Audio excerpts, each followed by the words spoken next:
I see that. She must think authentication, and she's got two pins of.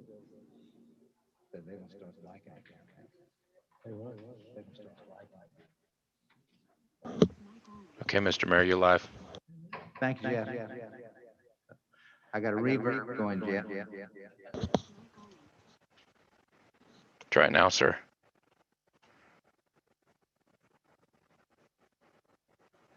Hold on just a second.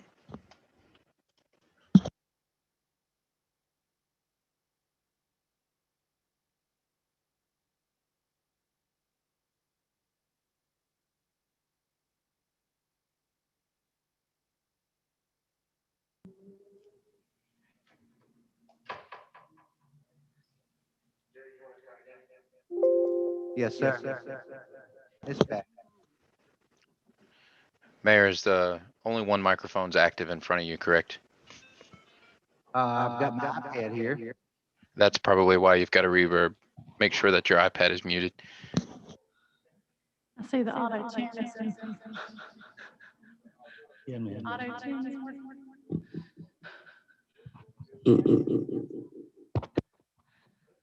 It's gonna be doing the 60. First I was afraid, I was petrified.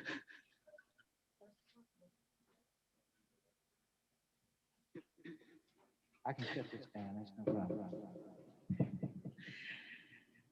All right, we're having a little bit of technical fun. Still getting an echo. Let me try something else. It's not-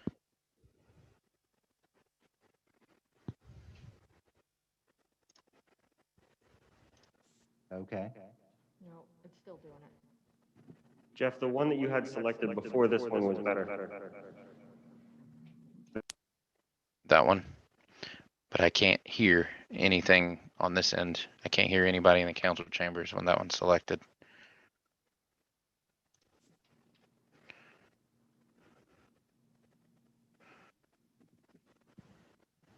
Ladies and gentlemen, it's 6 o'clock, so we're gonna start our meeting, echoes and all. I'll call the meeting to order. I'll wait just 1 second, I'll get Jennifer back in.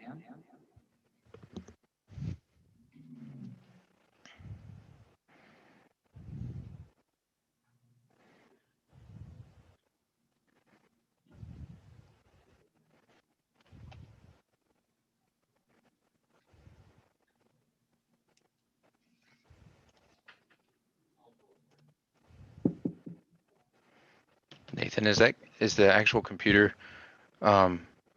with the presentation muted? It is not muted now, and now it is muted. All right, the That work? echo's gone. Yep, thank you. But we can't hear you at all now. I can hear you through the speaker that's on the computer itself, but not over the sound system. That should be coming over the AV computer. There's not a single person in this room other than me that can hear it here. I mean, maybe you can select one of the other speaker systems. How about now? Nope.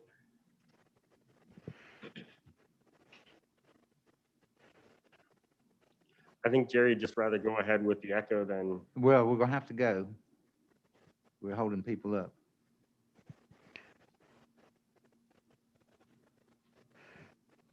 You can go with it, but we can't yeah, really but make we out. can't hear anybody that speaks from the public here. I mean, I can, but it's coming through the speaker that's the size of a quarter inside the computer. Okay. So let's try unmuting that. Let's try muting that one, unmuting that one, and muting the AV So computer. I've unmuted the other one. Try now. Nope, it's not helping. So go with it. Okay. I'm gonna call on Councilman Ricky Hall for our invocation. Ricky, if you would, please. Let us pray. Our gracious Heavenly Father, we come at this time, thank you for this wonderful day you've given us, for this wonderful community that we live in. Lord, we come at this time asking you to be with Tammy Johnson's family and Dale Orr's family, for the loss of their mother. Lord, help us today as we go about the deliberations in our city.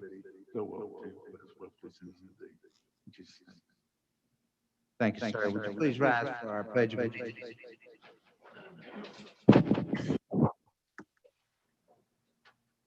Pledge allegiance.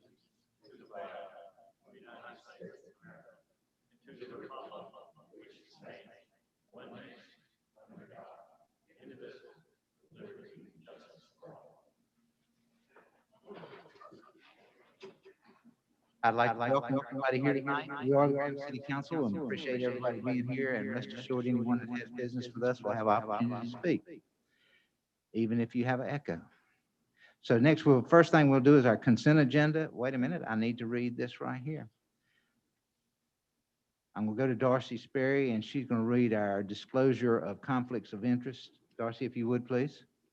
Members of council, it is my responsibility to remind you of your duty to avoid conflicts of interest. I ask if there are any potential conflicts concerning tonight's agenda items. I have none. I have none. Vicky Hall? I have none. Jennifer? I have none, but I will say that 2 people contacted me through my office in regard to the Windsor development issue that's on tonight. And I directed them to the draft quasi judicial procedures that was, I know it's not finalized, but that's what I directed them to. This is the conflict of interest, not the quasi judicial. I'm gonna No, I ask know, you but I'm just, at the quasi. that's all. Thank you. With that being said, then I appreciate that. Nobody has a conflict of interest tonight. I'm gonna go with the consent agenda. A, approval of minutes. B, approve tax releases. C, approve resolution in support of House Bill 511. D, approve resolution opposing House Bill 401. E is approved resolution declaring the intention of the City Council of the City of Graham to consider the permanent closing of a portion of alleyway on Climax Street. Does anybody want to pull anything off the consent agenda? Mr. Mayor, I make a motion that we accept them as written. I have a motion. Do I have a second? Second. Any discussion? Then well, I don't have to poll. We're all here. Okay. All in favor, say aye. Aye. All opposed likewise. Next, we can go to old business. A public hearing, RZ 2010 Riverbend Business, request by Travers Webb III to rezone a portion of the property located on East Hardin Street from RMF multifamily residential to B2 general business. Nathan, I think you're handling this for the staff. Yes, sir, Mr. Mayor. The item before us is a request to rezone the subject property. This one is surrounded by 2 development types, a large multifamily tract and suburban residential across Hardin Street.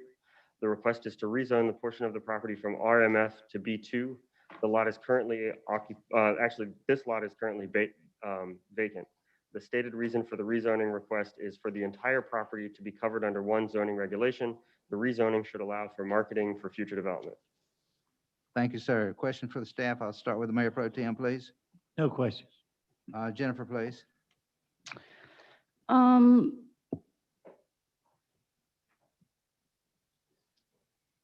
you going to open this up to the floor? Yes. Okay, I'll just reserve my questions at that time. Okay. Melody, please. No, sir. I have none, sir. Thank you, sir. Then does anybody from the floor want to speak on this? Mayor Peterman, there may be some folks that are online. Would you like to give the direction for how they can speak? Yeah, I'm gonna go to Jeff with that. Jeff, can you hear me? Yes, sir, I can hear you. Have you I've got got- anybody that wants to speak on this? I've got one person, Cynthia Thompson. Okay. Cynthia, have you been unmuted? Yes, I'm sorry. This isn't necessarily about this one, but we have people that are trying to get on to the meeting. And the number, by phone, the number that is on the agenda, there is no meeting ID attached to it. And the letter that was sent out from the city, the ID and the number is wrong. So it's the number for people to call in. There should be an invite link that you click and that will allow you to get in, but I can give But out the meeting that's- ID right here if you That's would like. through the Zoom. That's through the Zoom. I'm talking about people trying to call in by phone. Okay, I can give you that as well. Hold on 1 second. Let me pull up that number.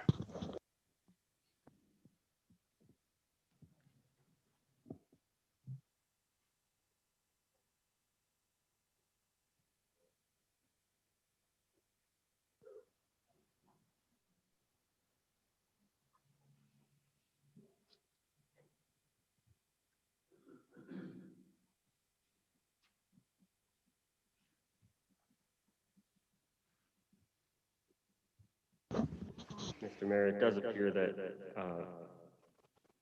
Travers Webb is online if you'd like him to speak about it. He is online.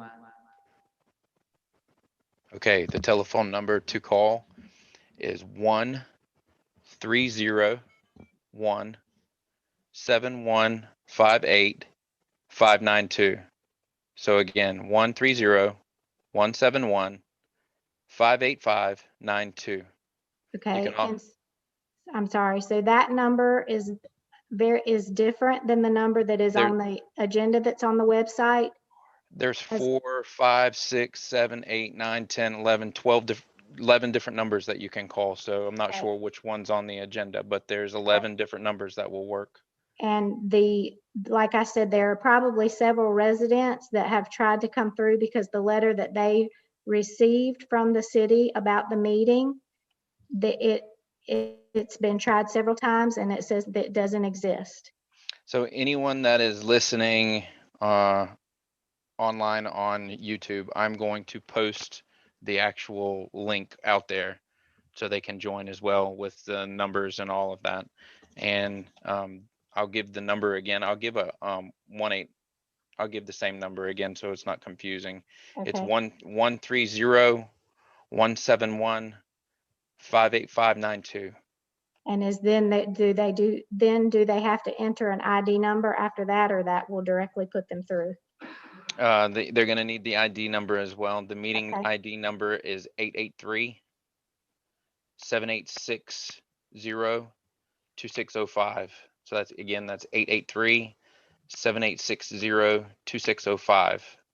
Thank you. And they're probably, I don't know if they're going to need a passcode or not, but I'm going to post all of that on YouTube. Ms. Thompson, did you want to speak on this agenda item? Not on this agenda item. Okay. Thank you. Thank you, ma'am. Do we have anybody else that wants to speak on this agenda item, old business A? Jeff, have you got anybody else? Yes, sir. Okay. George Webb, you've been unmuted. Go ahead, sir. We would just like to say that we're here to help with any questions. No comments on it at this point in time. Anyone else, Jeff? No, sir, that's it.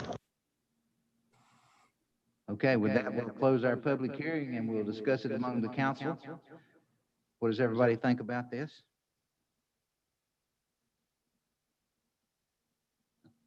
I don't see any problems with it at all. I think we have enough multifamily. This is not multifamily. It's going from multifamily to B2. I'm in favor of it. Okay. Okay, you're all right with moving the other direction. Okay. All right. And it's consistent with what's around it. I think at least the constituents that have contacted me about developments that have been passed in at least since I've been on the council, the concern is we have like close to 3,000 new multifamily units, and they want to see more business being brought to town, jobs being brought to town. So Okay. that's what I'm hearing from residents. Mr. Mayor, I'm fine with it. Sir? I'm fine with it. Okay. We're good. If it's into the area, it makes sense. Well, I'll end our discussion then. I'll move you to page 27 on your agenda and ask for a motion from the council. Mr. Mayor, I move that the application be approved. The application is consistent with the Graham 2035 Comprehensive Plan. This action is reasonable and in the public interest for the following reasons. The adjacent multifamily developments, the quantity of vehicle traffic, and the size of the Highway 54 corridor suggest that a business may be better suited to this site than additional apartments. In alignment with strategies 1.15, 2.31, and policy 3.12. Thank you, ma'am. I need a second. Mr. Mayor, I second it. Thank you, Rick. I've got a motion and a second. Any discussion? Then all in favor say aye. All opposed likewise. To Travers Webb, good luck with this, sir. Next, we go to 2B, public hearing, CR 2006, Truby Apartments. Request by Second Partners LLC for conditional rezoning for multifamily apartments from Light Industrial for property located on Truby Drive. Nathan, you're handling this also? Yes, sir. Anybody that wants to call in on this, remember, the phone number is 1-301-715-8592. The ID number 883-786-02605. Now, Nathan, please. Thank you, Mr. Mayor. Yes, sir. The application in front of us is a conditional rezoning. It is a request to rezone the property from light industrial to CMXR, conditional mixed-use residential. The application is for 22 buildings with 24 units per building for a total of 1,056 bedrooms. A list of proposed conditions was included by the applicant: access via Truby and an easement, that it would meet all TRC, NCDOT, et cetera standards, that it would meet the Graham multifamily standards, that it would include an office, clubhouse, pool, recreation areas, and a 3-story structures with a mix of 1, 2, and 3-bedroom apartments. Questions for staff? We'll start with Jennifer, please. The staff did not recommend approval of this, and I guess really just want to hear more of a more detailed explanation as to your denial. Is that? Staff recommended denial due to the fact that there is not sufficient sewer capacity to handle that many apartments at that location, and the potential traffic impact to the Jimmy Kerr Road, Truby Drive area. Okay. And it's currently zoned I-1, being asked to be rezoned to conditional mixed-use residential. Have you talked to the person that's requesting, Mr. Webb, about the potential for business going there, or possibly rezoning it to something other than, does he have it marketed even for industrial? With Apple coming to Raleigh, it just seems like all of this interstate property is just, there's a real demand for it, because it's not just Apple coming to Raleigh, it's all these other people coming with Apple to Raleigh. Have you talked to him about leaving it industrial and consistent with the comprehensive plan? Is it even, do you know if it's even marketed? If I was a betting person, I'd bet you will have the opportunity to ask him that question here in a few minutes. Okay. Anything else, Jennifer? No. Okay, Melody, please. No, sir, not at this time. Vicky? Yeah, this time. Yes, sir, Nathan. I was a little confused. This is B of old business, and B of recommendations from the planning board seems to be tied to this same project. And there's been denials on both, and why are they separated, and why did we deny both? And should they be together? I think that's a great question, and staff would say absolutely. Due to the nature of the development area, the congestion out there, the concerns, as we discussed earlier, with transportation and sewer, it would make sense from staff's perspective that there be one comprehensive planning document for both areas that, you know, perhaps talked about ingress and egress together, talked about sewer services together, and potentially, due to the nature of the lack of sewer, could go so far as to be a 3-party development agreement between the city council and the developer of this lot and the one that you allude to, that's item 4B. I was a little confused. That's not too hard to do, but I mean, this is this all in one, all in the same project, all in one? Even though it seems it's two, they're tied together. So would this be the same project? The names on the applications were different, although the signatures for them were the same. I think Travers might have a better answer for that than I could provide. Thank you. This is a almost 11-acre site and of 40 acres. Is that the question you've got? I mean, the two seem to be tied together and joining together. My question is, they're separate on the agenda. Why aren't they tied together on our agenda? It seems like we're voting in the end for the same project, but there's two separate votes. May I ask the staff, of the 10 acres or almost 11 acres in Graham's district, there's 40 acres that's not. Is that right? So the one that's on the screen in yellow before you is the one that we're talking about with the conditional rezoning, and is, if I recall correctly, is owned by Second Partners LLC. The one immediately to the north, these two properties here that are very skinny, and you can see how there's color only on the front, I don't know, third or so of it. This one is the parcel, these two parcels are the parcels that are split zoned between us and Haw River, the town of Haw River. This is the town of Haw River's jurisdiction back here, and this is ours. And that's the item 4B that Mayor Pro Tem Turner was referencing earlier. And they're, both of those have Travers Webb as the individual who should be speaking for. This one is a rezoning from I-1 to straight MF. The larger parcel before us now is a rezoning with a conditional rezoning. Thank you, sir. Any other questions for the staff? Okay. And let me read this statement right here. Statement number 2. If anyone in attendance would like to speak during this agenda item, please indicate that you wish to do so by the raise hand feature in Zoom, or if by phone, press *9 to notify the host you'd like to speak.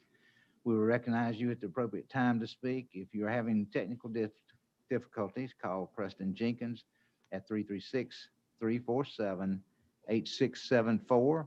And the number of the link is 1-301-715-8592. The ID number is 883-786-0265. Preston, Jeff, have we got anybody that wants to speak? Yes, sir. We've got A. Perkins. Mayor, is there any way we can post that on the YouTube video or post that somewhere? It's already posted. Okay, so people are, The link is posted with all the numbers and everything that they need on our YouTube page. okay, but she was saying that she was calling and she couldn't get in, so, I just posted it. okay. Thank you so much, Jeff. Mhm, Jeff, you're what was welcome. the name No again, please? Sorry, it was A. Perkins. They have an old version of Zoom. I'm gonna have to promote them. Stand by.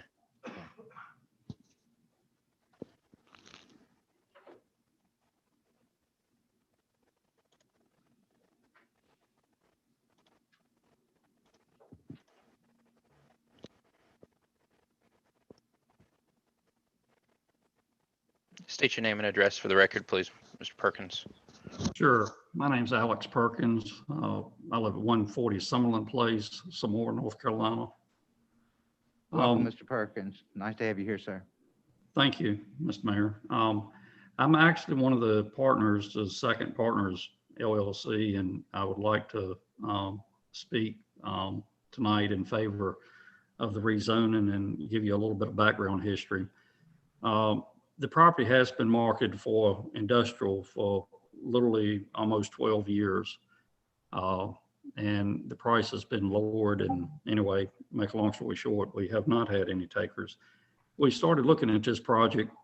We started looking at the views of the Haw River and the aesthetics that are around it that would support a multifamily development. And we feel like that's exactly what is needed here. Now, I understand that when you mention multifamily, there's eyebrows that are raised, but keep in mind that businesses, they follow residents. Residents don't follow businesses. In other words, you don't put a business in place when you don't think there's customers there to support your business. Now, we've had this rezoning request in the works now for about 4 months. And there's been a conversation back and forth with the staff and our engineer. And with regard to obtaining a development agreement. And we're perfectly fine with that. That's not a problem there. There's been some confusion on trying to understand what is the sewer capacity, and we've gotten a lot of vague answers. We have put in, in December, we submitted an estimate of the sewer capacity needs, and then we followed up yesterday with a letter to City Council requesting 128,000 gallons a day. Now,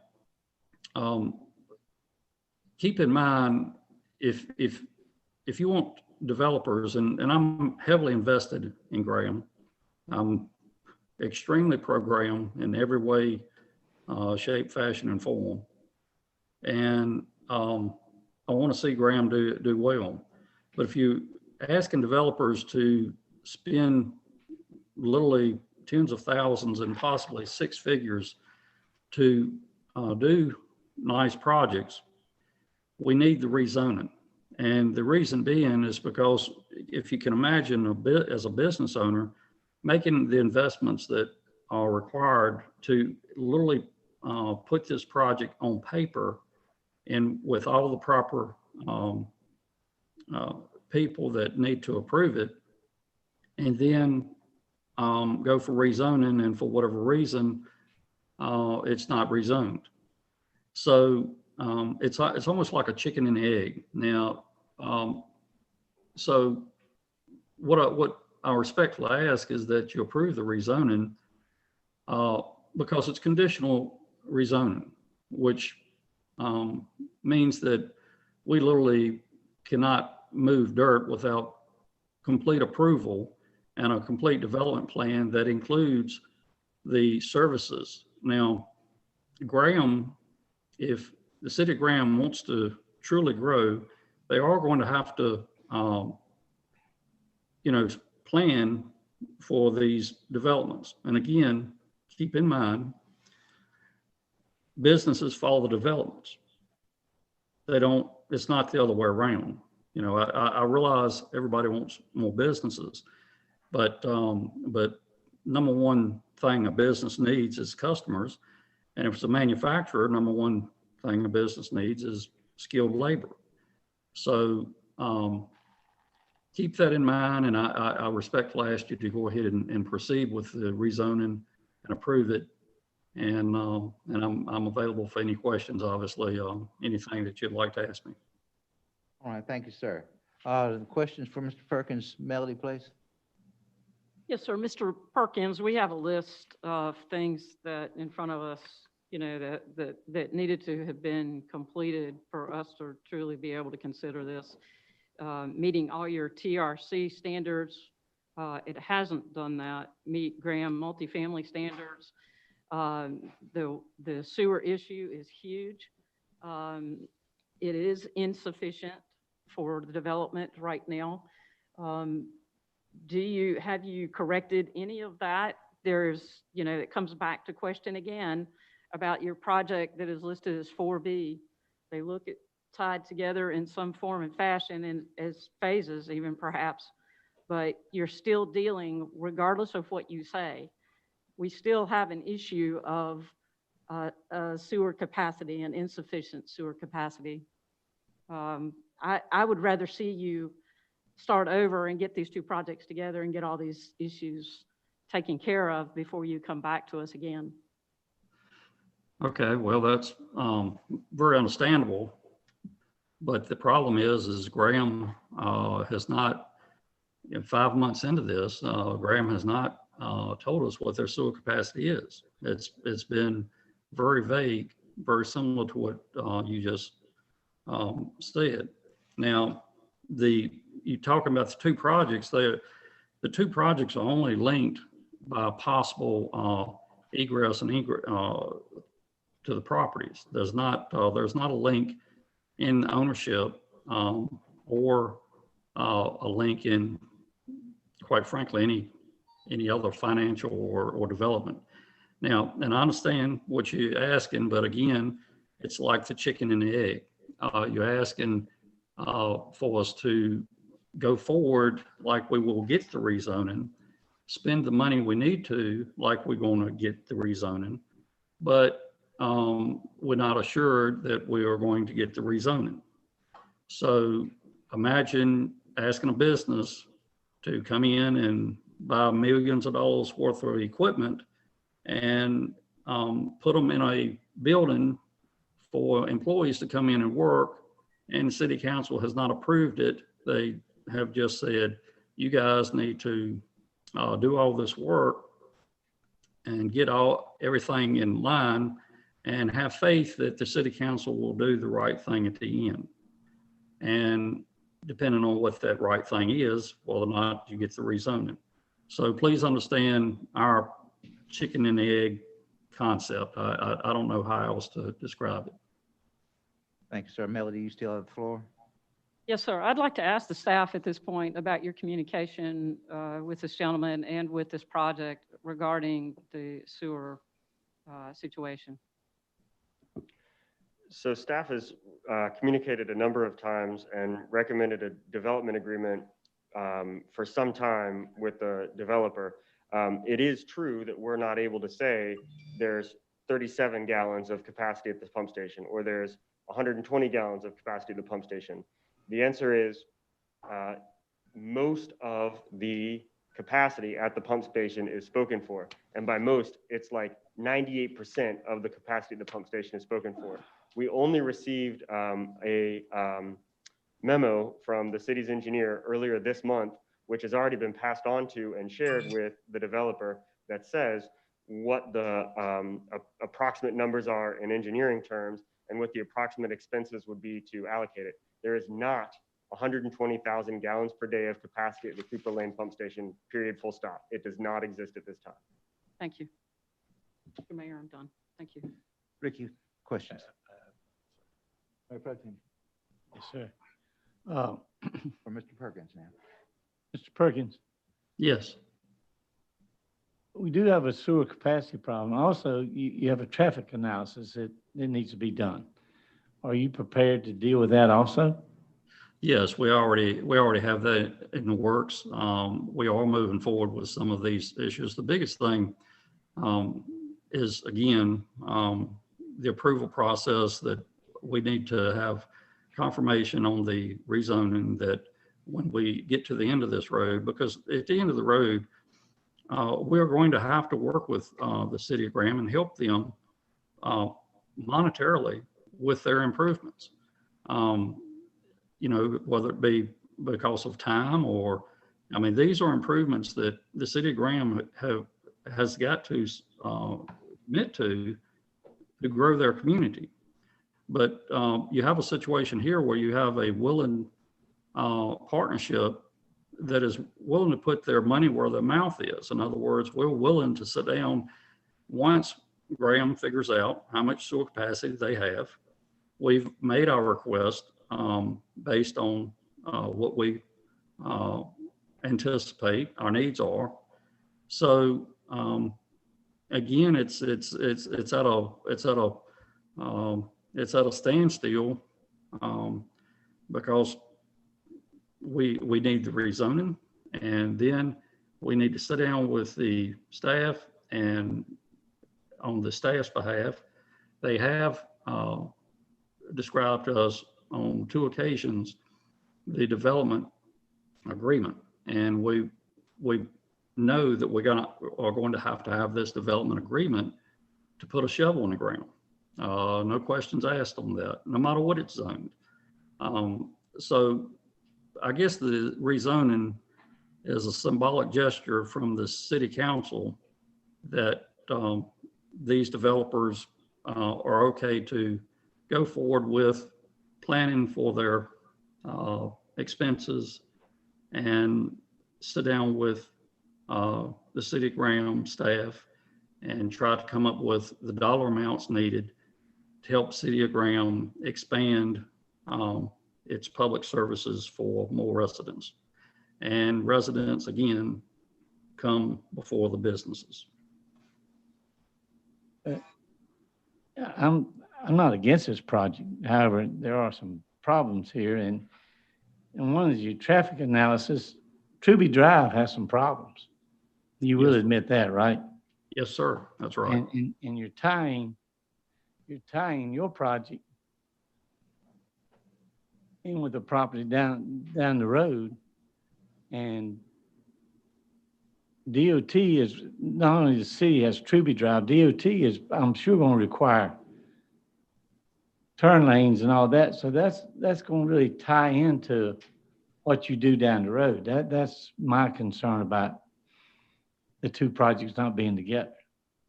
Sure. And I agree with that completely. We have tried to actually cooperate with Mr. Webb and things, for whatever reason, they just didn't work out. But we're also willing to work with Mr. Webb or any other developer in sharing the cost and trying to help the city of Graham upgrade its services.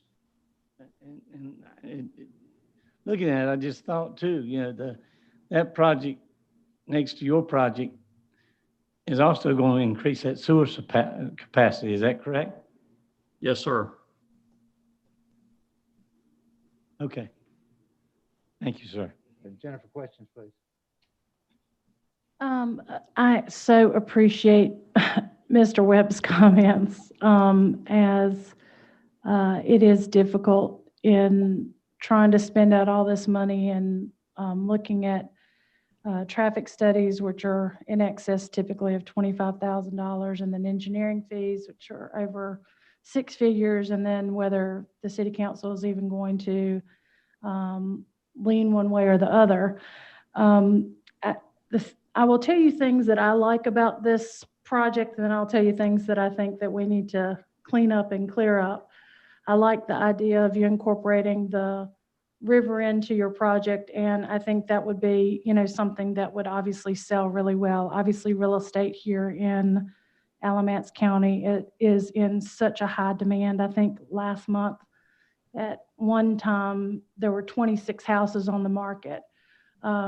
Obviously, there's 2,000 real estate agents all fighting for those listings. So obviously, a lot of these things are there's definitely a demand for housing here, and I can appreciate that. I would like ideally, I would like a mixed use of this property. The B2 typically coming off the interstate, and what is I-1 there for the truck stops on both sides, in order to be able to tie in that upper piece of property into this. I know you're just tying that in only to be able to have access to the water and sewer, but would any of that, are you considering for that project at any time to be any kind of mixed use where you would have maybe business on the front side?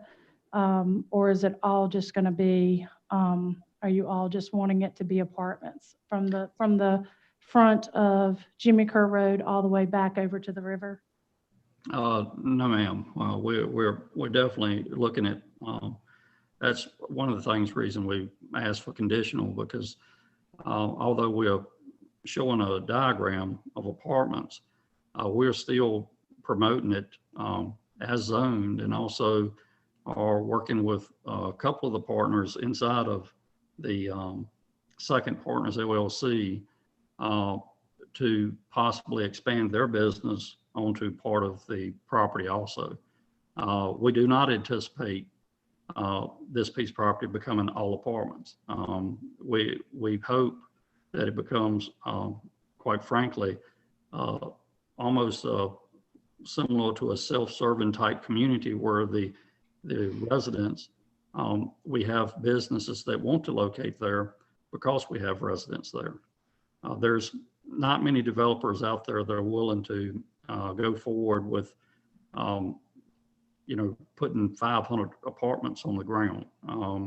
Normally it's done in phases, and quite frankly, the best land use, in my opinion, is a phase one, and then promote even further for the businesses in front. I think it's an excellent idea, and that's exactly what we envision.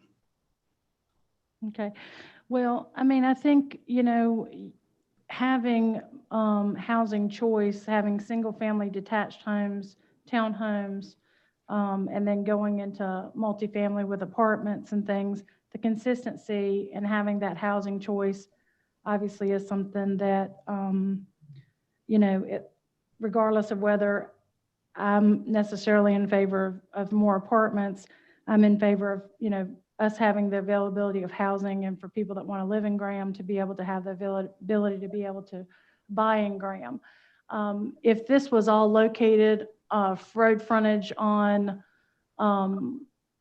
Jimmy Kerr Road, I don't know that I could agree that that's the highest and best use for the property would be apartments. But because it's behind an already existing business, I think that if you came back to the council, at least for me, with something that's a mixed use of business on the front side, a mixed opportunity to purchase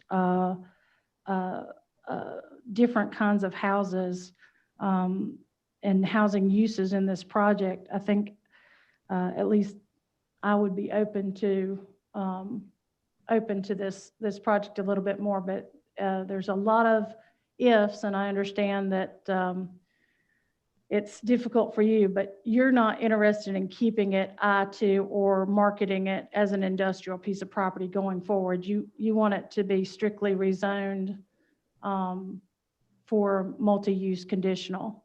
I mean, you basically have looked at it and said you can't really market it as an attractive business here. Is that what you're saying? Well, on an industrial side, just the fact of the matter is it has been listed and marketed for the better part of 12 years now. So it's more of a realization of what's facing us on the reality side than our desires. I think the mixed use idea is excellent. That's what we've always envisioned. The problem is as the council knows, there's always decisions made whether or not something is cookie cutter or something is not cookie cutter. And also when you're promoting a piece of property and you're looking for multiple developers or multiple investors, there's the same thing where you have multiple ideas. So you have to stay flexible.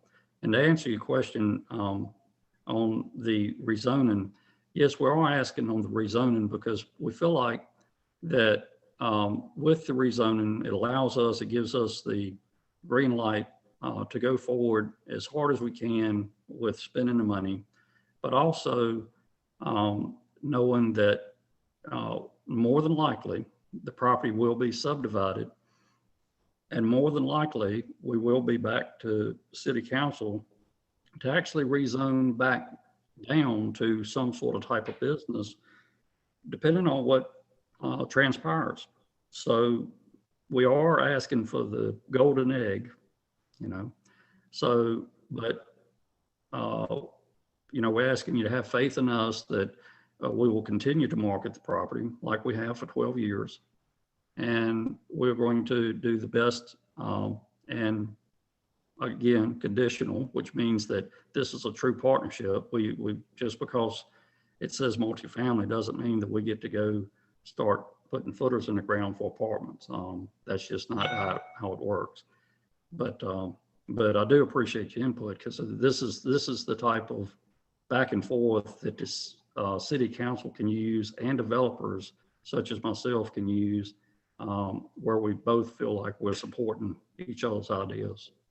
Well, in regards to the basically the city is saying a pump station would have to be put in order to have additional capacity. And I know that when we're looking at doing those things, like when we did the Cherry Lane project, you have to run the analysis of how much revenue is that going to, if you put in the pump station first to provide the utilities, is the developments around there going to justify the return that we're going to get back from then subsequently developing? Because obviously the kind of the catalyst that has not happened is being able to have that capacity. I know when the school was locating up there last year across the street, they had to put in their own pump station. And that's good and great. I mean, doesn't cost the taxpayers anything, but guess what? School doesn't want anybody else to tack onto that pump station. So we got a brand new school that's all paid for by private investment and the taxpayers don't pay for it, which is wonderful. But when we make them put in their own private pump station, then nobody can tap onto it. So I would like to see the staff work with the developer to try to come up with, I know that the city manager has kind of a analysis that he comes back when he determines, hey, if we're going to put in this capital outlay of adding an additional pump station, but this is going to be what we anticipate the return on our investment is going to be. If the developer's not willing to do that, he needs to be able to sell that back to the council. There have been a lot of, how far out does that go? Like if the city of Graham was to put in a pump station, how many other properties would that service going out that way? So the discussion before us is an upgrade to the existing pump station at Cooper Road on the Haw River. Okay, so how many additional gallons would that give us if we do an update? It would depend on what funds are allocated towards it. I mean, we could maximize our wastewater treatment plant, or we could do a small upgrade. It depends on how much money the city wants to spend on it. We haven't discussed it at this point because there's nobody else coming and saying that they want to put in any other money through a development agreement. And we just spent, I think, $3.5 million on the Boyd Creek pump station. So there's not a lot of money in that operating fund to go out and find the next one to upgrade.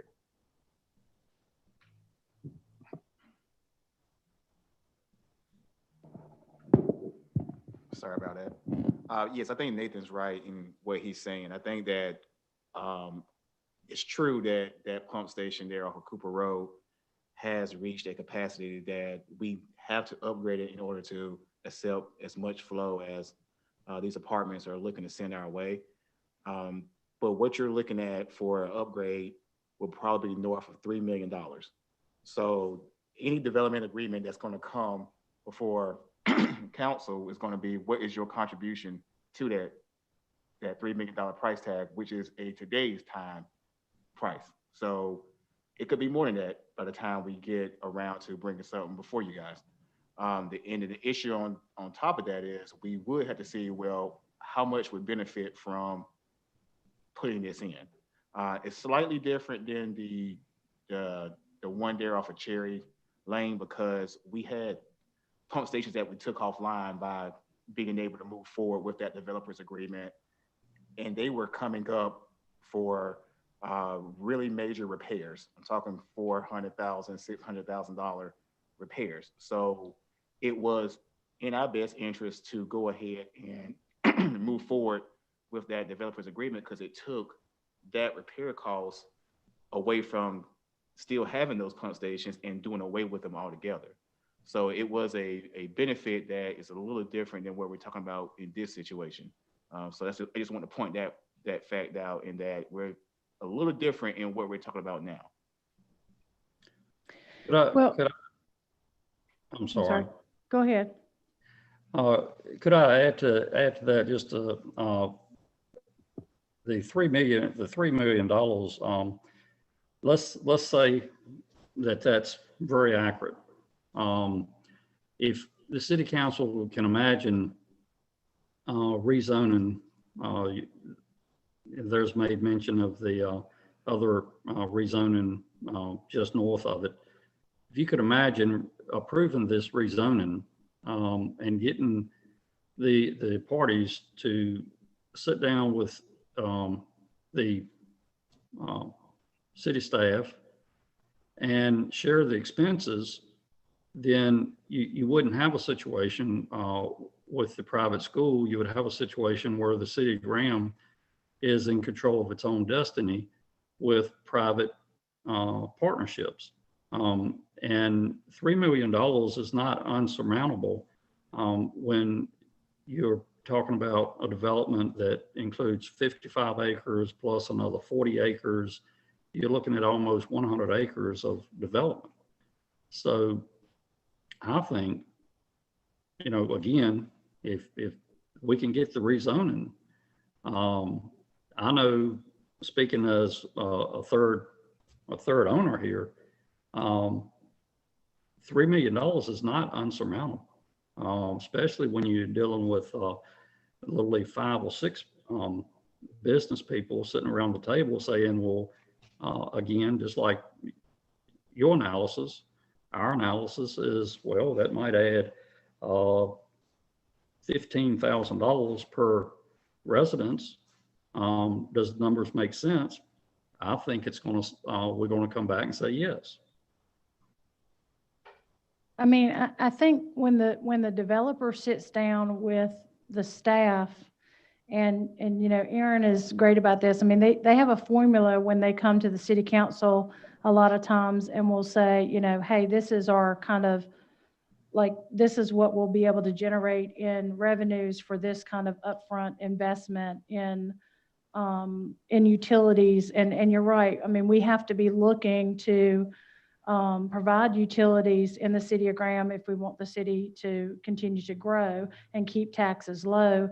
I think you could also work with the city staff to say, hey, if we have X number of capacity, could we throw in single-family detached homes that are in this price range that they're not going to use a lot of water and sewer, but they're going to generate the revenue back to the city to justify, you know, and you wouldn't have so much capacity, or increasing the capacity on increasing the levels, upgrading the substation, the pump station that we have out there.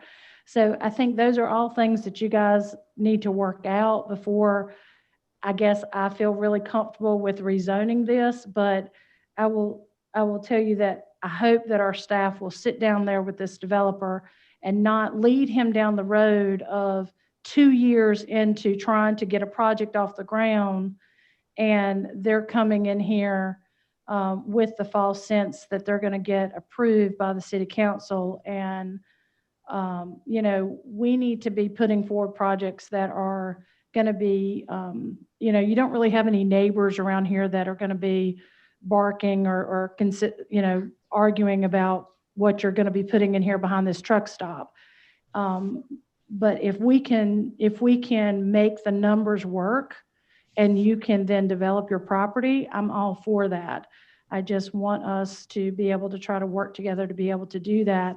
And if at the same time we can upgrade that pump station and make other property that really is unusable or undevelopable, you know, no one wants to develop it because it doesn't have utilities, and we can now make that valuable and developed, I'm for that as well. But we've got to work together.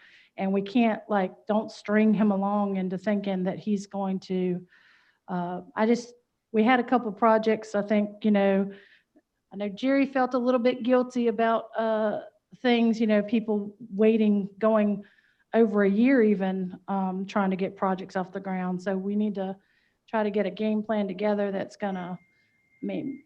Absolutely, Councilmember Talley. The city staff reached out to them and said that we would like them to find a day to meet later this week, already on Monday, to discuss this, including Aaron, to do a development agreement, because I don't have the authority to enter or begin those discussions. Once we do a development agreement, he's got to be at the table. So are you agreeable to that, Mr. Webb? This is Alex Perkins, Oh, but I'm sorry. yes, absolutely. And two of the things that would help out, if I can address Nathan, you know, is, quite frankly, we still need the sewer capacity of the Cooper Road pump station, and also that how it's relative. In other words, how much capacity is there and how much it needs to be upgraded for our request. Mr. Mayor. And also, I know. and also the timing is very important. In other words, if we partner with the city of Graham, then obviously we need a time frame. The biggest problem to any developer, the biggest enemy is time. Yeah. And we're 5 months in. Jerry, are you opposed to tabling this? No, but I'd like to hear from Travers and I'd like to hear the rest of the Okay. spiel. But the sewer capacity is 0.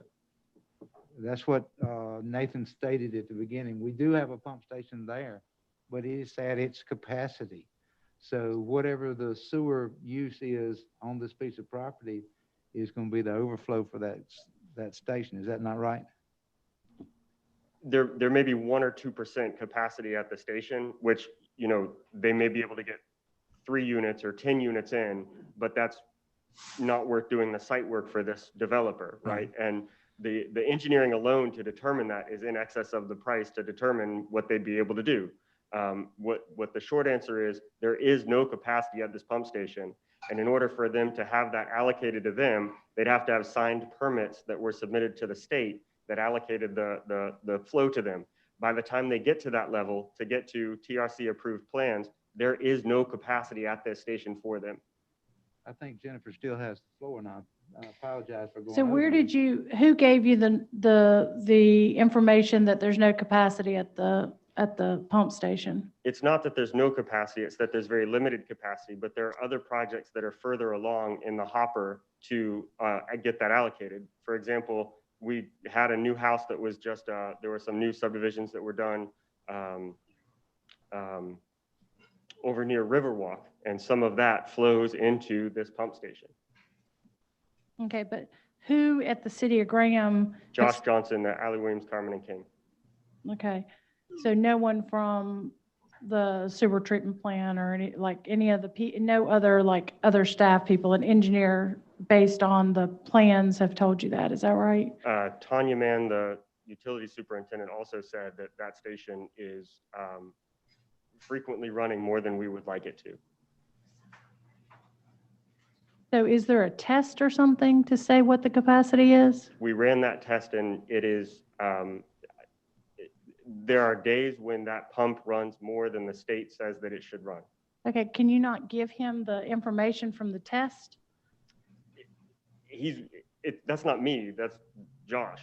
If their engineer wants to reach out to our engineer and ask that question, sure. Okay. But the question is, what will be available for him when they're ready to use it? And the answer is none, because there are other houses being built in the interim. And we're not talking about the capacity for 100 houses. We're talking about very limited sewer capacity in this area. May I also say that the school's pump station does run into this one, does it not?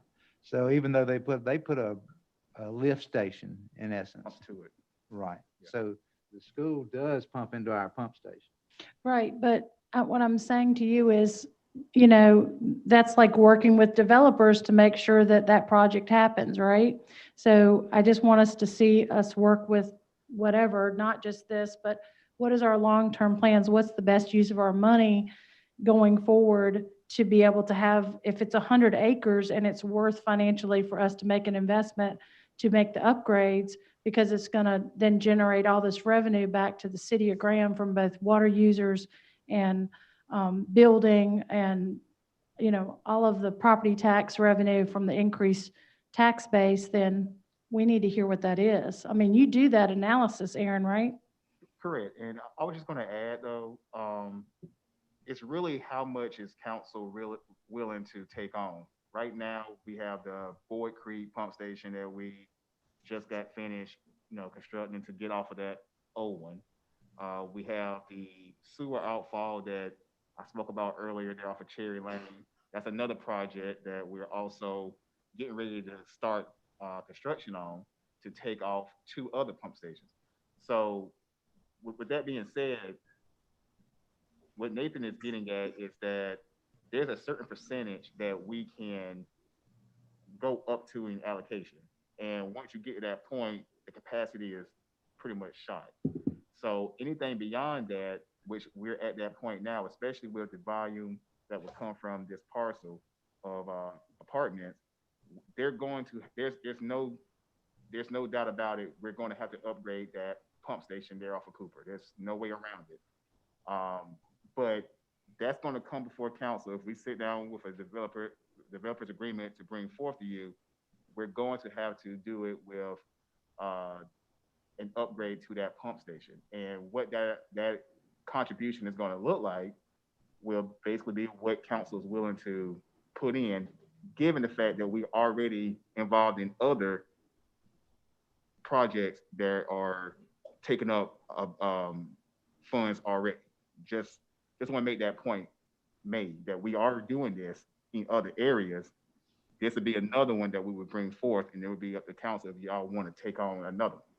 If you allow me to speak, we give incentives to people from Colorado.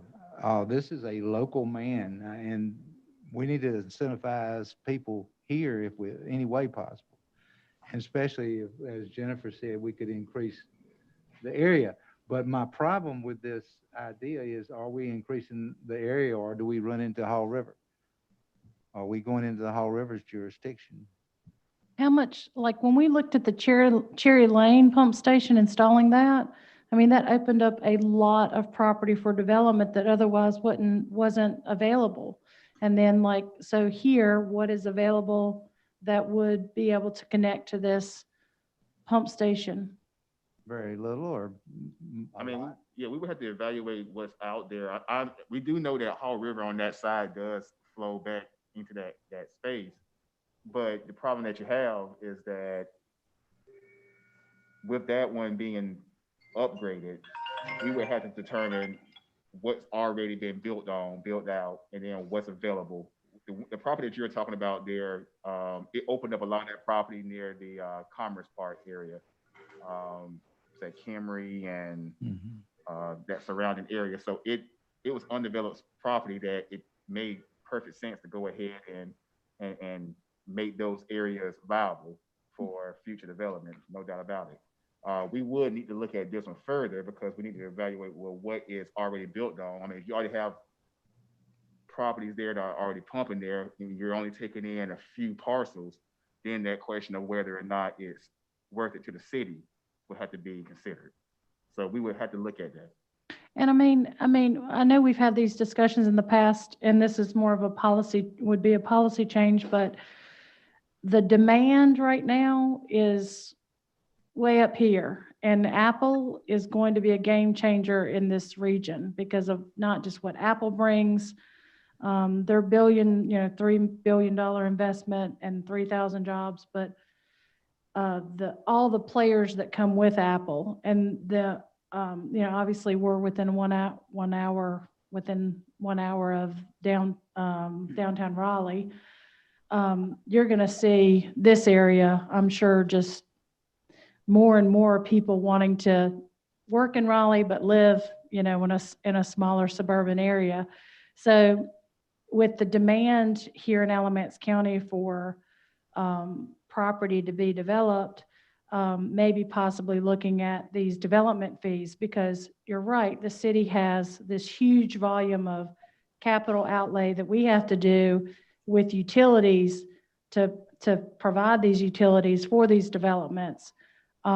Maybe taking another look at that. But again, this is all working with this gentleman, but I don't like the idea of just telling somebody that owns this many acreage, or any property owner that wants to develop his property, saying, yes, you're in the city of Graham, yes, you pay city taxes, whatever, but we're not going to provide utilities to you, and we're not going to provide you capacity to be able to do those things. And I know this ETJ, and I get that, but my point is that people should be able to use their property and be able to develop their property as long as it's consistent with the zoning laws that we have here. And so if we want to, I just want to see us work together with the capacity that we have, or the capacity that we need to get in order for this gentleman to be able to develop his property.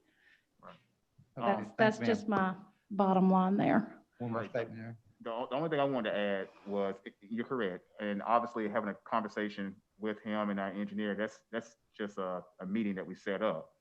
But the figures I was given earlier, based on what was sent to us from Josh, was based on these 500 units. Adding the additional property, potentially going up to 800, that might be requiring us to do a new station. So there's an unknown that's thrown in the mix here that we don't have an answer for. because that only satisfied those 500. And space and capacity cost when it comes to sewer. You still there, Mr. Perkins? Yes, I'm sir. just, I'm just saying, even if you were to say a development fee were to tack an additional $500 on per home they put in a development or whatever, I mean, people don't care. Right now, you could, I mean, you see houses going on the market and within, 24 hours, they have 20 some offers, and you think they care about $500 being tacked onto the price? They could care less. So if that ends up being a policy change that we change here to add development fees or whatever we need to be able to do for people, for developers to come in and bring in multi-million-dollar projects and at the same time also increase our capacity, I see that's a win-win for everybody. You still there, Mr. Perkins? Yes, sir. Councilperson Wiggins has raised some questions, and Ms. Talley has also, Councilperson Talley, and myself. Do you believe that we're ready to vote on this as you answered these questions, or would you rather postpone this? Well, I'd like to say, I know we need to shorten this up because we're taking up so much time. And I really appreciate the ideas, and I can't agree with you more of what's been said here the last 10 minutes. But what we understand from staff tonight is there literally is no capacity. And we've been in line now for 5 months. And we would appreciate if we would be able to retain our position in line, and that no other developer is allowed to go in front of us. We are willing, again, to do whatever we need to help the city of Graham meet their goals. But I think the last conversation that we just had was some of the best conversations I've heard from this body. I mean, I feel better about it, but I also recognize that there's obviously no capacity, and at this point, there can be no further developments, no matter what it's rezoned. So it's up to city council on how you want to approach the actual zoning, because at this point, it sounds like it would be just a token of faith type of rezoning. So we're fine with whatever city council chooses, however they want to. If they want to put us in line, that's fine. Just we would like to stay in line in our first position, since this again has been going on for 5 months. Yes, sir. So you're all right with us voting on this tonight? Either way, it's totally up to city council. Okay. Thank you, sir. We appreciate your time. Jeff, have you got anyone else wants to speak? Yes, sir, we do. Hold on Okay. just a second. Let me demote him.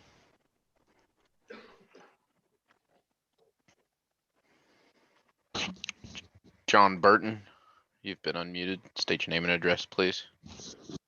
Can you hear me? Yes, Mr. Burton. Welcome, sir. No, thank you. I live at 2849 Burlington. And I'm the other one of the thirds of the second partners. Yes, sir. But real quick, we, like Alex was saying, we got 2 or 3 developers looking at different properties on this road, and we're looking at another property that we're going to be developing in Haw River, right up on Charlwood Road, near Lawrence Industries. It's 60 acres, and we've got an application in Haw River now. That's coming down the line because we understand that Graham supplies the sewer for that area. Is that right? Yes, and it would also flow through the same restrictions Right. for the pump station. So to answer your question, yes, I think if we had a meet with Aaron, that we can get these developers, I'm developing 60 acres. We got another one, 50, we got another 100 acres here. We'll pull these 2 or 3 developers together, and we can come up with a plan to get the money Okay. to do this. that's not gonna be an issue. But if there's only a certain window open, if we wait too long, a year or two, it might not be available to do it. I mean, Yes, sir. So, well, that's my Thank you. thought. I mean, we know there's a sewer problem, but we have got to, we can pull developers together and make a plan that will support maybe the grant. They don't have to put any money out. I mean, it's possible. Yes, sir. Well, thank you, Mr. Burton. I think Mr. Perkins answered all the questions. If that's all right with you, we will move Sure. on to the next speaker. Thank you, sir. Uh-huh. Jeff, have you got anyone else? Looks like George Webb has his hand up. I don't know if he's talked earlier or not. I can't remember. No, sir. George, you've been unmuted. Go ahead.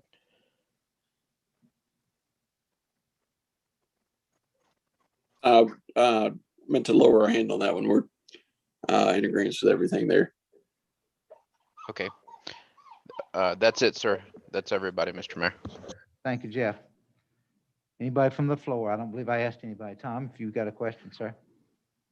Yes, sir. If I could get some correlation to get apples and oranges. The manager referred to a $3 million upgrade necessary. What does that translate to in terms of gallons? In terms of what? Gallons? Flow. So there's a number of potential capacity increases down there. The one that is the 3 million gallons is anticipated to meet the additional need for the 500 apartments on this one, which is in rough numbers, like 1 million gallons per day. When I understood him to say $3 million, did I misunderstand? Say again? He meant $3 million. That's what I thought that's what I said. And it was, you said $3 million, and my question is, how much does that translate to in gallons? If you're upgrading the station by $3 million, how many gallons per day increase is that? So we're not engineers, but what we understood was that that was the offset for the 500 apartment units. All right, and I don't understand that. You keep mentioning 500, but if I understood correctly, the actual number for this land was 1,000. 1,000 bedrooms. Okay, got it. That number was based off a request of building those 500 units. So the engineer provided us what the potential of a upgrade to that pump station would be for just that 500 unit project, not the other part. And maybe just for some context, again, because if I understood correctly, you're referring to the Cooper Road pump station, which is fairly far away, or at least by layman's terms. So what area is included in what goes to that pump station? What geographic area? Roughly everything east of the Haw River, other than what the Cherry Lane pump station picks up.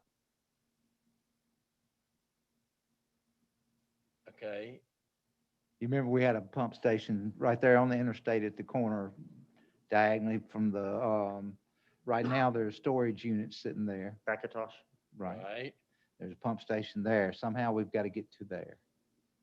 That pump station also flows to this Cooper Right. Lane pump station. Right. So it goes to the top of the hill, then we're taking it down to get to Cherry Lane, to get to 54. Again, the school did put a lift station in, not necessarily a pump station. And you're talking the school, the charter school across the street? Yes, sir. Okay. So they are actually pumping into our system. So it's not a standalone pump that pumps directly to the wastewater treatment plant. So But typically, I'll just say that the development, the way it goes is that you go out and then it cuts off and then you add additional, and then you go all the way out to extend so that the next person next to you can then extend and extend. And when you've done the lift station with the school, you're done.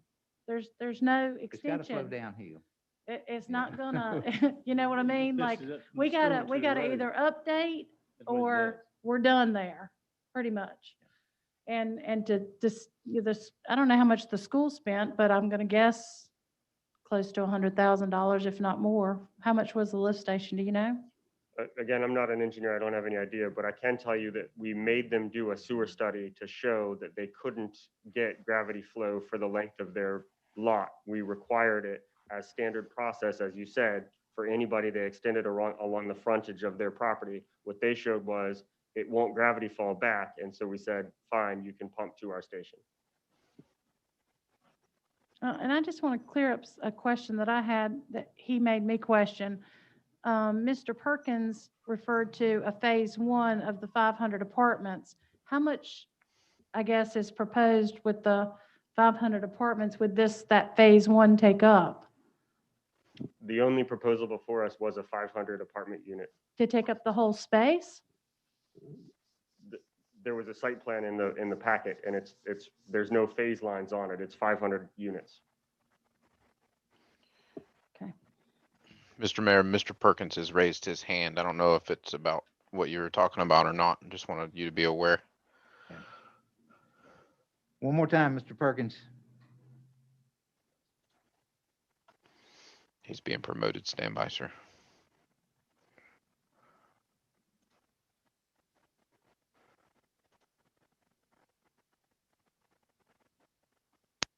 Okay.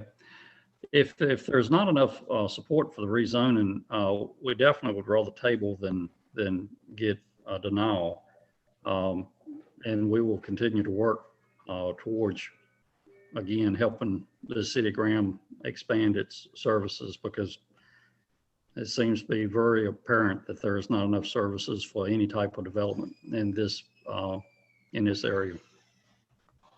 I'm not trying to talk you into anything, sir, but I do know, as I'm listening to the problems coming up and the not lack of meeting with the staff is willing to meet and we'll sit down with you anytime. But I do believe we need to sit down and have a very good discussion with the staff. And I'll be glad to sit in on it, or I'll have the Mayor Pro Tem sit in my stead, if you will do that. Would that be okay with you, sir? Yes, sir. And I appreciate Do you have the support of your other two partners? Yes, sir. Okay. With that being said, I make a motion that we postpone this for 1 month till next month's. Mr. Mayor. Second. I second your motion. Thank you. All in favor, say aye. Aye. All opposed likewise. Mr. Perkins, thank you, sir. Mr. Burton, we appreciate your time. Thank you. And thank you. If you will let's call next week and get this thing going as quickly as we possibly can, because I know you've spent a lot of time on this. It's a beautiful piece of property. I rode it many a time when the Wagners owned it with a 4-wheel drive Jeep, though, but it was a little bit different then. So thank you, sir. All right, next let's go to second reading. We're going to 2C, second reading, temporary outdoor sales. Request of Patrick Miller to amend Chapter 8, Article 8, Section 8 of the Code of Ordinances. Nathan, you handling this also?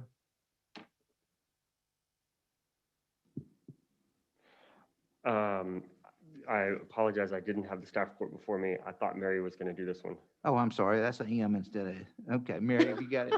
My fault. We're going to bat it back and forth. So it was a request by Patrick Miller to relax the existing ordinances for temporary outdoor sales so that he could sell on his own lot from his own food truck for 5 out of 7 days in the week. He would be required to remove his food truck for 2 days out of any given 7 days. He wouldn't have any issues with a non-conforming use that would continue for a long amount of time. And I believe that the council had a sunset date in it of June 1st, which means it will only last for like 3 weeks. So I think that was the item that y'all voted on last time. I believe it was, and this is not just for Patrick Miller, it's throughout the downtown zone. So it would be for any business that require this. So is anybody out there, Jeff, that wants to speak on this? It's not really a public hearing anyway. We did that last month. So this is just a straight vote on the second reading. So let me move you to page 38 on your agenda, and I'll ask the city council for a motion. Mr. Mayor, before we approach that, if we determine that we would like to pursue this and approve this, then my understanding with the attorneys is if we approve this out to, for instance, an August 1st date, which would make sense at this point, that again, it becomes a first reading. Am I correct, Mr. Ward and Mr. Coleman? If you Thank made a motion and changed the motion, yes, it'd be a first reading. If you left the motion as June 1st, it would be the second reading. Correct. Again, I'll still move you to page 38 on your agenda and ask for a motion. I move to approve the ordinance amendment to Chapter 8, Article 8, Section 8-345 of the Code of Ordinances of the City of Graham, North Carolina. And your sunshine, sunset date, still June the 1st? Still June the 1st, yes. Okay. I will second that motion. All in favor say aye. Aye. All opposed likewise. Aye. Okay, so that motion failed. Do I have an additional motion? Mr. Mayor, I move to approve the ordinance amendment to Chapter 8, Article 8, Section 8-345 of the Code of Ordinances of the City of Graham, North Carolina, with the sunset date of August 1st. I have a motion. Do I have a second?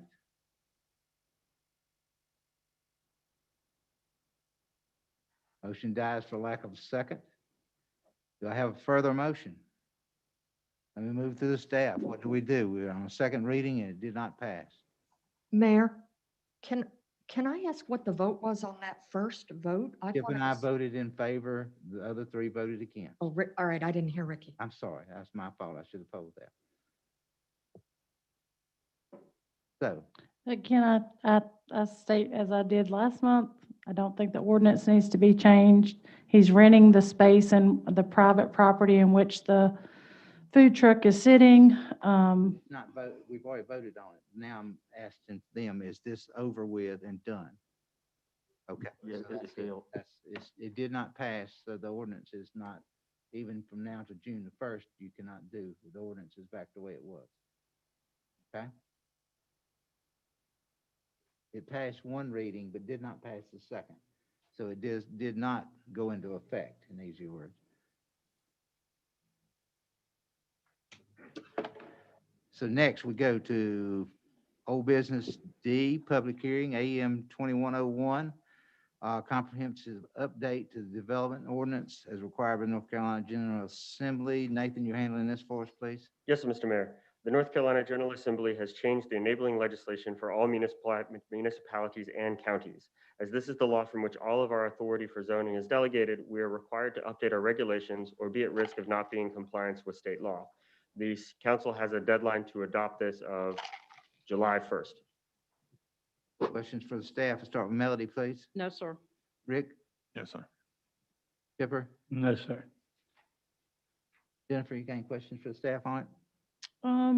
Just, so when we do these updates, where are you, getting, I mean, is it just gonna be standard boilerplate template across? So ours is gonna be identical to any other city across North Carolina, is that correct? No, Okay, the changes are unique to Graham, that our regulations are different than every other jurisdictions in the state. okay. So are you gonna piecemeal it and just be bringing it as you make these changes to the council for approval, or are you gonna? The version that we put in the council's Dropbox like 3 months ago had all of the changes in it. Yeah, I saw. So there's not going to be anything other than those changes? Correct. Okay. Well, unless the General Assembly changed the rules again. For example, House Bill 401, which removes the authority for single-family zoning. That's the one we passed the resolution opposing. That's something we'd have no control over, what the state does. Is that it? Mhm. Okay. If anyone in attendance would like to speak during the agenda item, please indicate that you wish to do so by using the raise hand feature in Zoom, or if by phone, press *9 to notify the host you wish to speak.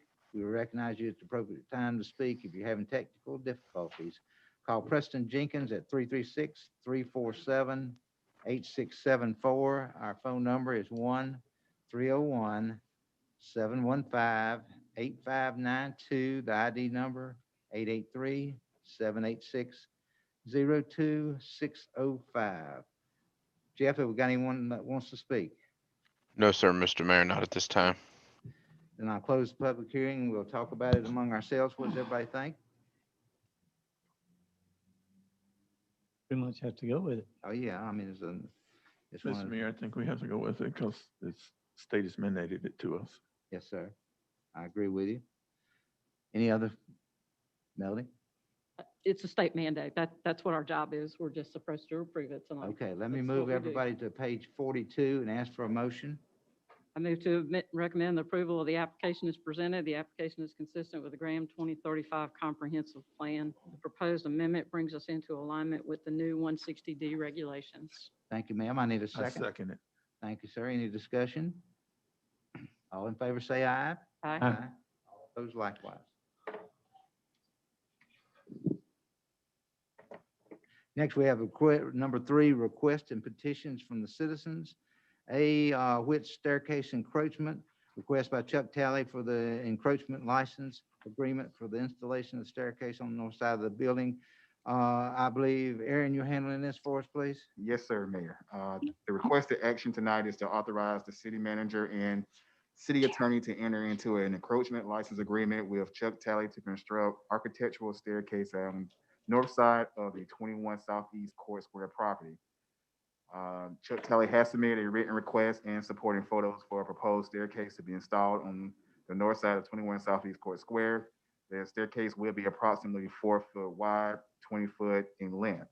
The intent of the installation is to access the second floor patio, which is the rooftop. An encroachment license agreement is needed to be approved by City Council pursuant to Section 18-2C of the city's Code of Ordinances. The Historic Resources Commission met on April 6, 2021, and approved the architectural design of the staircase. Thanks, sir. We'll start with Chipper, questions for the Hey, staff. before we get started, can I request to recuse myself? This is a safety thing. I don't think you need to recuse yourself on this. That's just my opinion. Excuse me? I mean, They're putting it in for a safety thing. That's what This is Chuck an said. encroachment. I know it's an encroachment, but the encroachment is for safety. I disagree, sir. Well, I'll tell you what, she's asked to recuse. Let's, we'll poll the council and see. Okay, so you vote yes, Rick? Since she's asked it, yes. Okay, Yes. okay. Then she will be recused. You can keep your seat there if you want to, Okay. just you can't participate. From now on, though, we did the recusal thing at the very first of our meeting. I'm sorry, Jerry. I tried to start that, but when I said what I said about the Windsor project, I was going to say this next, but I thought, okay, he wants me to do it when it comes up. So that's why I didn't say anything then. Sorry about that. No problem. Okay, so here we are. Chuck is here if we have any questions for him. But right now, we're asking questions for the staff, and I think, did I ask you to start? No questions. Melody, questions, please? Yes, sir. From the staff, and let me clarify again that HRC, their only responsibility, as it was made clear to them, this project had come before them a couple of times. They had not approved it. They do not have the capacity to talk about encroachment in the public right-of-way. So their only approval, again, is written here, is on if the city council approved it, what type of architectural design would be required from them. So it was not an approval to go ahead. The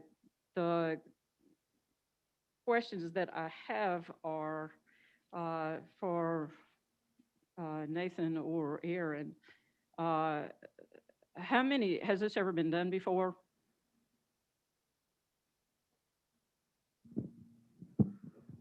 So the city has a number of on-street encroachments for a fair quantity of projects, particularly in the downtown. It's done citywide for folks who have mailboxes, those sorts of things within the public right-of-way. The most common one downtown is grease traps, and then there's a fair number of signs that are in the right-of-way. Okay, so there's actually nothing, though, that actually is street level that has been approved. Everything has been under the ground or higher up.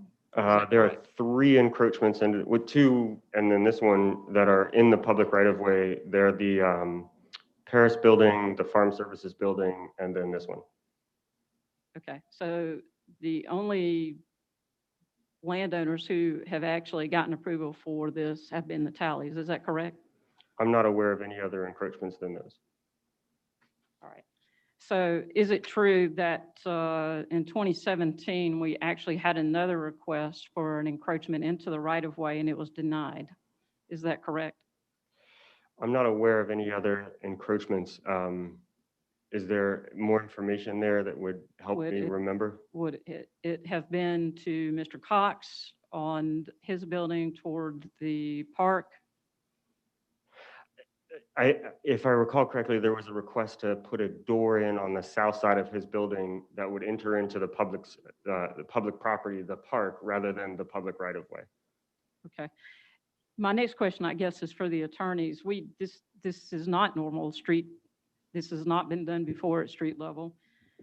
Is it legal for private landowners to exclusively use the public right of way? I think that's going to be in the council's discretion under Code of Ordinances, Section 18(2)C. I think it does give you the discretion to make that decision. All right. So what we were doing is back in 2017, we actually set a line and said no. So what we have tonight is the second time that this has come before us where we have an encroachment. So what we are doing in essence for the public's knowledge and information is we are approving or not approving whether or not it is okay for any landowner to encroach into the public right of way. All right, so if it happens once, we're setting a precedent. All right, we've already set a precedent once and it was denied. So this one has come back.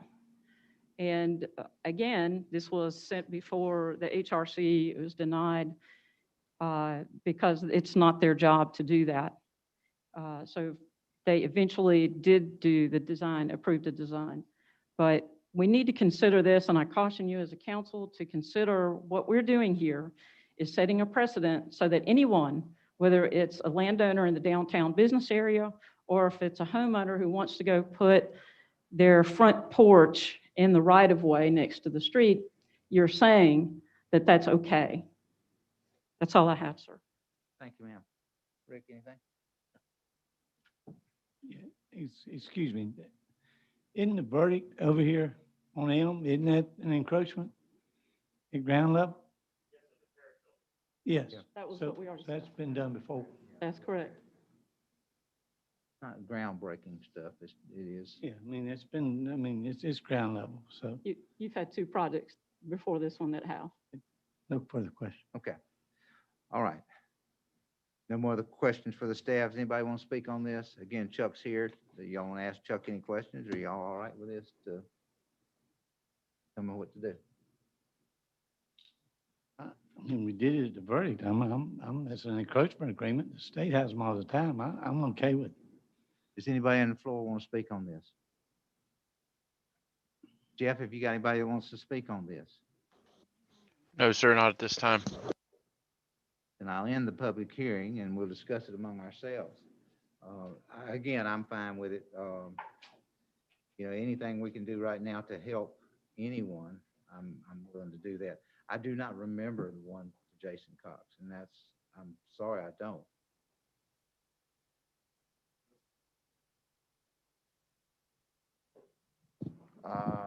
It was the one where he was requesting to put a door in, and council determined that he would have exclusive rights to the Centennial Park. Park, I remember it now, yeah. And I said it right, okay. Yeah, you did. Yeah. Okay, I do remember that, yeah. Okay. Anything else? All right, if no other discussion. I will move you to page 43, and I'll ask the council for a motion. Mayor, I move to authorize the city manager and city attorney to enter into an encroachment license agreement with Chuck Talley for the installation of a staircase on the north side of the building located at 21 Southeast Court Square as identified by the submitted photos with the following conditions. Provide proof and maintenance of $1 million insurance, liability insurance with the city as additional insured. Provide a final survey to confirm approved use of public space. Improvements under the encroachment license must be made prior to the expiration of the building permit. Thank you, sir. I need a second. Thank you, sir. Well, a motion and a second. Any more discussion? All in favor, say aye. Aye. All opposed likewise. Aye. Motion carried 3-1. Jennifer, you return back to your seat. Do we need a motion? Don't we need a motion? No, you do not. I don't think Okay. you don't have to vote on somebody coming back. Okay. You have to vote for them to leave. Mr. I Mayor, believe it's I right. asked, do we take a 10-minute recess? Okay, Rick has asked for a 10-minute recess. Let's go to a quarter till. Would that do you? Yes, sir. Okay. We'll come back at a quarter till 8. Everybody stretch.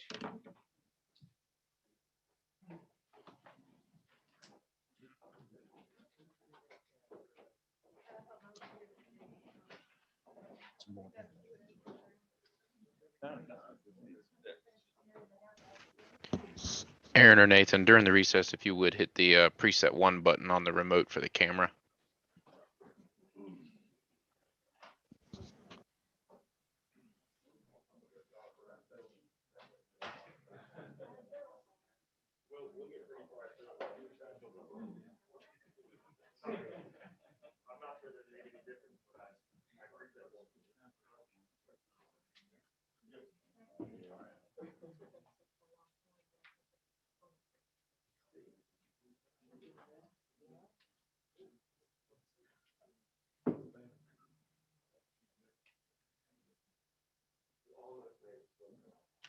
I'm gonna steal some paper from Chip instead of bothering you again, Doc.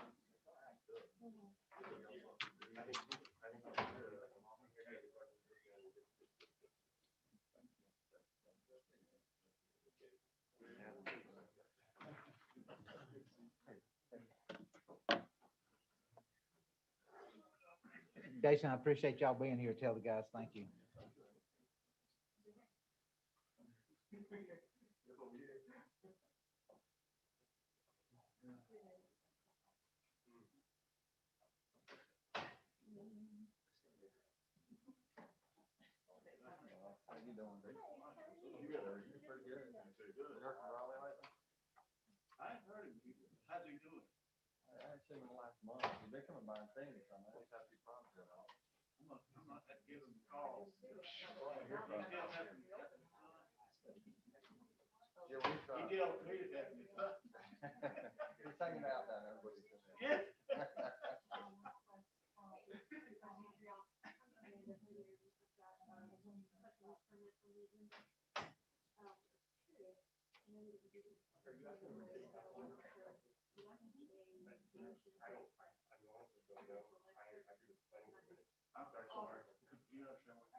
No. Down here? Have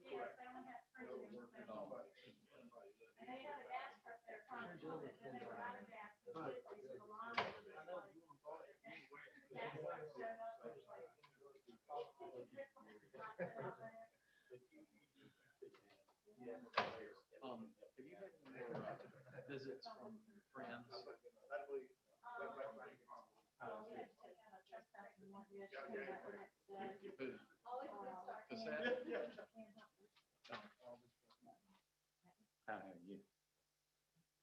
did she hope to accomplish? She came inside. No, I think they were just wanting to have a meeting. No, they didn't, the clip, the video clip they show is edited, of course. They don't show what they were doing beforehand. Quite frankly, they were very confrontational with existing customers. That's where I thought it was gonna go fast. Quite frankly, because the police understand de-escalation, they understand how to try to calm things down. You doing all right?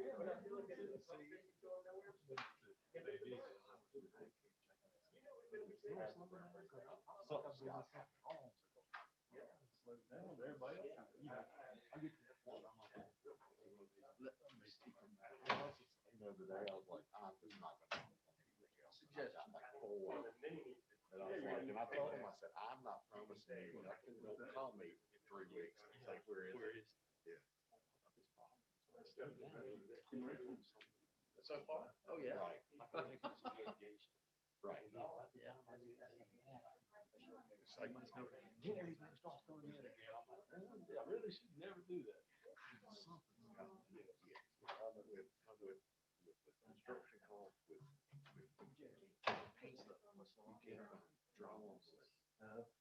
Mr. Mayor, anytime you want to rock and roll again. Okay. I said it's 14, we better start on time. All right. I know that's where it is.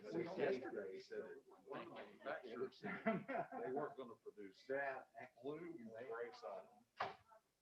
Until further notice. They said that they, the way they had to retool things, they were pumping out as much as they can with the resources they could get. Like, it's a little bit more resource. And so. I like That's that. the way we're.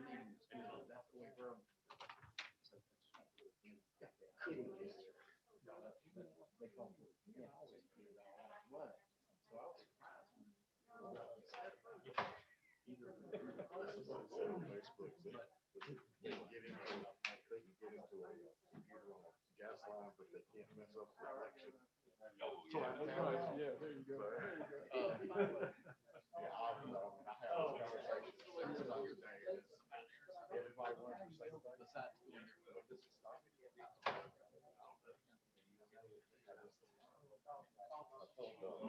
I saw a thing over the weekend. Advertisement came in on something. They would like to pray. How's your buddies doing? They are all over the place. 3-year-old is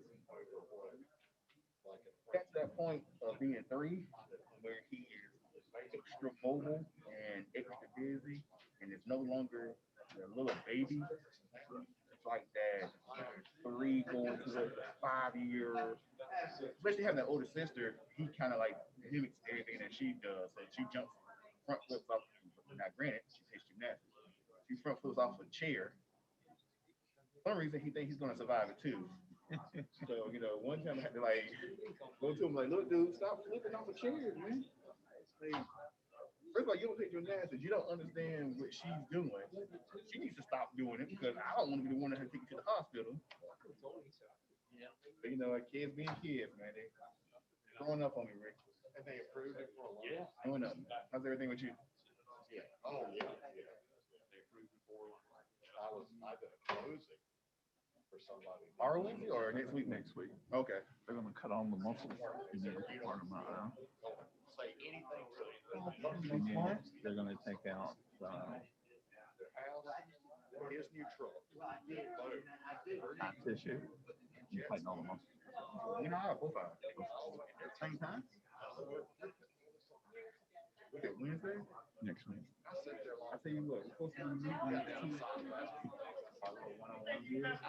I'll make sure to give you a bag of ice. Peas, you have to have peas, peas and corn. And then I got a birthday, I'll be 62 this month. Early Thursday. Let's do a party now. Well, my wife is putting one together, so I don't know what's going down, but I've been told she's putting one together. I appreciate that. Yeah. At my house that I grew up in, my mom, my brother, they all made birthdays too. Cool.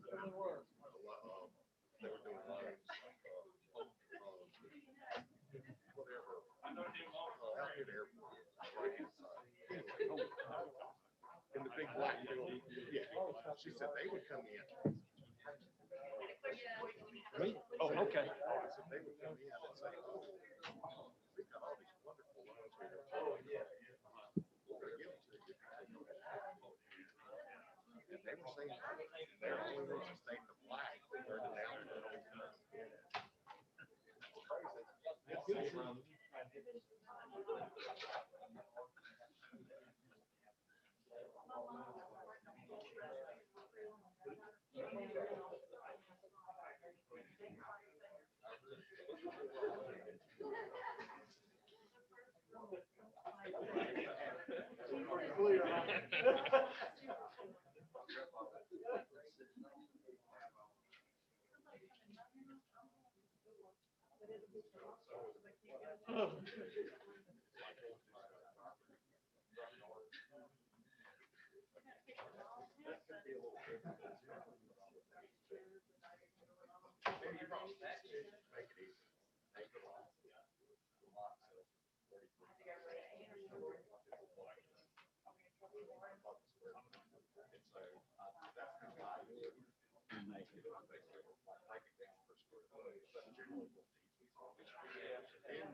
Didn't have to.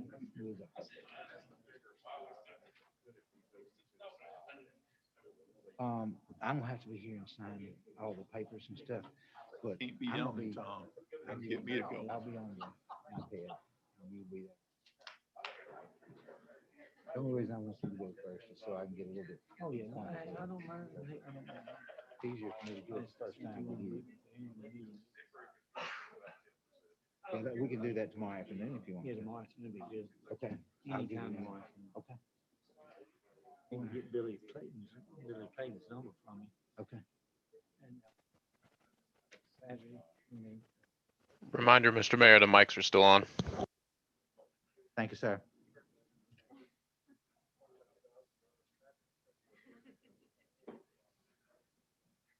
so that this thing Saturday.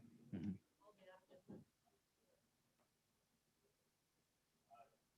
Let's see where we at here.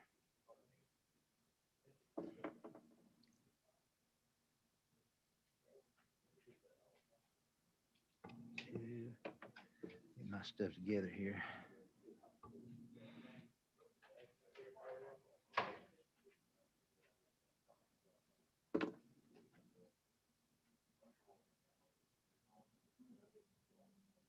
All right, ladies and gentlemen, it is quarter till. We'll reconvene here. We're going to number 4A, public hearing, CR 2001A, Riley's Meadow. Request by Michael and Carolyn White, trustee in charge of the Access Drive location for Riley's Meadow. And Nathan, you're handling this for us, please?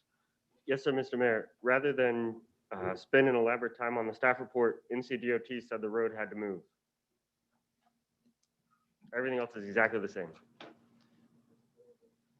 Road had to move.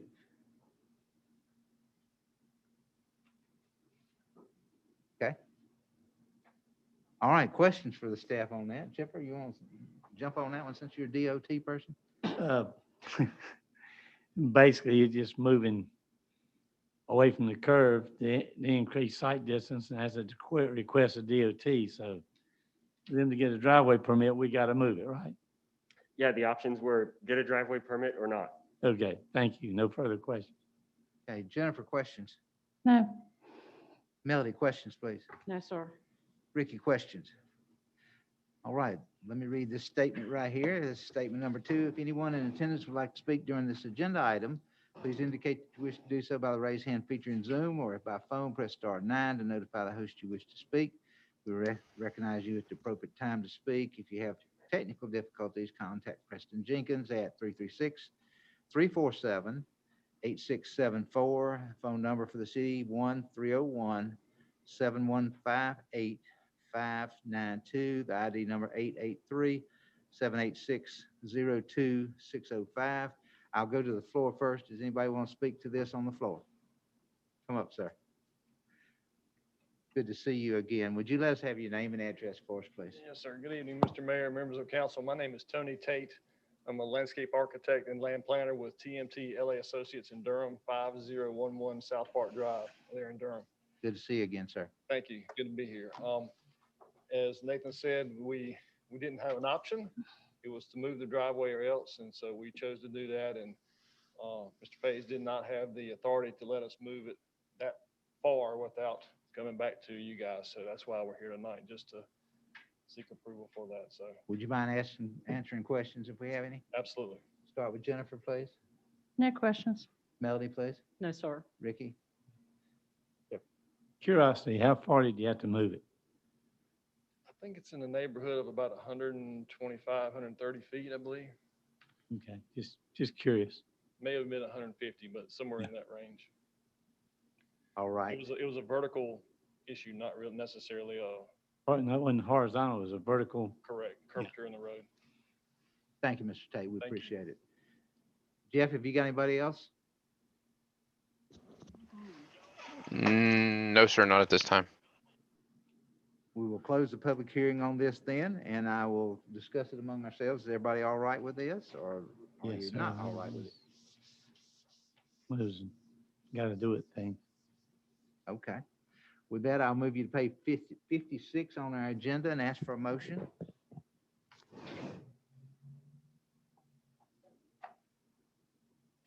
Mr. Mayor, I move that the application be approved. I move that the application is consistent with the Graham 2035 Comprehensive Plan, and rezoning the property would be inconsistent with policy 3.2.4, 5.2.1, and strategy 4.3.1 of the Graham 2035 Comprehensive Plan.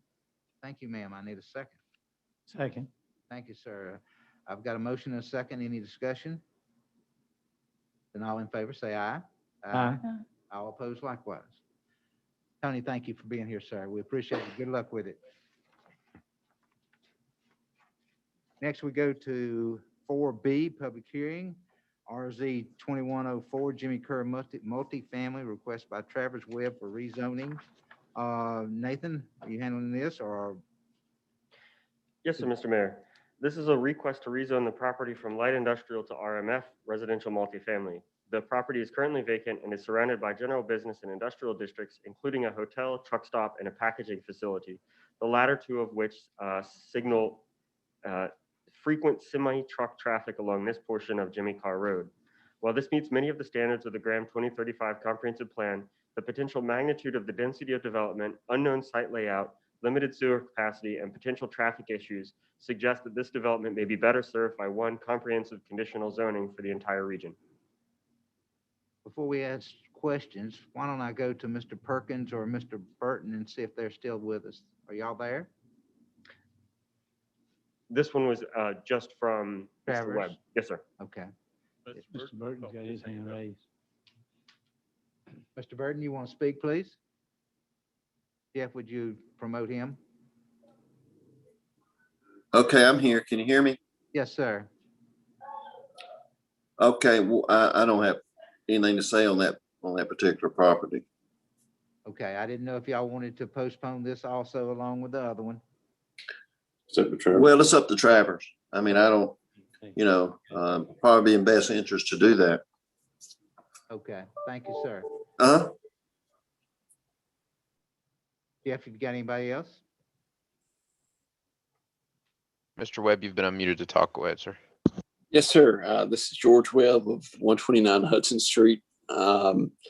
We've done extensive research on this property, and we feel that this is, we discussed earlier about, the development for this whole area, and we feel that this property specifically in regards to traffic flow, that this is a crucial piece to developing not only this lot, but the ones behind it.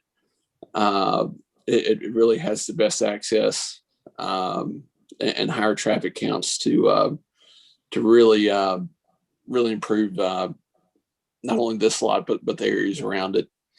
And we're hoping to work with the city of Graham on on things like the sewer calculations as well. Okay, thank you, sir. Questions for Mr. Webb?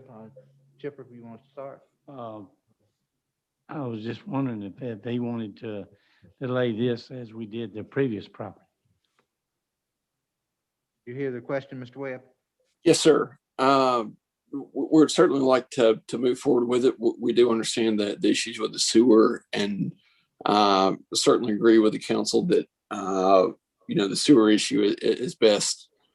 I think it's better for all parties involved, and to work together with the city to attack the sewer issue together. The more developers and the more people chipping in, greatly benefits the city. But the unique part about this property is that it really opens up access to a lot of the lots that are kind of landlocked behind it. And we feel that rezoning this, we also have a kind of chicken and egg scenario where if we can get this rezoned, we've made significant progress with the traffic studies and feel comfortable that we have plenty of trip counts available, and we feel like getting this property rezoned will really be the kind of the linchpin for allowing further development, not only this lot, but on the ones behind it for multifamily and whatever else may be developed behind it. But we're certainly agree that this is something that we need to work with the city and the developers around us to help attack the sewer issue. But we feel like this would be a good with the traffic access. This would really kind of kick off that and really help get some motivation behind this movement. I agree with you, sir, but would you be all right with me making a motion to postpone this together with the staff next week or the week after, as soon as y'all are able to do that? Yes, sir. I'm in agreement with you that the sewer is an issue that I do believe that we all need to work together on, and we'd all benefit from. And we'd certainly welcome the opportunity to work with the city and the developers around us to help tackle that issue. All right, thank you, sir. If there's no more questions for Mr. Webb, I'll make a motion that we postpone this to the next month's meeting. Mr. Mayor, I second your motion. I've got a motion and a second. Any more discussion? Then I need to, all in favor say aye. Aye. All opposed likewise. I'm sorry. I'm in favor of postponing. Okay. Mr. Webb, we will meet in next week or the week after and make sure we all sit down to the table and see what we can do with this, sir. Is there a certain time you guys have in mind to meet, or is? We want you to call at your convenience and let us know when y'all want to meet. Yes, sir. You'll be hearing from me shortly. Thank you, sir. All right. Thank you. All right, let's see where we're at here. Next, we've got recommendation from the planning board. C. Nah. All right. Okay, that Mr. Webb hanging up. Next, we've got C. S 2101 Huntington Hills, request by Don Server for single-family detached subdivision on 95 lots. Nathan, you're handling this for us, please? Yes, Mr. Mayor. The request is to create a new major subdivision on approximately 35 acres with 95 single-family lots. And this area was rezoned within the last few years, so it's just a single-family detached regular subdivision, not an open space subdivision before you. Thank you, sir. Questions for the staff? Jennifer, start with you, please. No questions at this time. Melody, please. No, sir. Ricky Hall No, sir. and Chipper. No, sir. All right. Jeff, have we got anybody who wants to speak on this? Yes, sir.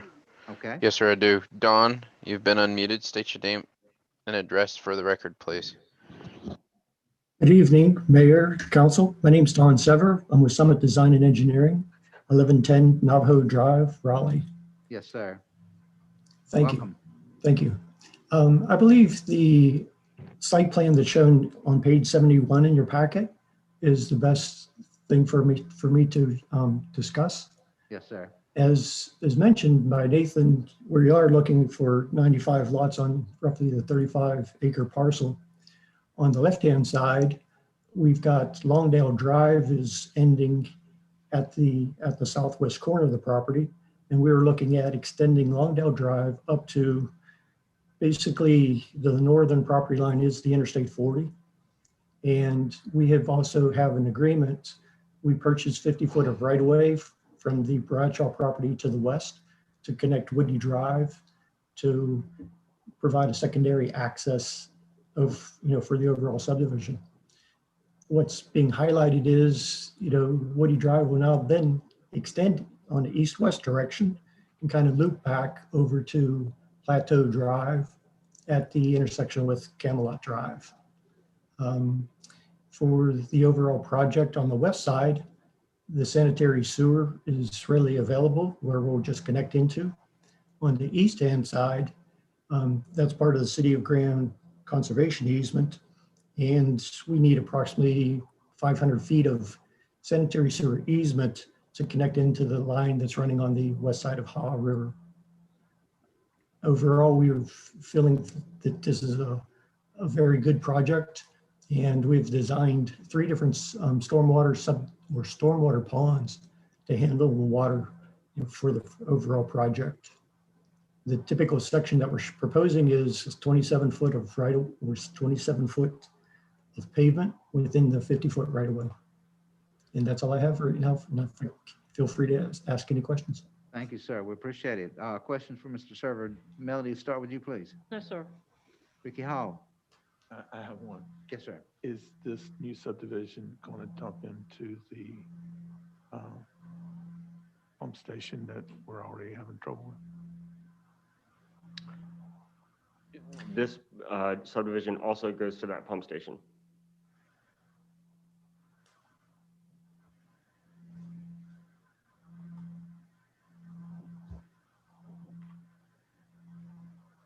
Now, wait a minute. This is on the other side of the interstate, so it does not go through the pump station then. On the other side of it, it's going downhill to the big pump station. Is that not right? I think that a portion of it can flow to Highway 54's sewer outfall, and then a portion of it does also go to the pump station. This one is an approval for a subdivision rather than an approval for rezoning, and so there's a different level. Yeah. Yeah, I just want to make sure that this is going to run downhill towards the big pump station down there instead of running uphill to the one we're discussing right there at the interstate. There's a portion of this that flows down to Cooper Road's pump station. That answer your question? Yes. Anything else? I didn't want us to be giving. Running out the capacity. Right. If we're already at capacity. I think this one's figured in on that capacity number. Okay. I think, isn't it? We wouldn't be able to sign for any state permits if there wasn't capacity anybody. So anyone requesting to go to that pump station will have to get signed off by the city engineer, and without the city, then clarify with the engineer that we can actually do it. I didn't want us to turn down their projects because we couldn't pump it, and we're getting ready to give these people an out. That's not fair. No, sir. No question. Jennifer, questions? No. Thank you, sir. We appreciate your time. Thank you. Now, this is not a public hearing, so I'm not going to the floor or going to any more calls unless we have someone else that's involved in this wants to speak. Jeff, have you got anybody else? No, sir, not at this time. Okay, then we will discuss it among ourselves. What does everybody think? We've already rezoned it. I mean. Yes, we- yes. All we're doing is okay in the plat, really. Yep. Yep. Anybody else got anything to add? If not, let's see, I want to move you to page 75 in your agenda. I'll ask for a motion from the council. Mr. Did I give you Mayor, the right one? Wait a minute. Yeah, 75 it is. I move to recommend approval of the application presented. Application is consistent with the Graham 2035 comprehensive plan. The action is reasonable and in public interest for the following reasons: 3.2.4 and 3.2.3. I don't have Mr. that. Mayor, I second his motion. Thank you. I have a motion and a second. Any more discussion? And all in favor say aye. Aye. All opposed likewise. Mr. Server, good luck with it, sir. We appreciate it and wish you good luck. Next, we got 4D, a quasi judicial public hearing, SUP 2101, Windsor Oakmont subdivision, request by special use permit by Amanda Holderrill. See, I messed that up anyway, didn't I? After I went over it. Brian, I will go to you first. Okay.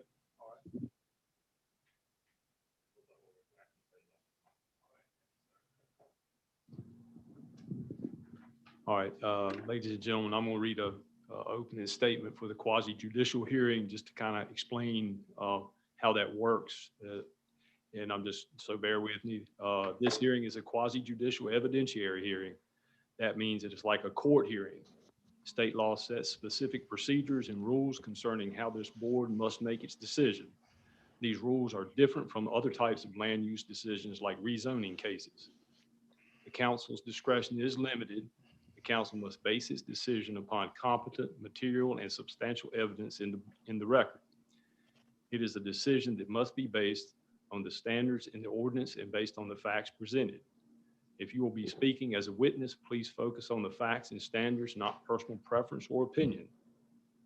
This meeting is open to the public. However, participation is limited. Parties with standing have rights to present evidence, call witnesses, and make legal arguments.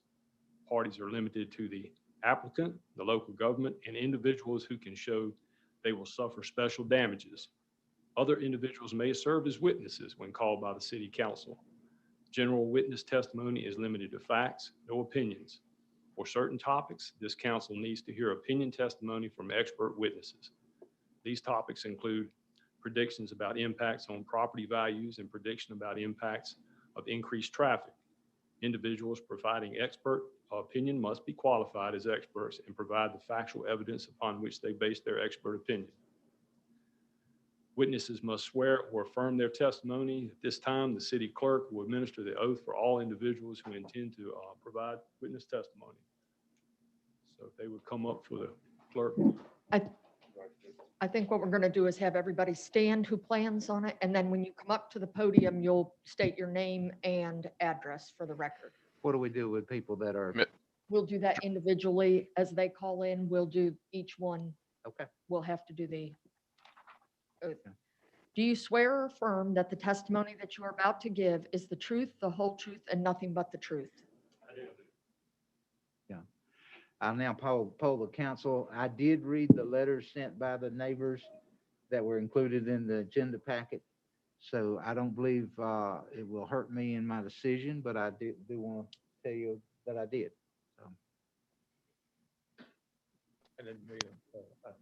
Okay. Anybody else want to? I read the letters too, but that's all I. So it's up to the council. If you're all right with us still sitting, I'm fine with that. found it. Yes. Like I said, somebody called me and I just directed them to the quasi judicial procedures.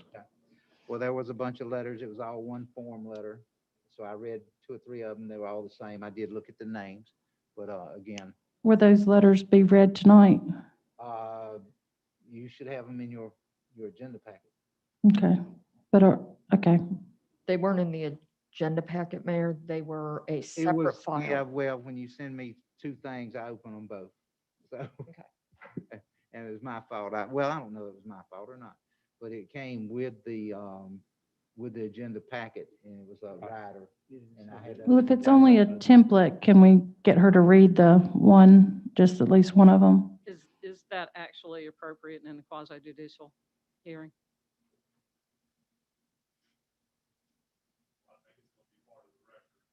Okay. All right, for the record, let's read one, and is anybody here that sent me one of those letters, that signed one of them? You did? Would you like to read it and be part of the record, or can we read your letter and have it as part of the record? That's not the letter that's being referenced. I think there are some folks who are online who signed that letter. And so perhaps one of them could read it in, and if we don't hear it come up, we can read it at the end. That'd be fine. Okay. Is that all right with you? Yeah. Jeff? Yes. That works for me. Yes, sir. Okay. So, are we ready? Does anybody Mr. else have- Okay. Mr. Mayor, do you want to do the swearing in of the people online like I did for the planning board before, which seemed to work well, or do you want them to do it individually? How did you do it with the planning board? Now, I guess I need to say that I watched the opening of the planning board, but I watched it until this came on, and then I cleared myself out of the planning board. So, What we did is asked anybody to raise their hands if they wanted to participate by either hitting the *9 feature to raise their hand on the phone or by clicking the raise hand. And I went through each individual one and renamed them to what their names were. And then they all got sweared in at the same time. And then we went to each individual one to allow them their time to speak. It's if you'll totally do up to that you. for us, then I will talk to them about the planning and zoning board meeting for a second while you're doing that, okay? Okay, if anyone in attendance online would like to be sworn in and speak on this item, please click the raise your hand button in Zoom or click *9 if you're on a telephone. So anyway, I signed on to the planning board meeting. I told the chair of the board I was going to sign on to see how his meeting went, the first live meeting we had. As soon as I saw how it was going, I signed off of the planning board. So I did not hear this. So Phone number ending in 1602. You've been unmuted. State your name so I can fix it in Zoom, please. So if you heard the planning board, Yes, you have to disclose that. okay, so I heard the planning board meeting. Phone number ending in 1602. No. Can you state your name, please? Joanne Henry. Okay, Joanne, I'm gonna place you back on mute. Hang on just a second for me. Jeff, we got one more thing to clear up. We will be ready in just a second. If you would, Mr. Mayor, while you're doing that, mute your mic so I can hear these people, if you would, please.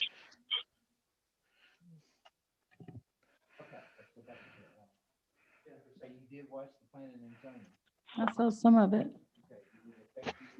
No. I'm sorry. I'm good. Phone number ending in 1393. You've been unmuted. State your name, please. Robin Ferguson.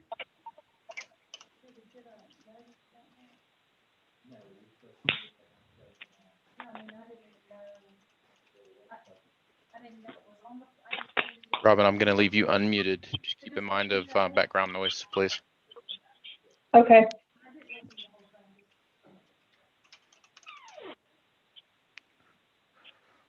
Are you ready, Jeff? Not yet, sir. I've got several to go through. Stand by, please. Phone number ending in 1531. You've been unmuted. State your name, please.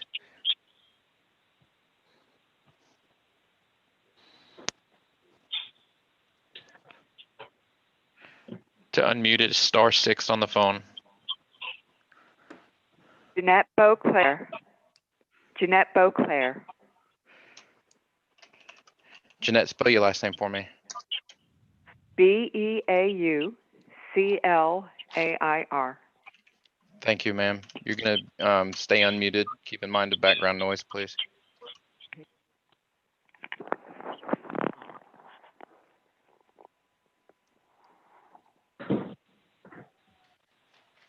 Ms. Moore, you've been unmuted. I already know who you are, so we don't need to rename you. Cynthia Thompson, you've been unmuted. Charles Smith, you've been unmuted. Angela Pearson, you've been unmuted. Phone number ending in 0244. State your name, please. *6 to unmute.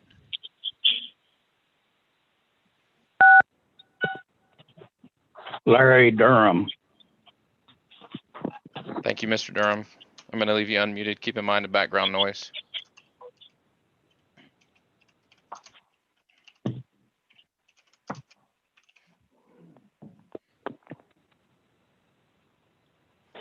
Vance, you've been unmuted. Keep in mind the background noise. Phone number ending in 4958. Hit *6 to unmute.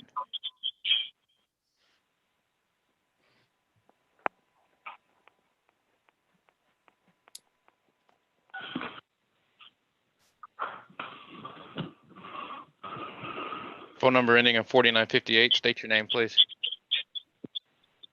Conrad Cowan. Repeat that one more time, please. Conrad Cowan, CWAN, 648 Whisper Ridge Drive, Graham. Okay, Mr. Conrad. I'm going to keep you unmuted. Stand by just a second, please. Thank you. Vance, state your last name, please.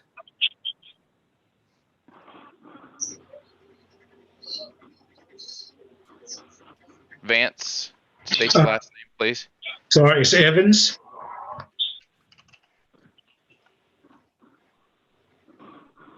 Paul, you've been unmuted. State your last name, please.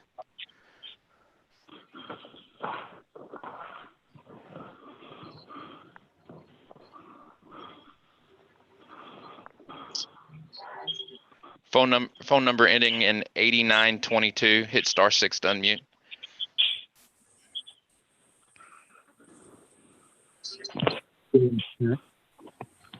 I'm sorry, his last name was Smith. What was the first name?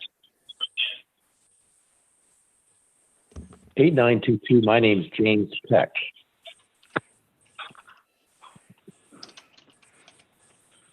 Okay, sir. I'm going to leave you unmuted. Stand by just a second, please.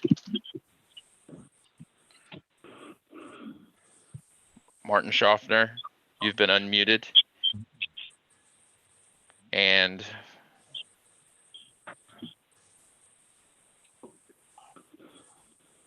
I also have a user on here as iPad. You've been unmuted. State your name, please. Kevin Moss.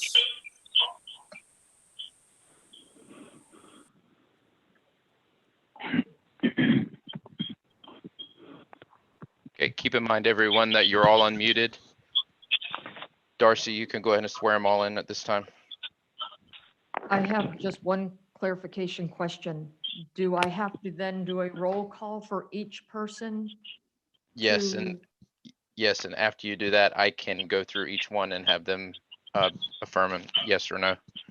Okay, so I'll read the statement and you will go through the names? Yes, ma'am. Okay. Do you swear or affirm that the testimony that you are about to give is the truth, the whole truth, and nothing but the truth? Joan Henry, Yes. Robin Ferguson, Yes. LB Moore. LB Moore. Cynthia Thompson, Yes. Charles Smith, Yes. Gannett, Yes. Angela Parsons. Angela Parsons. Larry Durham, Yes. Vance Evans, Yes. Conrad Collins, Yes. Paul. Yes. I'm sorry, Paul. What was your last name? Smart. SMART. Thank you, sir. Kevin Moss, Yes. James, Yes. Martin Schaffner. Affirm. The only ones, Darcy, that I did not get a response for are from LB Moore. LB Moore, do you affirm? She might need to unmute. And Angela Parsons. Angela, can you hear me? Angela Parsons says yes. Okay, thank you very much. And Miss Moore, are you there?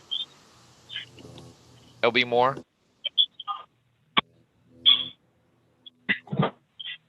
That's the only one that's not responding, Darcy. Got the last name of James. James, what was the last name again? It's Peck, P-E-C-K. Peck, James Peck. I have fixed that. That's everyone, Mr. Mayor, and we Alright. can have her affirm when it's her turn to speak. Okay. I'm gonna mute everyone. Again, everyone that's on phone will need to hit *6 when it's your turn. I'll call on you again. Thank you. All right, that's an adventure. All right, we'll go to the staff. Nathan, are you ready? Yes, sir, Mr. Mayor. This is a request for a special use permit for dwelling townhouse for adjacent properties located at 0 Little Creek Drive and 0 Broadway Drive. The sites are currently vacant. The combined sites are just over 59 acres. The plan would permit up to 70 townhouses and 109 single-family lots in the proposed subdivision. As indicated in the preliminary site plan, the proposed townhomes will be clustered in the northern portion of the property, close to the existing townhomes to the north of the subject property. A landscape buffer has been proposed along the exterior of the townhome portion of the property. Thank you, sir. Question for the staff. Melody, I'll start with you, please. No, sir.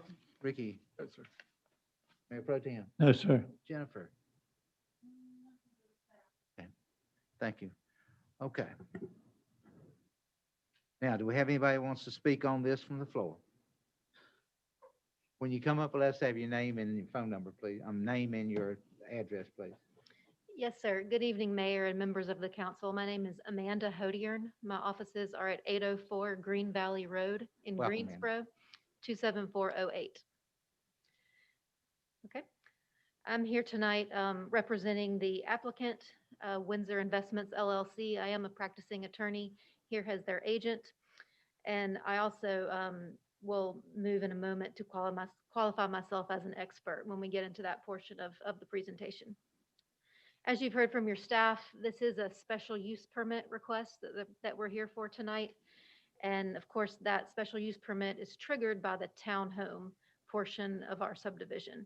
Looking ahead on your agenda a little bit, as you reviewed your packet, I'm sure you noticed that the next item is also from my client, and it's the same subdivision. And that's because this is a comprehensive subdivision with 2 use types in it for housing. So there's the townhomes, which trigger this special use permit. And then there's the single family homes, which are a by right use. And so it's a little bit hard to talk about them one without the other. So at times tonight, you'll hear me discuss the project as a whole. But again, the special use permit does apply to just the townhomes.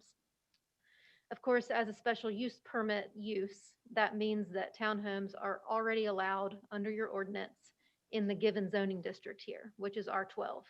So this is not a rezoning. This is already an allowed use. Instead, what you're being asked to evaluate is that this use specifically meets this specific piece of property. So it's a fact-based inquiry using the evidentiary procedure that your attorney read to you to see if specifically this use fits on this piece of dirt. And that's what we're here tonight to do. So under this quasi-judicial process, it's governed by a 6-part test in your ordinance. We as the applicant are charged with putting forth substantial, competent, and material evidence to each of those 6 parts. And if we do so, then the special use permit shall issue. So with that being said, I do want to move into that test right away and start looking at some of this evidence. I'm going to go ahead and introduce myself as an expert on planning issues. I have a degree from the University of Chapel Hill from the School of City and Regional Planning. I've been doing that for 20 years. I'm also accredited as a professional planner through the American Institute of Certified Planners. Now I am a practicing attorney with the primary part of my practice focusing on land use issues. So to the extent tonight that I'll be discussing planning issues, please accept my presentment as an expert on those matters. We will do that, ma'am. Thank you, sir. I'm also going to have 3 other speakers with me tonight that will, I'll also present as experts at that time. I'll ask them to give their credentials. And if you have questions or want to further look into that, please just stop me then and let me know, and we'll do that as each of them come up, if that works for you guys. Okay. So the first part of your test asks, are all applicable regulations of the zoning district in which the uses proposed complied with? This is a technical inquiry. It's focused on the zoning district's specific standards. Of course, that means density, unit count, and dimensional standards, things like setbacks, lot sizes, building coverage. Here, our district that we're looking at is R12. Of course, that means residential, 12,000 square foot lots. Our proposal, as you've heard, is for a total of 179 units, 70 of those being the townhomes. That 179 units would be spread over 59.52 acres. So mathematically, the maximum number of units allowed here per the zoning district is 216. At 179, as you can see, we're well under that allowed unit count. Additionally, the stated purpose and intent of the R12 district is to be a medium density zoning district under your ordinance. Regionally, medium density is typically defined as 3 to 6 units per acre. And even specifically here in Graham, under your comprehensive plan, medium density is defined at 3 to 6 units per acre. This request comes in at just 3.3 units per acre. So again, we are well within the threshold that's established by planning practices regionally and locally, specifically to your comp plan. The dimensions and lot sizes are as set out on the site plan that's included in your packet and that's been evaluated by your staff and your TRC. That review did not yield any deficiencies in any of our dimensional standards. And that review process is, of course, conducted by your staff and looks for full zoning compliance. So I would submit to you that you can see your TRC comments in your packet. No issues were flagged. And I would offer that as conclusive evidence that we meet the requirements of your R12 district. Moving to test number 2 under your ordinance, conditions specific to each use identified by the development ordinance are complied with. Again, this is another technical inquiry, but this time instead of looking at the zoning district, we're asked to look at the specific standards under your ordinance for our proposed use, which is townhomes. That use is examined most specifically in the site plan that we've submitted, and I'd like to call now our civil engineer, Homer Wade, to testify on this item. Again, I'm going to ask him to give his credentials up front. He is being presented as an expert, so please feel free to ask him whatever you need to do that. Thank you. Mr. Wade, will let us have your name and address, please, sir. Welcome. Mr. Mayor, members of council, my name is Homer Wade. I'm the past president of Borum Wade and Associates, 621 Greensboro, North Carolina 27401. I am a licensed practicing civil engineer with 44 years of experience. I am also a licensed professional land surveyor and have practiced that for approximately 35 years. I'm going to touch on basically the townhouse provisions, not the overall subdivision at this particular juncture in terms of the condition specific. The locations of the townhouses, as Amanda mentioned, have been positioned south of the existing townhouses in an effort to be compatible and consistent with the adjoining property owners. The setbacks, and this is specific to the townhouses, the setbacks and the separation meet the dimensional and requirements of the R12 zoning. A 30-foot front yard setback, a 25-foot side street setback, 20% of total lot depth for the rear yard setback, and 20 feet between the buildings themselves. So, and then as Amanda mentioned, the overall density is 3.3 units per acre, which falls into the medium density.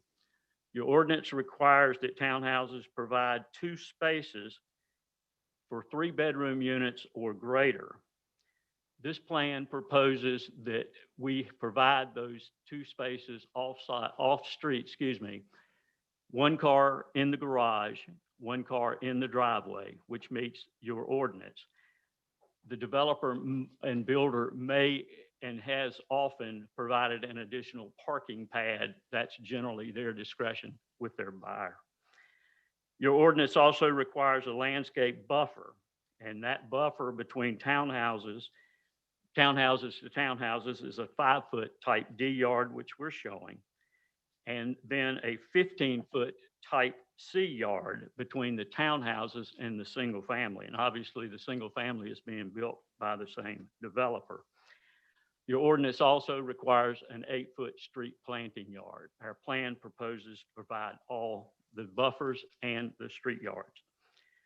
The overall site development for the townhouses, the open space requirement is 10%, which in this case would be around 38,100 square feet. This is where there's a little bit of overlap because obviously our site plan for the townhouses utilizes the open space that's also utilized by the single family development. And on this particular plan, there is 16.7 acres. So it's well over the 38,100 square foot needed. Your ordinance also requires that if you exceed 24% built upon area, you'll have to provide some stormwater management devices. This particular plan shows that we are providing that in 2 stormwater management control devices. So I believe that this particular plan meets that criteria, and I'll turn it back over to Amanda.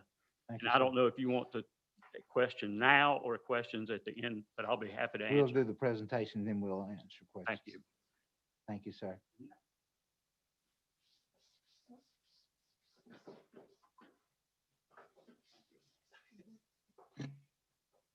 Thank you.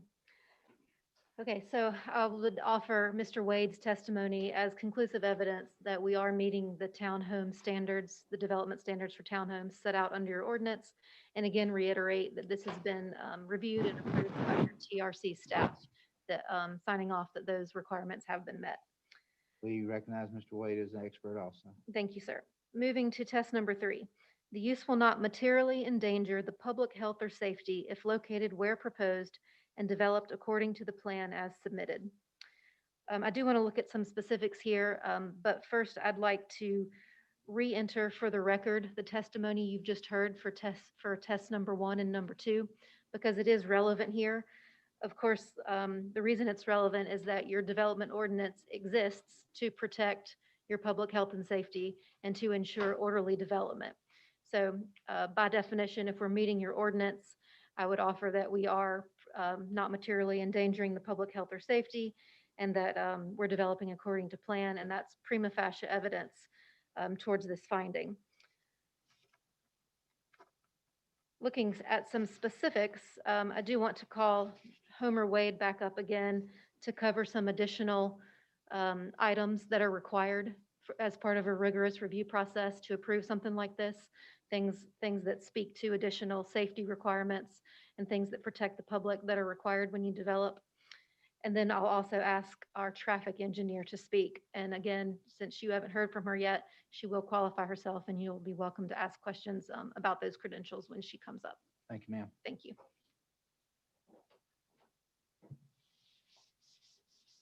Welcome again, Mr. Wade. Thank you. I'm not bringing my glasses up or I'll forget them again. I want to offer 4 points on this particular item. The townhouse and overall project has, as you can tell, 3 points of access. And we have tied to all 3. Obviously, the city has, over the years, has provided for street stubs into adjoining properties just for this reason. We have actually intentionally tied on to all 3 with the intent of hopefully dispersing the traffic throughout the site and hopefully lessening the impact on any one street. The townhouse location falls well outside and above the 100-year floodplain. This was intentional as well. All the stormwater flows from the south, or flows south and downstream from all adjoiners. No stormwater from this site drains on an adjoining property. And as I had mentioned before, we've provided the stormwater and sediment control structures to lessen the impact to Little Alamance Creek. The last point I'd like to make is to outline, or at least tell you, the permits that will be required.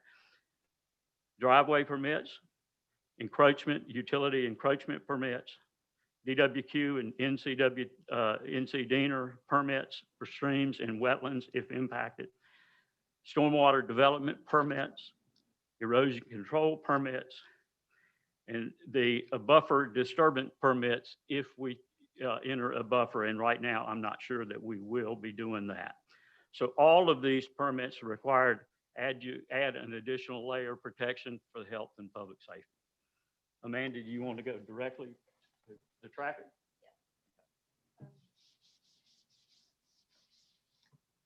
I'm going to bring up our traffic expert now to speak to traffic and transportation issues.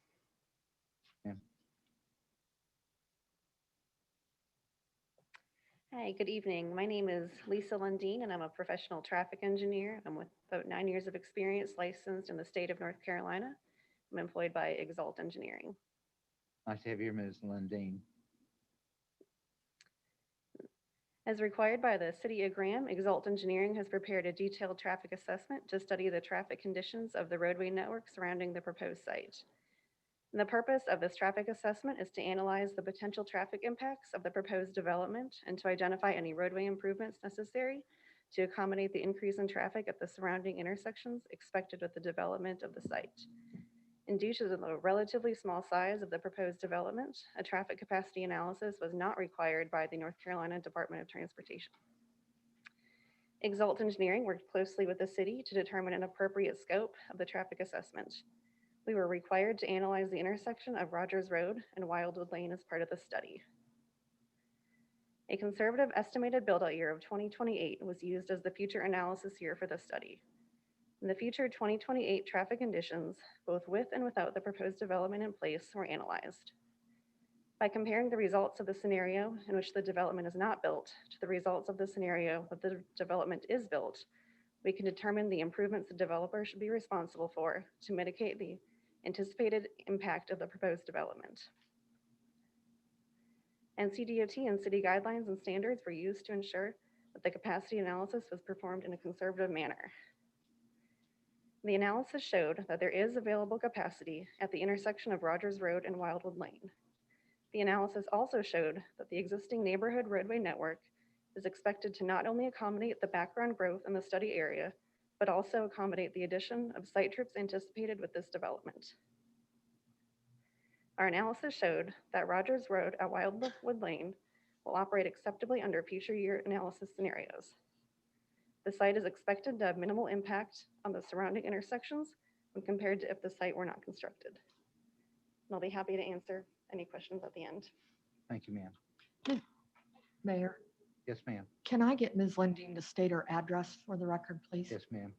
Sure, my address is 304F West Millbrook Road in Raleigh, North Carolina, 27609. Thank you. If you don't mind, Lisa, I'm going to ask you about a couple things while I have you here on the record. Could you describe to us in greater detail what the scoping process is and who is involved? Sure, we start scoping by contacting the City of Graham and the North Carolina Department of Transportation. They help us decide which intersections we need to analyze and the future build-out year and growth rate for the area. And are you required to study what the city tells you to, or do you have discretion in that? We are required to study what the city asks us to. Thank you. And you mentioned that the study parameters fell below the threshold for NCDOT, is that correct? Yes, it is. Okay, and does that mean that you didn't submit the study at all to NCDOT, or were they involved? We did submit the study to them and they were able to review it. Thank you. And do we have any comments back yet? We do not. Thank you. If we were to get comments, would we be required to build what they recommend, or is it just a suggestion? How would that work? We would be required to build what they recommend. Thank you. Okay, thank you. Moving on to test number 4. This time we're looking that the use will not substantially injure the value of adjoining property or that the use is a public necessity. I'm going to ask our expert property appraiser to come speak to this and again qualify himself. Good evening. Glenn, it's nice to see you, sir. Good to see you, sir. Name and address. Glenn Patterson, 885 Cheeks Lane, Graham. As Amanda said, I'm here to provide an unbiased professional opinion on the impact of proposed development on adjoining or abutting properties and neighboring properties. I'm graduated from Appalachian State with a degree in real estate and urban analysis. I'm a licensed real estate broker, state of North Carolina. I hold a license, a North Carolina State, what do I have? General appraisal license, I think is what they call it. I've been appraising real estate for 32 years prior licensing, and I dabble in commercial brokerage. I've appraised about anything you can think of, from land to houses to chicken houses to golf courses. You name it, I've probably done it. I own Patterson Appraisal Company and have been self-employed my whole career. We recognize you as the expert, Mr. Patterson. Thank you, sir. In searching for markets for situations where townhouse developments like this were constructed or allowed on a parcel adjacent to an existing townhouse or single-family development, and did that project that was put in injure adjoining or abutting properties, there's no empirical data that I can discover to support definitive proof that the use of a property in question would have any effect on the value of properties to the adjoining properties or properties in the neighborhood, whether positive or negative. In my professional opinion, there's absolutely no negative effect on surrounding properties for the property in question to be utilized for such a residential purpose. In fact, the enhancement of the property would have more of a chance to enhance the neighboring properties. The adjacent property is utilized for a similar purpose as the townhouse development. These adjacent properties were expanded from the original development to the north, began on the far north side of Luther Schofter's development, and as it moved to the south. I think he began to upgrade the units as they came south. That's been so long ago, it's hard to determine over age and depreciation whether there's any impact to it. As they were bought, as they were built, they're sold. As they come available, they are sold. Again, no empirical data was yielded to indicate an effect on the existing developments with the newer developments. They did offer various size products in style, size, and price, which offered a more diversifying purchase market to this entire area of South Graham. I looked at some newer projects and tried to stay on this side of 2016. So we weren't dealing with properties we're looking at and having to work in with the downturn of the economy from 08 to 16. One such of this was Chandler Village, which is just off the northwest corner of Rogers Road, Moore Street. After the original plan was halted at the downturn of the economy by Dennis Eulis, the project was purchased in January of 2016 by the subsequent developer. An examination of the 1/2 mile radius market from Chandler Village was made to reflect the sales of residential properties for 2 years prior to the purchase of this project and the 2 years after its purchase. 48 residents sold the 2 years prior at a median price of $167,453, and 46 residences were sold 2 years after at a median price of $167,519. This yielded a $66 variance in the prices. It's a very extreme small increase. Again, that indicated that this particular project had no bearing on properties within that radius around them. I looked at another project that's new, is Isley Place in Burlington. This project is an expansion of an older existing project for townhomes. The land was purchased in April 2020 for this recent expansion. In a 1/2 mile radius of the residential properties sold for 1 year prior to this purchase, there were 40 residences with an average of $194,283. With the 1 year after, 40 were sold with an average of $200,625. This yielded an increase of $6,342 or a 3.212% increase. And again, no data to show that this project had any effect at all. The third I looked at was the Brentwood Townhomes off of 119 across from the Honda plant. This project was began before the downturn of the economy and then resumed again around July of 17 as the economy began to rebound. In a 1 mile radius, there was a limited amount of data for this area to examine. 1 year before July 17, there were 34 residences sold with an average of 192,679. And 1 year after the July 17th, there were 30 residences with an average of 190,696. This was a reduction of $1,983 or 1.035%. Again, data didn't show this project had any bearing to that one project did that. All these projects are located in areas where there's a mix of properties prior to their construction or expansion, before and after their construction. Again, this market does not appear to present any empirical data which would indicate that a new residential project in a market had a positive or negative effect on the existing properties. Thank you, sir.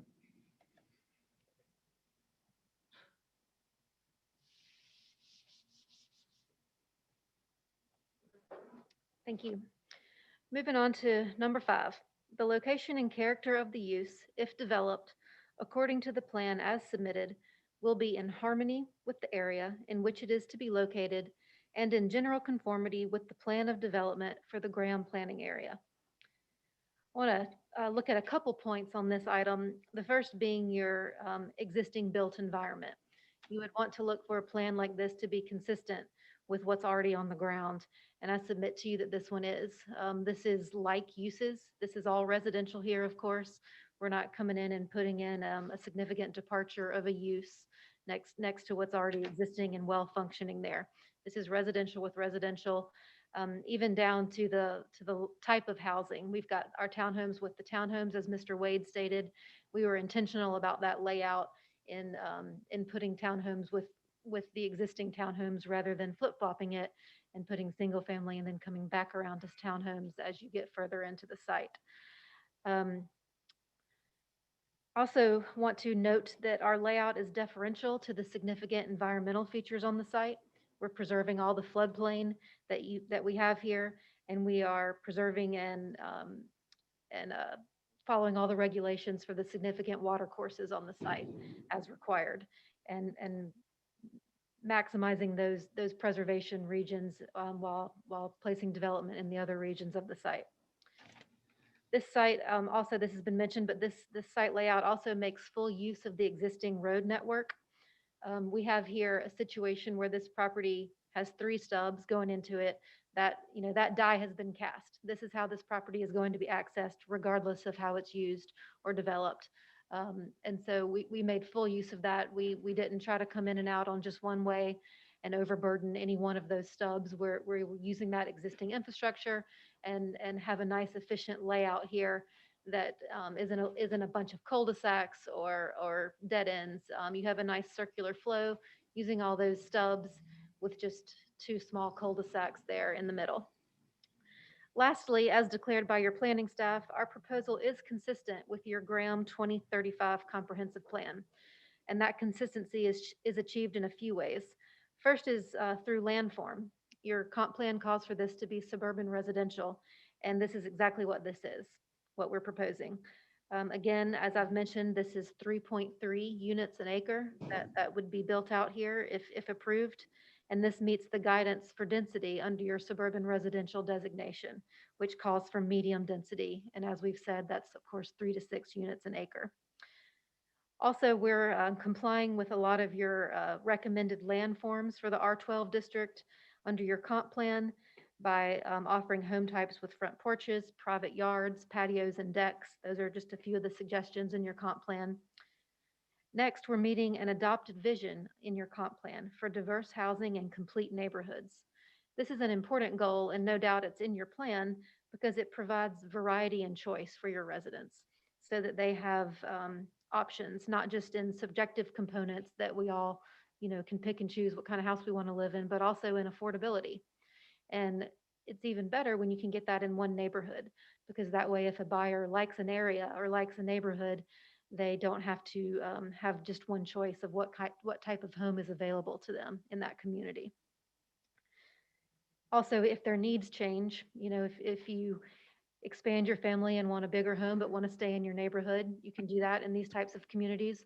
Or conversely, as folks age and people move away and you want a smaller yard, you can also do that type of transition in this type of community. I think that's why you have that adopted vision in your comp plan, and we're excited to be able to achieve that with this proposal. Also, your comp plan seeks to maximize land use efficiency.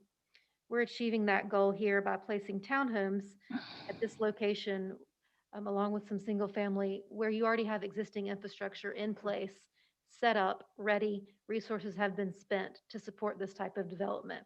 So you're able to capitalize on that and see some payoff and some tax base from those investments here. Also, this proposal, as we've said, it's for a dual housing type community. It gives us that housing choice that communities like to see for the reasons we've already discussed. Looking at your last test, number 6, satisfactory provision has been made for the following when applicable: vehicle circulation, parking and loading, service entrances and areas, screening, utilities, signs and lighting, and open space. This is a site-specific compatibility test, I would submit to you. It's asking you to look at the type of use being proposed and see if there's any particular factors that need extra attention. Are there any particular sharp edges that need to be mitigated so that this is a good fit? Of course, as we've said, this is residential with residential, so a lot of this doesn't apply. We don't have commercial loading areas or commercial lighting and that type of thing. But we did still want to take into account compatibility and the best way to lay this out with each other. As I've mentioned, our first stab at this was being intentional with where we placed each use on the site. We put townhomes next to the existing townhomes and then transitioned down into the single family. Also want to call Homer Wade and Lisa London back up to talk about a few of their site-specific considerations that they analyzed and decisions they made as they were looking at their items to make sure that we address this in the most compatible way possible. Homer?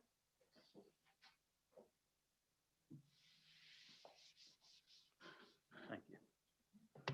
I'll just touch on a few of the points that I thought were applicable. Was the vehicular circulation, as Amanda has alluded to, the 3 points of access. I'd also like to point out the internal circulation within the development. The block lengths are relatively small and short, which is something the city of Graham and Nathan in particular has pushed on us over the years. The parking we've already discussed. Amanda alluded to the loading and screening, which is more applicable to a commercial type or industrial type development. The signs and lighting, generally these types of developments will have low entry monument signage with some uplighting. Generally, street lighting will be provided, and whether that's decorative or Duke Power overhead light, street lights, that'll be sort of up between the developer and Duke or whoever the utility provider is over here. And the last item is the open space, which I touched on earlier. We've been very intentional of trying to maintain as much of the floodplain and open space as we possibly can. And again, I'll reiterate the area that's approximately 16.7 acres includes a fair amount of wetlands that we are totally not touched at all. So with that, I hope I've covered that 6th point for you, and I'll turn it over to the traffic engineer.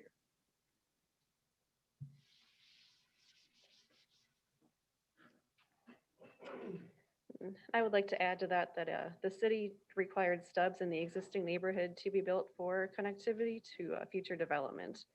And we propose to use every available stub to evenly disperse the traffic as much as possible through the existing neighborhood.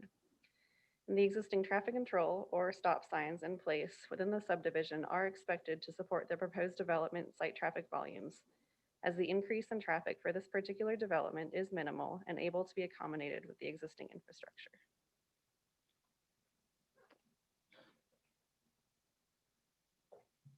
Thank you. Sorry you're having to hop up and down so much. I appreciate you. Okay, that takes care of our 6-part test. I believe that, I hope you will agree that we've offered competent material and substantial evidence on each of these 6 parts. We look forward to answering any questions you have and delving further into any of these items. I do think that Of course, as I started out by saying, I want to end by saying, this is a permitted use in R12 when you can meet this test. I think we've proven that we do meet the test and hope that you'll agree and look forward to helping you find that information as we carry on tonight. Mr. Attorney, I do want to just note my objection for the record about the reading of the out of hearing letter and the watching of the hearing, just for the record, and I'll reserve the remainder of my comments for rebuttal. Thank you.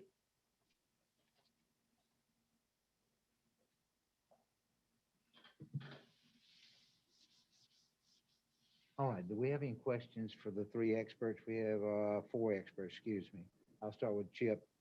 If you have a question for any. Very good presentation. I do have one for the engineer. You mentioned there were three. Mr. Wade. Yeah, three drainage devices. Two. Two. I'm sorry. I thought I said two. If I said three, I misspoke. Maybe I misheard it. But now are these silt-based or retention ponds? They actually act as both. During the construction process, they generally act as sediment control devices.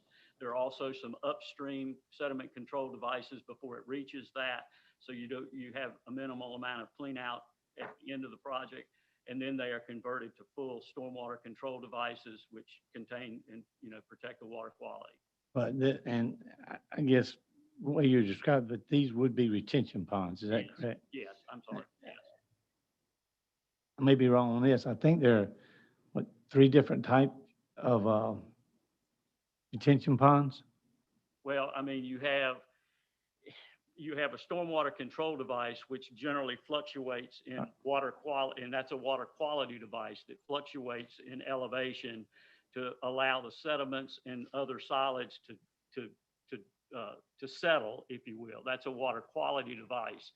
You also have a dry detention device, but when you're in a watershed or in a development of like this, when you cross over that 24% threshold of built upon area, you're required to have a stormwater control device. So this is a full pond, if you will, with a fluctuating elevation. There's also There very little known about it. there are also underground detention devices. Yeah, There are also biocells, if you will. that's what I was getting. I call them rain gardens. Normally, those serve an area of less than 5 acres. So when you have a fairly large drainage area, that type of device does not work. Once you cross a 5-acre threshold, you sort of go into a pond device or an underground detention device, which it can be fairly expensive. I mean, a pond in this location is a cheaper version of. So you basically telling me you're gonna have a pond device where there'll be water. These will be a pond device with water. Oh, at all times. At all times. Would there be a protective fence around it or? There's verdicts are out on those. A lot of developments, when the dam height is relatively low, people don't put fences around them. Some developers choose to do it. Some developers don't. They're not mandatory. Okay. Thank you. I'm good. Jennifer, questions, please? For the engineer, could you go over your setbacks again? I was trying to write and listen to you at the same time. Sorry. I'm trying not to touch this, or your staff doesn't have to clean up after me. The front yard setbacks are 30 feet. The side street setback is 25, and that's basically an in unit against the side street is 25. The rear yard setbacks are 20% of the lot depth, if you will. So that's a sort of a moving target, if you will. And then we have your townhouses are required to be 20-foot building separation. So a 20-foot separation between buildings. For the townhouses? Yes. Okay. And do you know the distance between the single-family homes? It's basically, they are the same. We've used the same setbacks for the townhouses as we are using for the single family. So what is the footage, 20 feet between each home? I think I believe that maybe, I've got your, Mayor Peterman, may I interject something? Please. So the site plan that was in the packet says that the side yard setback is 10 foot for the single family detached portion, right. which means that there would be no less than a 20-foot separation between two of the lots within the R12 portion. The RMF portion would have to meet the multifamily setback requirements, which is 25 feet between any of the units that were separated by less than the firewall. Thank you, sir. And do you have, what is the smallest width of the front lot on any single family? Oh, I think that's, my recollection is that for R12 open space development, I believe is 60 feet.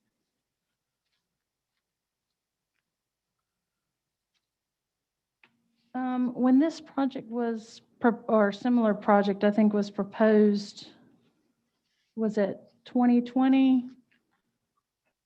Did Windsor come to propose something back in On 20? this particular site, Yes, I think that was actually submitted by the property owner. okay. We actually did a really crude sketch, which I understand showed up before you, I think, for that, but I don't quite recall that plan other than it was, I think, 100% single family on an R9 basis, I think is what I recall that plan was.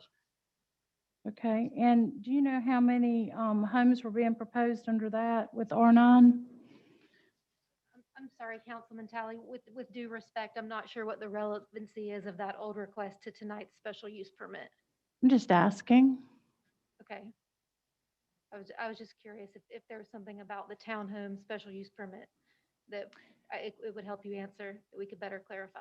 The previous request was denied, so I'm wanting to know the difference because I remember from that previous meeting, there was a lot of opposition and I don't know, just really for clarity for the community as well. Oh, okay, certainly. Thank you for that clarification. The difference is that was a rezoning request. It was asking to go to an entirely new zoning district of R9.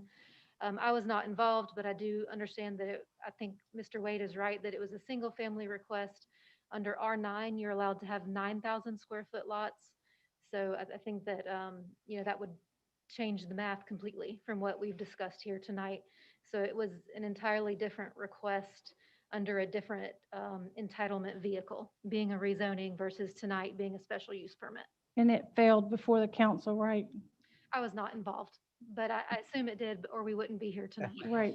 My question is, do you know how many homes were being proposed in that? I do not. Okay. And quite frankly, I don't remember. I mean, that was some time ago. Okay. Did you meet with any of the residents regarding the proposal that you have before us tonight? I sent out a letter asking, describing the project, offering my email and phone number, and asking anyone who had any questions or wanted to discuss it to reach out to me. I received one email in response to that, asking me for a copy of the site plan. That was on April 20th before the planning board, and I did provide that back to that sender. Sometimes I know when these big projects, like a big project like this, and it's next to, and especially when it's connecting to an existing development, we actually have like the developers, we don't have them, but we encourage developers to go out, and a lot of, perceived negativity from putting in a new development comes from just not knowing what it is. So that's why I was asking, did you meet with anyone? So all you did is just send out a letter to all the property owners? That's correct. We used the mailing list that your staff uses, and did, want to provide our personal information so they wouldn't have to take that extra step to contact Mr. Page and see who to call. So we did want to provide that direct contact, but no, we did not convene a neighborhood meeting. I just would encourage you that for any future developments to, to try to involve the existing neighborhoods those people in an actual conversation. I know there's the times of COVID are here, but as much as you can, try to engage them so that they have a clear understanding. Because as council members in this particular situation where we're having, it's not just a straight subdivision and we're having to do a quasi judicial, obviously we're barred in what we can explain or talk to, or, you see what I'm saying? That's a fair point. Yeah, I appreciate that feedback. So you talked about open space a little bit. Do you have any parks included in the design of the new subdivision? We've not gone that far into it. Our client really hasn't asked us to sort of lay one out or position one. Normally, they would come to me and say, we'd like to position a park here, here, here. I suspect for a site this large, there probably will be, but at this early level, we've not gone that far into design. I guess then the question for staff would be, do you work with the developer to state which, where a park would be included, or based on approval or denial tonight, would they have any obligation to include a park? The parks internal to a neighborhood don't appear in the development ordinance and are not a requirement.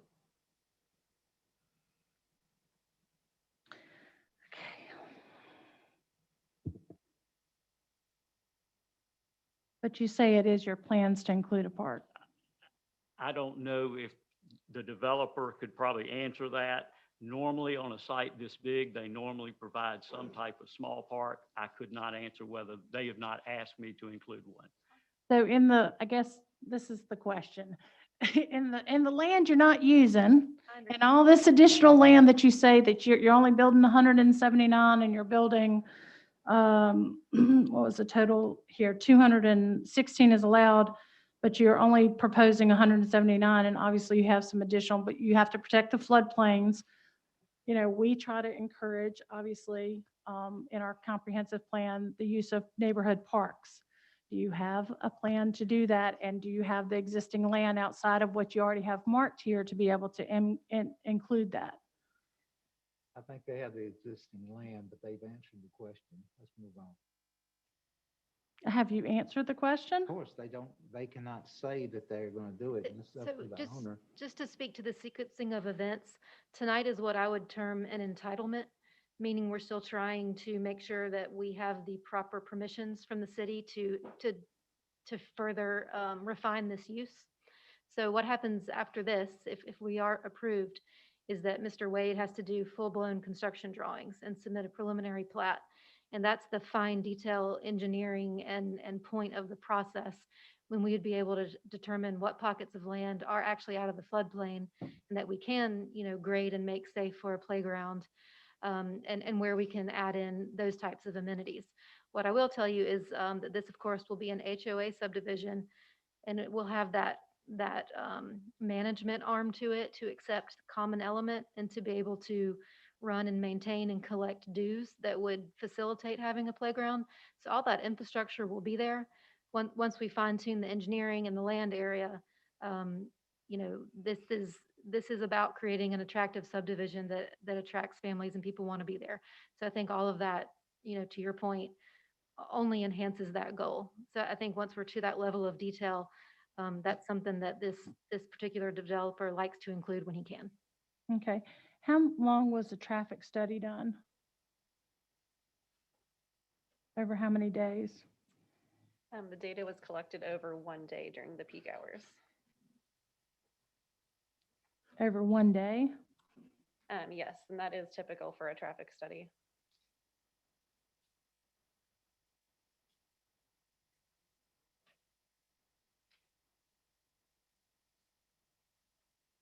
You said that, I'm sorry, the engineer, did you mention that there would be single family garages and the other car, the secondary car would be in the driveway? The townhouses have a single car garage and then space out front of the garage for the second car. The ordinance requires 2 spaces for 3-bedroom or more units. These are 3-bedroom units. So we provided the 2 off-street parking in the driveway and in the garage. Okay, so when you say, so like if someone has it in the garage, they're going to be able to back out onto the street. They're not going to have a car in the No, driveway. unfortunately, that's the downside to a 1-car garage, is that you'd have to move your car to back out the car in the garage. That's why I mentioned that the developer in a lot of cases will add a second parking pad if a buyer would so choose to do that.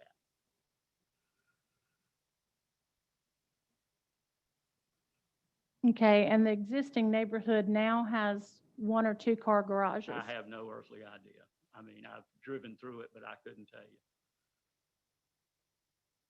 Well, I mean, I'm familiar with Wildwood Lane. It's 2 car garages. I'm just saying for consistency purposes, what about the single family homes? Are they 2-car garages or are they single family garages? That you're asking builder specific questions. I'm just the engineer designer. Okay. You know, ma'am? I was actually just going to refocus the questioning during this part of the hearing on the townhomes, since that's the only use that's subject to the special use permit. Thank you.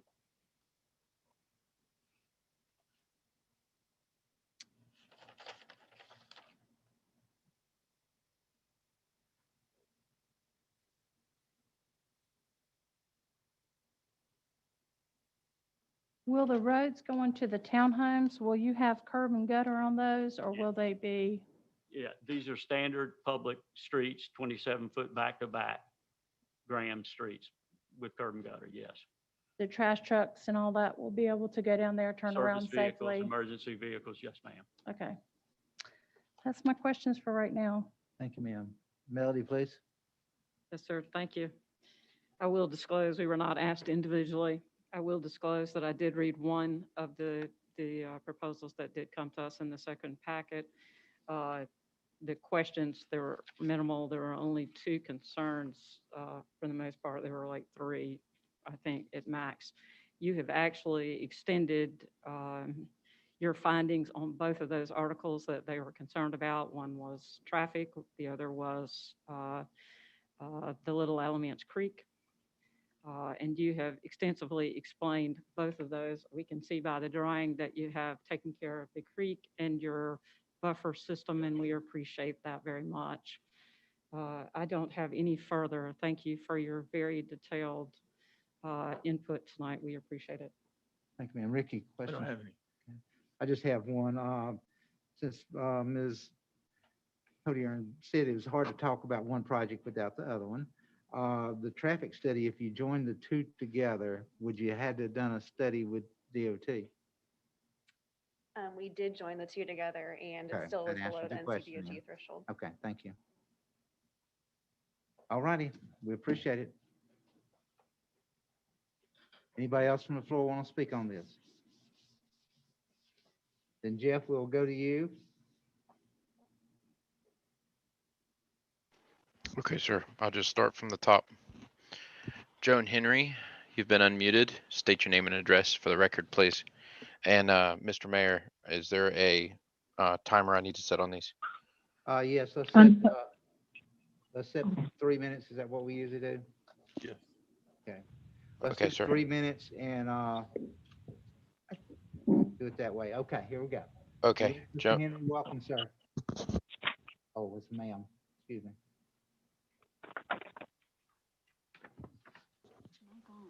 Joan, state your name and address for the record, please. Joanne Henry I'm at sorry. 5. That's fine. Joanne Henry at 504 Grandview Drive. I am a vice president of the West Hill HOA that abuts this proposed townhome development. I would like to point out your special use definition permit according to Graham ordinances. Special use features introduce flexibility in zoning ordinances so that uses that might otherwise be unsuitable in a district can be made satisfactory to the abutting neighbors. I represent 34 homeowners, and they are not satisfied with the 70 townhomes being placed on the property abutting theirs. I would like to point out that it is not in harmony with our area. If you look at the streets surrounding this area, the normal amount of homes are 28 on Wildwood Lane, 31 on Meadowview, 12 on Little Creek, and these are townhomes and homes included. Spring Meadow has 20, Grandview has 22, Whisper Ridge has 20, and Meadow Green has 29. The newest development north of us that have 43 homes, and the largest is 21 homes on Alamany Court. With this in mind, this does not conform or in harmony. And I want to be very clear that conformity in the area for real estate definition, if you go to real estate definition, conformity is the appraisal theory stating that buildings that are similar in design, construction, and age to other buildings in the area have a higher value than they would have in a neighborhood of dissimilar buildings. And harmony, if you look at Webster Merriam Dictionary, synonyms for harmony are balance, symmetry, and unity. Our dispute is not over the development, it is over the quantity. And we do not feel that the vehicular circulation and parking that is required for these 70 townhomes with just basically one-car driveways would compare to what is already there. We all have two-car garages on Whisper Ridge, on Grandview, on Little Creek, and on Palmer Drive. We have parking spaces. Just this past weekend, and I know it's not opinion, this is a fact, just over a holiday, graduation and Mother's Day, on Palmer Drive in the new subdivision, there were over 50 cars between 3 homes parked to have family celebrations. Where will these people park? Where will these children play for safety and health reasons? You are putting an overpopulated area. You keep continually talk about 3 access points, but really they will all be going down Palmer. Very few people will use the other 2. They're not going to zigzag out to Wildwood. Time is up, Mr. Mayor. Finish your thought, ma'am. I'm just asking and requesting that you adhere to the R12 zoning and that you reduce the quantity of townhomes to no more than what is reflected in the neighboring streets. Thank you, Ms. Henry. Thank you. Thanks, Jeff. I have a question for her. Henry? I'm sorry, how many townhomes did you say that they had? Miss Henry? Talking about the Existing. good gracious. If you look up there, it's twice as many. Am I unmuted? Yes. Okay. Which street would you like the quote on, the number? The number of townhomes that are existing right now on which street? Okay, so on Wildwood Lane, there are 9 townhomes and 19 homes, which came to a total of 28. Okay. On Meadowview, there are 4 homes and 27 townhomes, which come to a total of 31. 27 townhomes? Yes, ma'am. Okay. On Little Creek, there are 9 homes and 3 townhomes.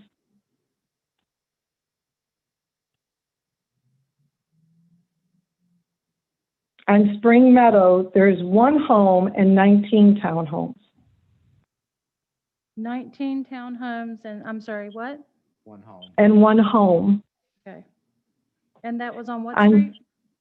Spring Meadow. Okay. On Grandview, there are 12 homes on one side of the street and 10 townhomes on the other side. That's Grandview? Yes, ma'am. Grandview. 12 homes and 10 townhomes. Yes, ma'am. All right, thank you. And Whisper Ridge has 20 townhomes. And Meadow Green has 3 homes and 26 townhomes. and Palmer, which is, it has right now 3 homes. What was the, I'm sorry, could you give me before Palmer, what was that? Meadow Green Mm-hmm. has 3 homes and 26 townhomes. And my husband worked for Duke Energy, and I asked him as far as how long Wood Street would be equivalent to the proposed townhome street in our development, and he thought that Meadow Green would be the most equivalent. Thank you, ma'am. We appreciate it. Thank you. Jeff, would you go ahead, please?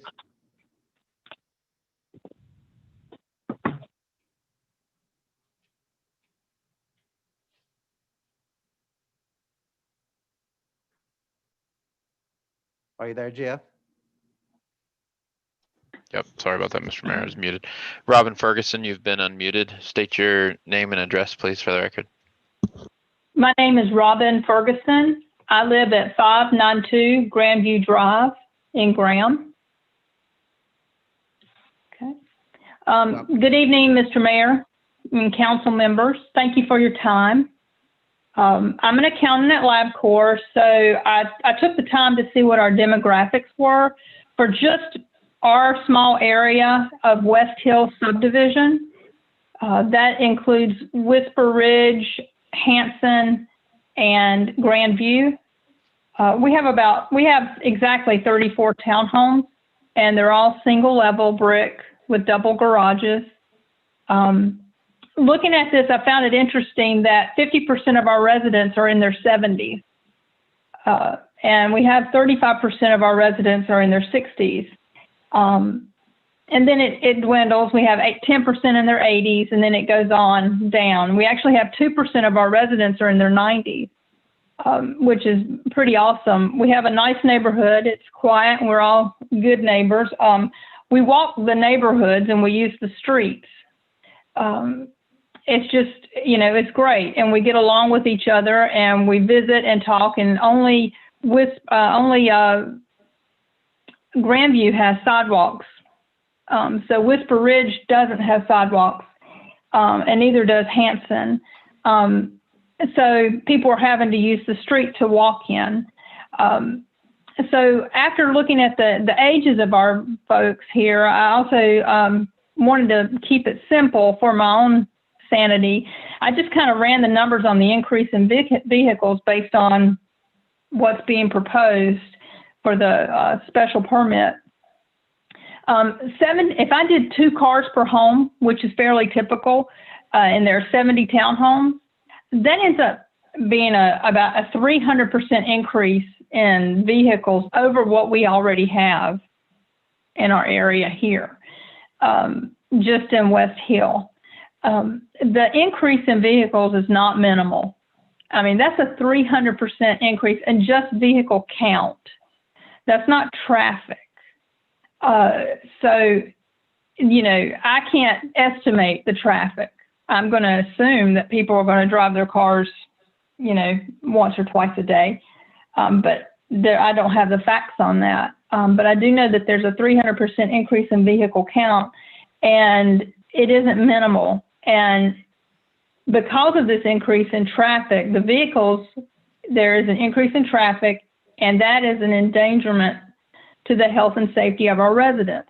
And our neighborhood is an older neighborhood, and we really enjoy the quiet nature of our neighborhood, and being able to walk around in our neighborhood, and having the increase in traffic will impede that. I don't believe that the special permit for the addition of the 70 townhomes will not be low impact. It's going to have a tremendous impact on our neighborhood.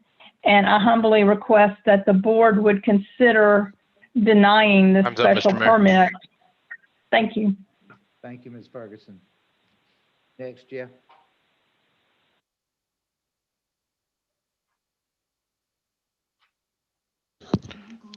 Cynthia Thompson, you've been unmuted. Hit *6 on your phone. Yes, this is Cynthia Thompson. I am at 1904 Palmer Drive, which is the last house before the new development. Welcome, ma'am. I'd like to speak to the public health and safety, the vehicle circulation and zoning. I've lived in this neighborhood for most of my life.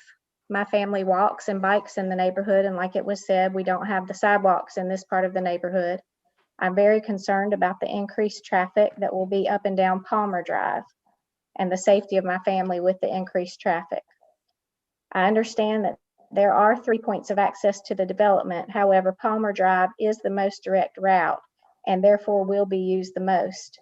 The other 2 points of access have several turns off of Wildwood Lane to get to the neighborhood, and most people take the direct access. The City Council has previously voted to deny an application with 158 homes due to the density and traffic concerns. This plan would occupy 179 lots with more density and traffic than the previous application. I'm asking that the special use permit be denied for the same reasons as the previous one. And like Ms. Henry said, we're not opposed to the development. We know that that was a possibility in the future, and the R12 development, but it is the density of the townhomes that we are opposed to for the special use permit. Thank you. Thank you, ma'am. Next, Jeff.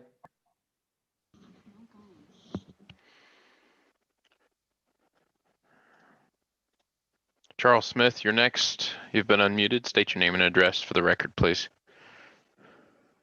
Hello, I'm Charles Smith, and I live at 616 Whisper Ridge Drive. I strongly oppose this application for special permit and subdivision to build 179 homes on the subject property. The applicant's representative told the planning board last month that the rezoning hearing last July 2020 was irrelevant, and then said she did not know anything about last year's hearing. Tonight, she also told the city council that last year's meeting and hearing was irrelevant. For the record, this hearing tonight is relevant to last year's hearing when the city council voted 4-1 to deny a high-density development of 158 homes on the same property. City council members, your concerns of density and traffic that you all expressed last July are still the same concerns regarding this current application. Please ask the applicant's representatives the following questions. Question number 1. The applicant's lawyer stated that their proposal to build 109 single-family homes and 70 townhomes meets 3.3 units per acre for an R12 development. Mr. Wade got up and stated that the townhomes met the 3.3 units per acre requirement for an R12. This is incorrect. If you look at the site plan, you'll see that there's 70 townhomes built on just 8.74 acres of this development. If you do the math and divide the number of townhomes, the 70 townhomes, into 8.74 acres, you will get one townhome per 0.12 acre, or 5,227 square feet per townhome. This is a high-density development in an R12 zoned property. Second question. The applicant states that under the current R12 zoning, they are allowed to build 216 housing units on 59 acres of land. How much square footage is needed to build the streets into and throughout the subdivision? Have they taken into consideration not only the lots, but the streets in claiming that they can build 216 housing units? Question number 3, the applicant the applicant basically states that the public health and safety requirement has been met because the new development will have city services such as fire and police protection. What about the public health and safety of a predominantly senior community that will be put at risk with traffic density of 1,700 additional trips going through our streets? And my final question, question number 4, will the council ask the witnesses if they are being compensated for their testimony. In conclusion, the applicant has failed to meet Time's up, Mr. Mayor. several findings of fact. We ask all members of the City Council to consider our objections in your deliberation. We also we also will ask you to think about your vote last year and that it was a clear majority vote not to allow a development that was not consistent with the Graham 2035 comprehensive plan. The same holds true today with this application, and we respectfully ask the City Council to deny this application. Thank you. Thank you, Mr. Smith. Next, Jeff. Gannett, you're next. Hit *6 on your phone. State your name and address, please. Yes, my name's Jeanette Beauclair. I live at 616 Whisper Ridge Drive. Thank you for the opportunity to speak. We have the traffic study from the applicant cites 1,700 extra car trips per day that will be funneled through our mostly senior citizen community streets to access Rogers Road. That, I believe, is a low count. Does this include delivery trucks, service trucks, logging trucks, construction trucks? The density is a danger to public health and safety. I'm a retired trauma-intensive care nurse of 34 years. I've cared for many elderly victims of car accidents. Just a fender bender can result in a hospitalization with broken bones. As you age, reaction time slows down and vision diminishes. Seniors are at risk for car accidents, a higher risk. How is an 80-year-old senior going to safely back out of their driveway with the high volume traffic? How will they safely navigate the streets and be able to pull out onto Rogers Road with this high volume traffic? We presently live in a very safe walkable neighborhood that has no traffic issues. Citizens and children in the adjacent communities play, ride bikes, walk, and recreate in the streets. Seniors rehabilitate from surgeries using walkers, wheelchairs, and canes in the streets. There is only one sidewalk in the whole community. The Windsor representative stated that the planning board meeting that they had a right to full use of the existing road network, and the 3 stubs dictate this. Do we have a right as Graham citizens to have a safe, walkable neighborhood? Will seniors have to live in fear of being mowed down by logging trucks and high traffic? The Graham 2035 comprehensive plan states a goal that all neighborhoods will be walkable. What about our neighborhood? Will that still be walkable? This proposed high-density development with the 1,700 extra car trips per day will have a major impact on our ability to safely drive and walk in our own neighborhoods. I urge you to deny this application. It's a danger to public health and safety. Also, the Little Alamance Creek is a protected waterway designated by the EPA, and it has been targeted for cleanup with a 4B classification as a protected waterway. The cities of Graham, Burlington, and the North Carolina Division of Water Resources are tasked with cleaning up the Little Alamance Creek and preventing pollution. According to the issue 6 in the Graham Comprehensive Plan, conserving our natural resources, this development is completely contrary to conserving our natural environment and protecting the water resources. And I urge you to deny this application. Thank you. you. Next, Jeff. Larry Durham, you're next. *6 on your phone. State your name and address for the record, please. Welcome, Larry.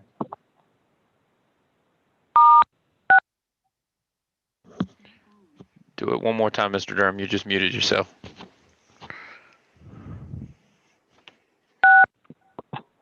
State your name and address, please, sir. My name's Larry Durham. I live at 1904 Palmer Drive. My property abuts this property. I don't know about anybody else in the neighborhood. I haven't heard from anybody, and I've talked to several people, but I received no letter from Windsor Investments or the lawyer or anybody else about what they had planned for that area down there. But I've lived in this neighborhood for 45 years. I'm in my fourth home here. I'm not an expert at anything, but I paid a premium to live here because of the type of neighborhood it was designed to be by Luther Schaffner.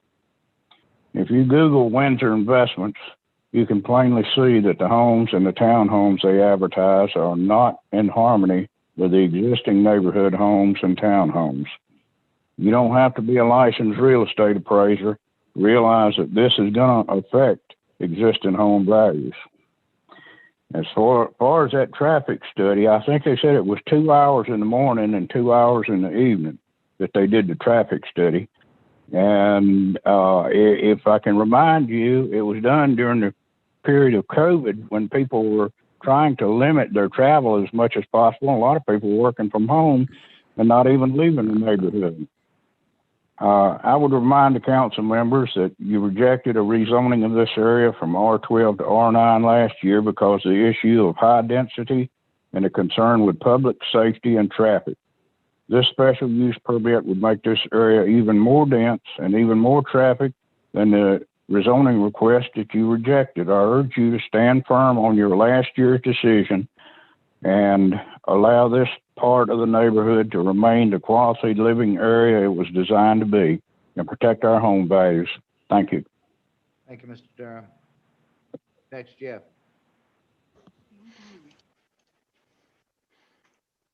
Hold on just a second. Where did he go? There he is. All right, next person is Vance Evans. Vance, you've been unmuted. State your name and address, please.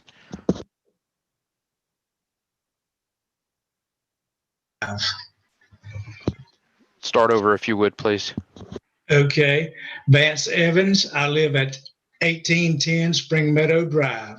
Welcome, Mr. Evans. I'm the president of the South Meadows Owners Association, and just like before, I didn't get any notifications about the new development or no emails or anything, or I surely would have responded. I live on Spring Meadow, and I'm one of those people with a one-car garage, and I only have one car, so it's in the garage. Well, when there's a special occasion, I got people parking down the street, up the road, around the corner, everywhere. So that's the concern. My concern is the everyday traffic. Even if you divided the streets up equally, the three inlets equally, which is not going to happen. But if you did that, then that's still 140 cars a day in and out each inlet. And so I think it's going to increase traffic too much for our little neighborhood, and we don't have sidewalks to walk on. So I'm not so concerned about the land space, the new units are going to be sitting on, or the road frontage or nothing like that. What I'm concerned about is the safety of the people who live in South Meadows Owners Association. So like they said, the Keystone proposal was voted down 4-1, limited to 158 homes. And I don't see why this would be any different, because it's going to increase traffic even more. So I would ask that you please deny the application. Thank you. Thank you, Mr. Evans. So he said it was 158 homes. Yes. Is that right? That's what was That's proposed what before? I've had two people say it was 158. And that was too much density, and now it's 179. Is that correct? 179 units. Being proposed here tonight. Next, Jeff.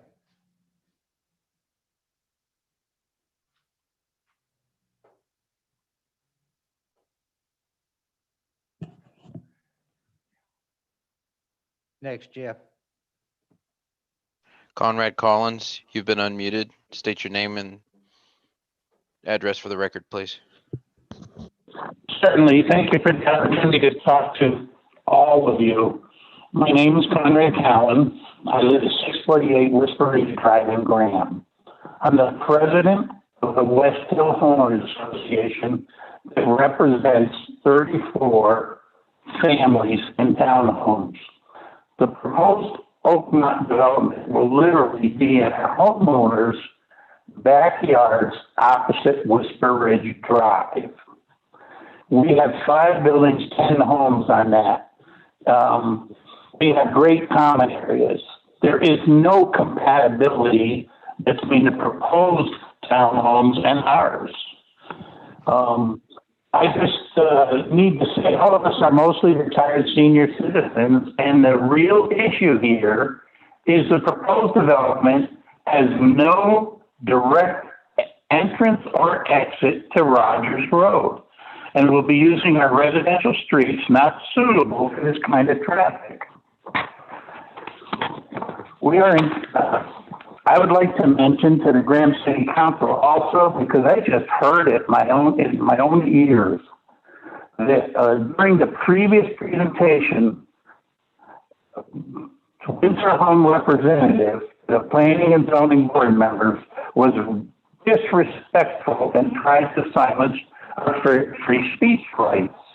I heard this just happened to a board member. I don't understand why there's that kind of disrespect. We have a right to express our concerns and views, and certainly the city council has a right to ask the questions. I want to emphasize that all 4 of our associations and members are not against responsible growth. And I can emphasize that with a great example. Forts of Alamance and Roger Springs, just a half-mile from here, their subdivisions both have easy entrance and exit from Rogers Road. And we have seen another development sign for new townhomes in that area, again with entrance and exits directly to Rogers Road. This is truly responsible development. Who could be against that? No one. The city council, most important of all, on July of 2020, voted 4-1 to deny a 58-home development that would have required a change from R12 median density. And the council members themselves raised concerns about the increase in density and traffic that would impact our neighborhoods and quality of life. It's certainly not consistent with the Graham 2035 comprehensive plan. The Oakmont development proposal, I'm sorry to say, nothing but a backdoor plan to destroy the R12 medium density by proposing the 109 single, but adding the 70 townhomes in a small portion of it. This application is not consistent with the 2035 plan. This will not be low impact development. The strategy is 6.1.2 in the comprehensive plan. The townhomes. Time's up, Mr. Mayor. Finish your thoughts, sir. Okay. Just one last thing. Please deny this application. Our townhomes have double driveways and double garages for parking. Thank you. Thank you, Mr. Collins. Next, Jeff. Paul Smart, you've been unmuted. *6 on your phone. My name is Paul Smart. I live at 556 Little Creek Drive. I represent the 9 homes that are on that street. One question for the vehicle survey, the traffic survey. What was her count during the physical count of inflow and outflow during her 4-hour study? And remind everyone that it is projected to be 1,700. And secondly, the new part of Palmer Drive shrinks from 27 feet wide down to 20 feet wide with allowable parking for residents on both sides of the road. This greatly reduces and constricts sight lines for incoming and outgoing traffic and for walkers. So if you would please ask the Lisa what her count was, and then, like I said, then reprimand that the projection is 1,700. And lastly, we did not receive a letter either on any of these proposals back in July and right now. Thank you, sir. Ms. Lundeen, do you have those numbers?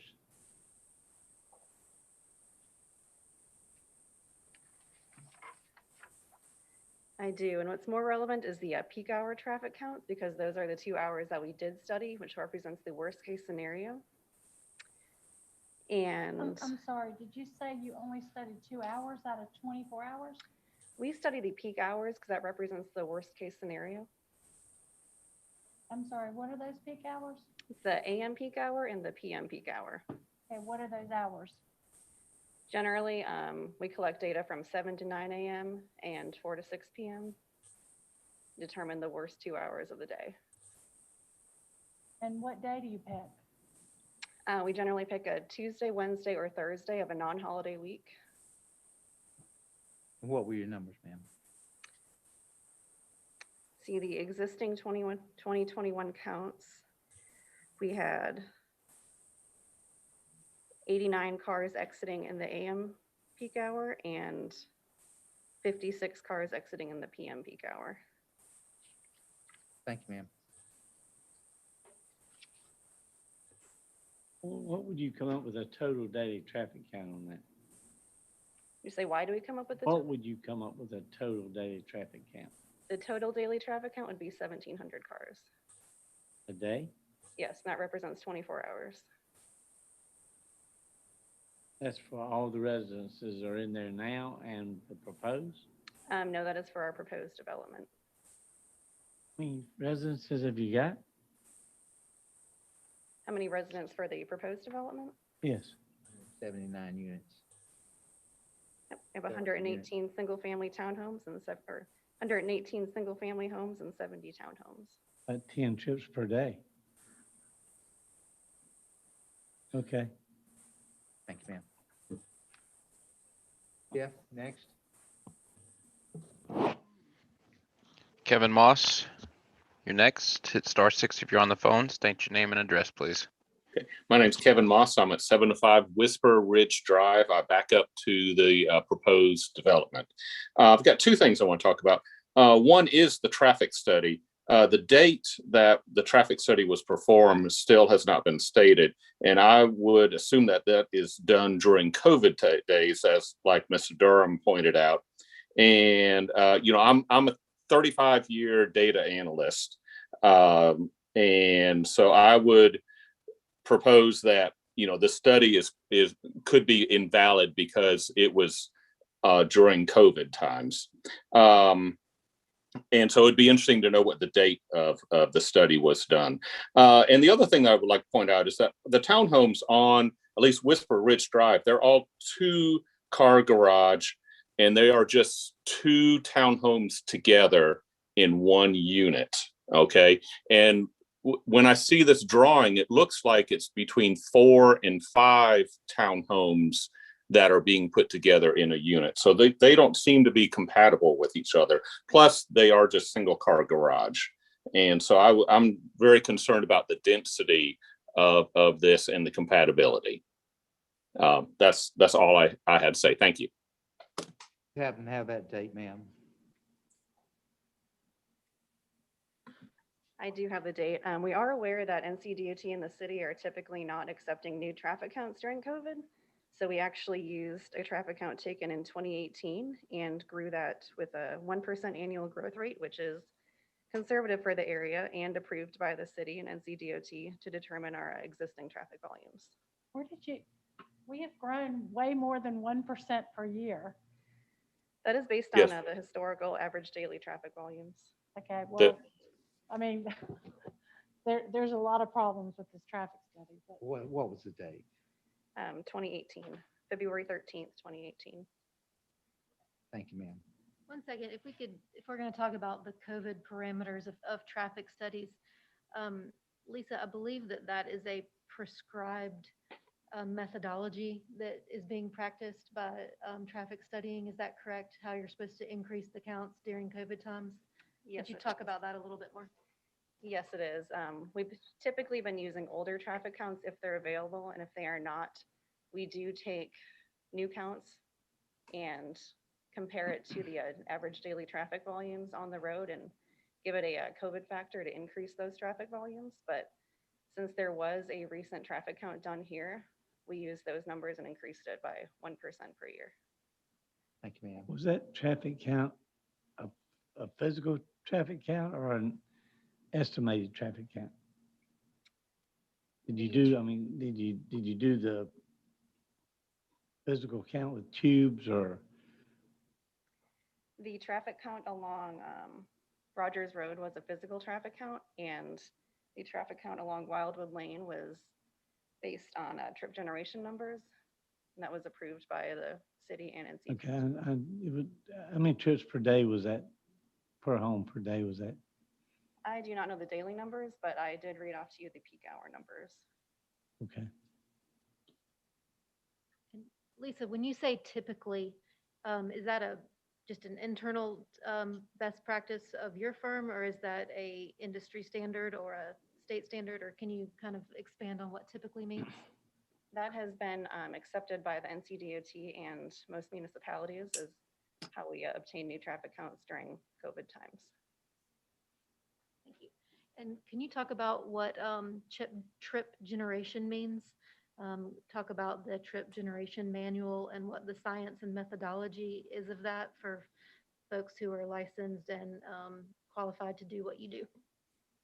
Sure, the trip generation manual has a lot of research behind it, and it's based on the Institute of Transportation Engineers, and they collect a lot of data for a lot of different developments and determine approximately how many trips each development generates based on the intensity.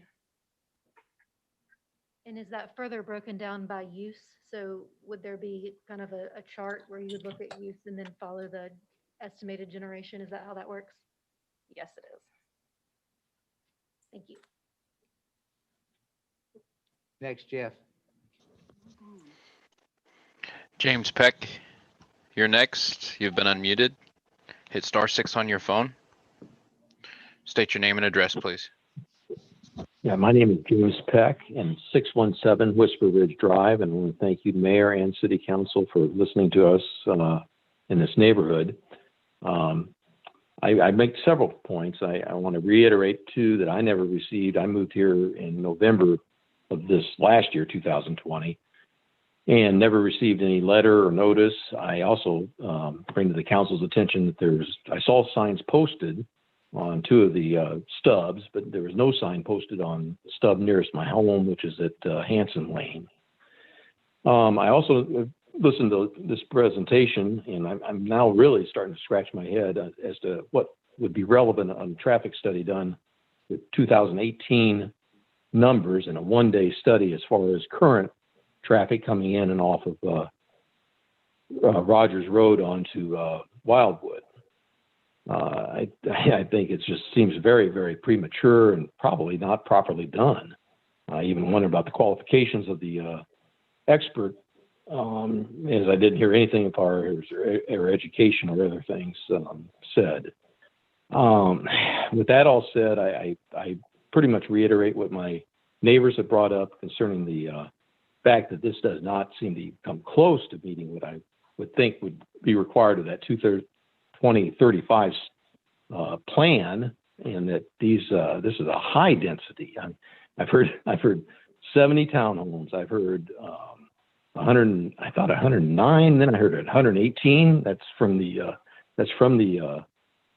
plaintiffs here. I would highly suggest that we get some better ideas exactly what's going on here. And then finally, I strongly suggest, council, that this seems very premature. They seem like they really need to go back and get us more information on the studies and the traffic issues and exactly what they're trying to do here with this quasi-judicial. So I strongly suggest the council and the mayor reject this proposal. And I literally invite whoever is involved in this development to bring on the litigation and that the city defended. This is really, well, I'll leave it at that. Thank you, council. Thank you, mayor. Thank you, Mr. Peck. Next, Jeff. Martin Schaffner, you've been unmuted. Good to hear from you, Martin. *6 on your phone.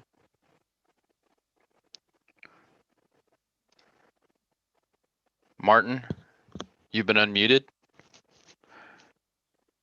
Are you there? I'll go to the next one. Margaret, you've been unmuted.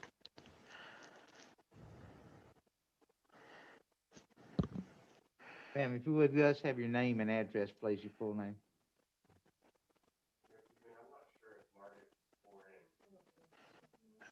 Okay. Jeff? Yes, sir. I don't think she has sworn in, but she's not responding. Angela Parsons. Wait, I'm here. I was talking. I thought you had unmuted me. Can you hear me now? Yes, did you swear in earlier? No, I did not. Okay, if she'll need to be sworn in first. Okay. Darcy, if you would, please. Yes, ma'am, do you swear or affirm that the testimony that you are about to give is the truth, the whole truth, and nothing but the truth? Yes, I do. Margaret, let us have your full name, please. My name is Margaret Moogie. Thank you. I live at 1802 Meadowview Drive. I am on the corner of Meadowview Drive and Wildwood. I absolutely have received no letter from anybody named Windsor, and I have lived at this address for 13 years. I can see Rogers Road, so I don't go in the back behind me and look at Stobbs. If somebody put a notice back there, I didn't see it.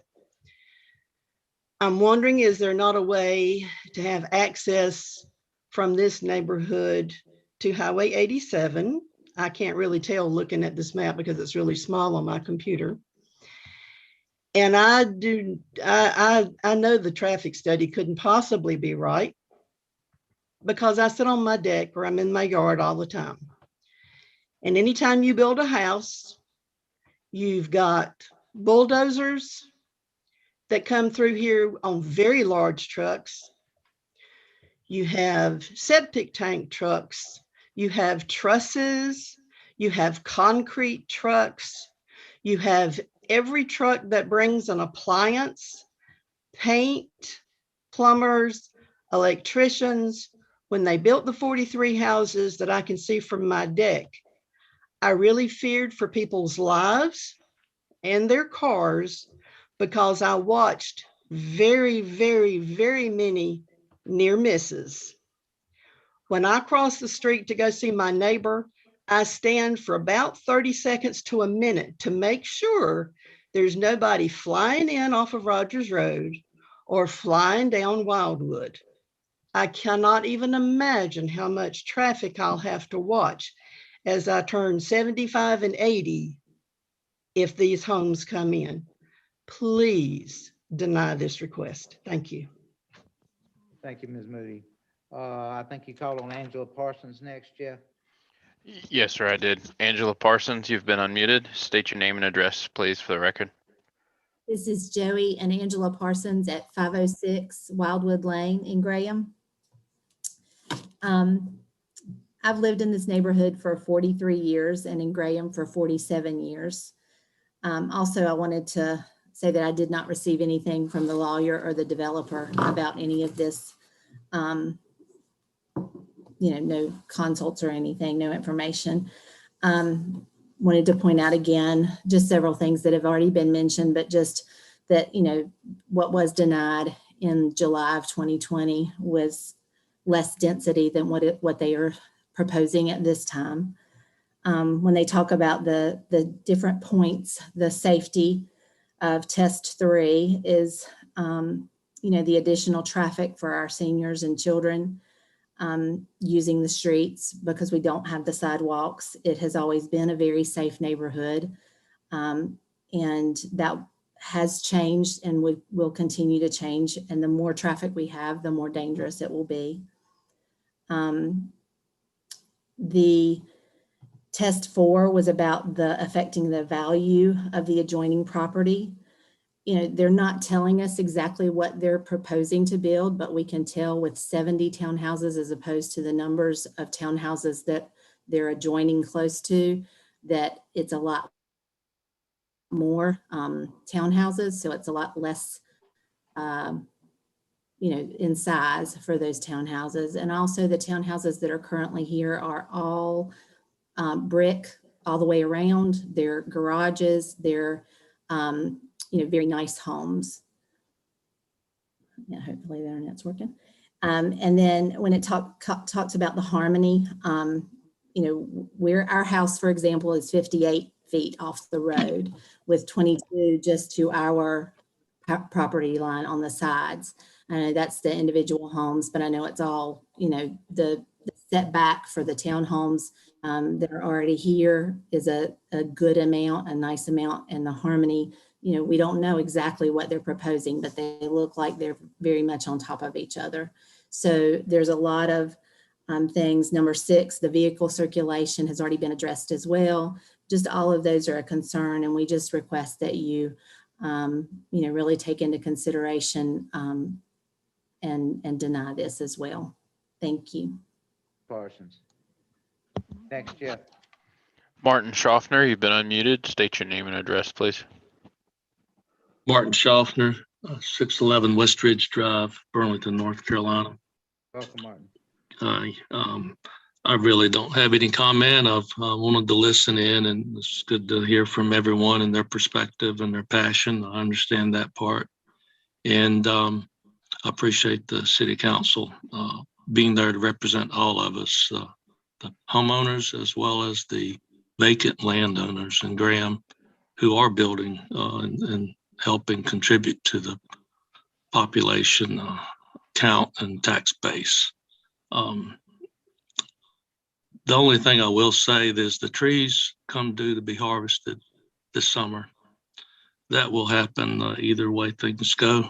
And I hope you do decide to approve, as I think they've complied with the 6 reasons for getting permission for this special use in the R12. And look forward to continuing to hear from others. And I hope that you will move forward with this as presented. I think it's a reasonable plan for what's there. We can't change things as they've laid out. We can wish all day long that thoroughfare loop had gone through and given us better access in and out. But we've got to work with what we have. And I appreciate you voting yes. Thank you, Martin. Next, Jeff. That is everyone, sir. Okey dokey.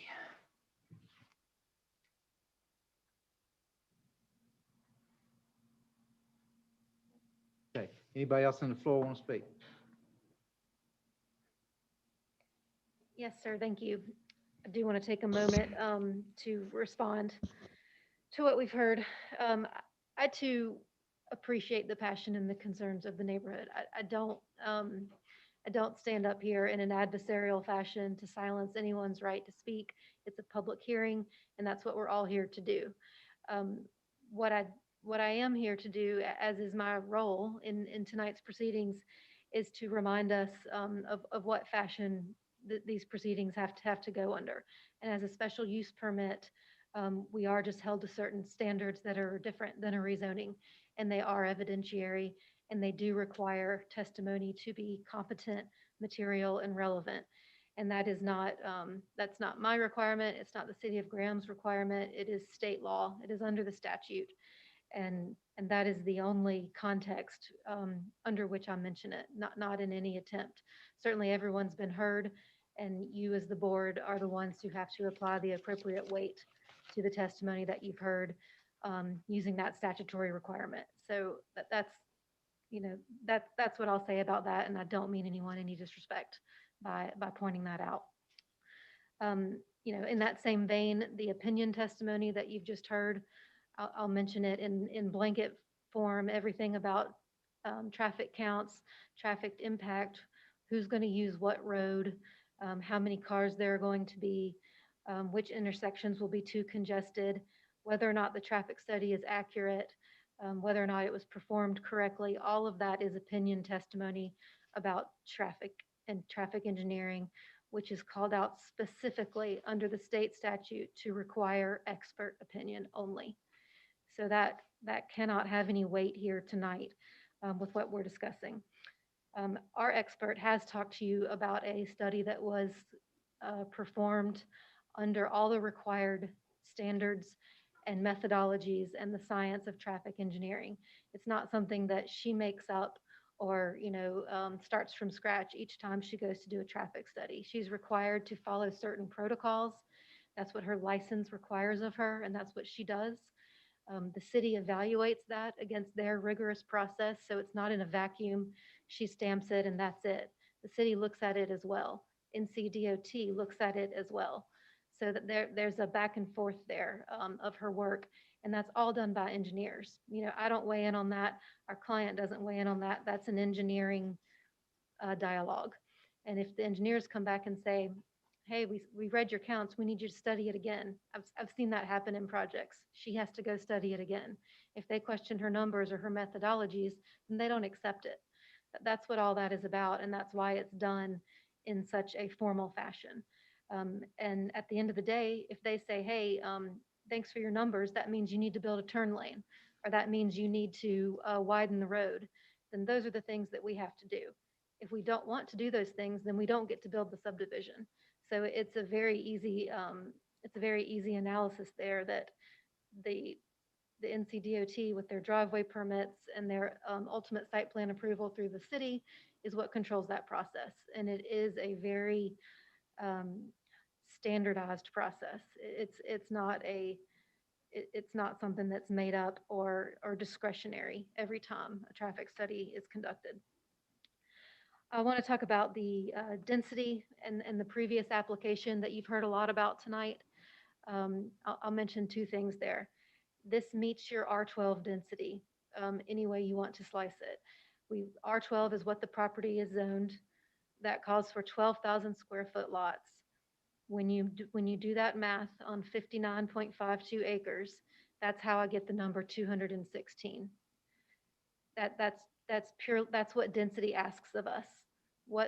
How many units per acre can go here using the density parameters prescribed under your ordinance. Now, I did not say that we could actually build that by the time you do roads and all that. Of course, we would have to build roads and have the infrastructure to support those units.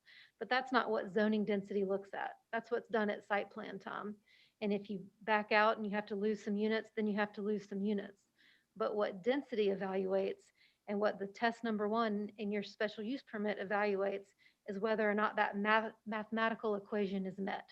And ours is met at 179 being much less than 216, that is met. We're meeting all the dimensional standards of R12. We're also meeting the categorical definitions of medium density under your ordinance. That's 3 to 6 units an acre. When you divide our number of units into our acreage, it's 3.3.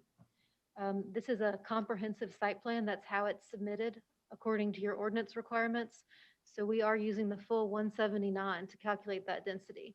We're not required to piecemeal out different sections and calculate different densities for different spots on the site plan. That's not what your ordinance requires. And I would submit to you that it would create a very ad hoc and inconsistent way of calculating density across the town if you were to put a magnifying glass on certain areas and just calculate density for those certain areas. There's a reason it has a methodology to it, and we followed that methodology. What happened last summer is just simply not in the purview of tonight's analysis. That wasn't my client, that wasn't our hearing, and we are entitled to a fresh new hearing tonight under the application that we've submitted. And we can only be evaluated against those criteria. So I again mean no disrespect, but that application simply is not relevant to our application. We've heard a lot about the streets. There is no access to Rogers Road, and that is not a choice that we have made or a condition that we've invented. That is how this property is accessed. It's accessed by the 3 internal streets, as you see, and those are public streets. They are intended to access this property, and they will access this property regardless of what it's used for. That's what public streets are made for. That's what they're intended to do, and that's how we're utilizing them. You know, that is subject to safety protocols that are in place for that, which we have talked about extensively tonight, and that we are meeting. We do have sidewalks in our neighborhood. I think that that's something that not just Graham, but jurisdictions across the board are realizing sidewalks need to be more required for reasons like you've heard tonight. That's why we're required to build them. That's why we're going to. And I think that that's just simply a circumstance and factor of older neighborhoods that is something in retrospect probably wouldn't have been that way. But that is not a condition and a factor that can be preclusive to new development because of the conditions that it creates. The safety conditions that are created in that neighborhood for not having sidewalks can't be a preclusive factor to someone else's development rights. Compatibility is the last thing I want to address. Compatibility and harmony are different words than duplication, repetition, and identical. And I think that's for a reason. I think your ordinance wants, and your comprehensive plan, I think it wants variety. I think it wants options for your residents, not only in aesthetics and how many car garage you would like, but also in price tag. I think that you want to be able to have a home for all your residents to buy, as you've talked about earlier this evening, that you want to have options for those folks who want to buy a home in Graham. So I think by allowing some variety, allowing some new development that is not completely antithetical to what's beside it is reasonable, and it is firmly within the compatibility and harmony standards that are called for, not only by this test for a special use permit, but by your comprehensive plan.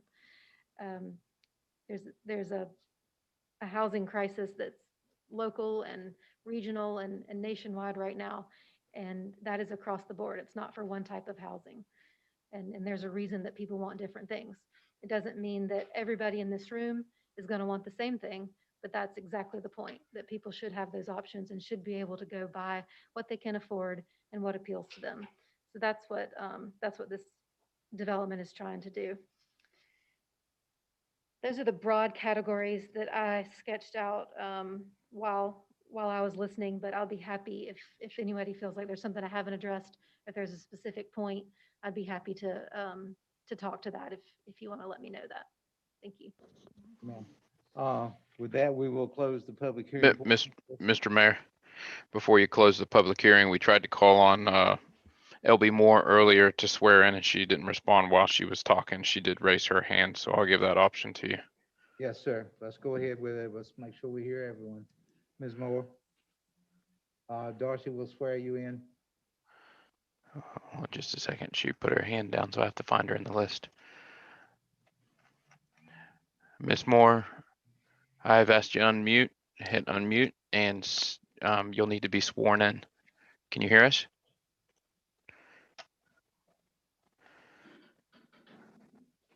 Ms. Moore, can you hear us? Hello? LB Moore, are you there? One more try, Jeff. LB Moore, can you hear me? Hello? I got nothing, Mr. Mayor. Thank you, sir. All right, we will close this portion of the public hearing and discuss it among ourselves. What does everybody think? I guess it's. Be happy to start. So my concern, and from the July 2020 hearing, there was concerns from, according to the minutes, from Melody about the creek impact. There were concerns from Chip about the density and the traffic. Councilman Hall had concerns also about the density. We denied with a 4-to-1 vote for the project to move forward based on low impact development and consistency with the 2025 plan. I specifically remember that I said to Mr. Schaffner that we hope that he would, consider moving forward with developing the property, because I think he had concerns and expressed concerns that the citizens there in that neighborhood wouldn't want any kind of development. And I didn't hear from a single person that they understand that it's going to be developed, and I think they have no problem with it being developed as R12 and to move forward with R12. But just to go back in the notes, when this was put on in July of 2020, the proposal was for 142 lots at R9, and it was mentioned at the meeting, as it reflects in the notes, that the exact same development as R12 would allow for 112 lots. But in here earlier, that's now grown from 112 lots to 216 lots. So I don't know how that's possible, but back in July of 2020, they said with existing zoning as it is with R12, that it would allow for 112 lots. So I don't know that discrepancy, but if it was too dense and denied at that moment for being too dense, then why would we go from 142 lots, which we denied, to 179 lots, which are being proposed today? It's like, if you don't get what you want at 149, let's come back and ask for even greater density.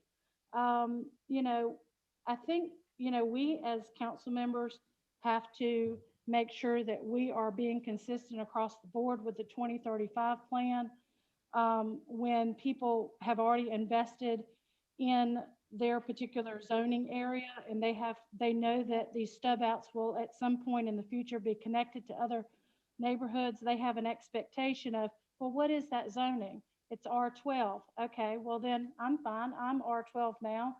That new development will be R12. They're not expecting to have a huge number of townhomes to be at their back door.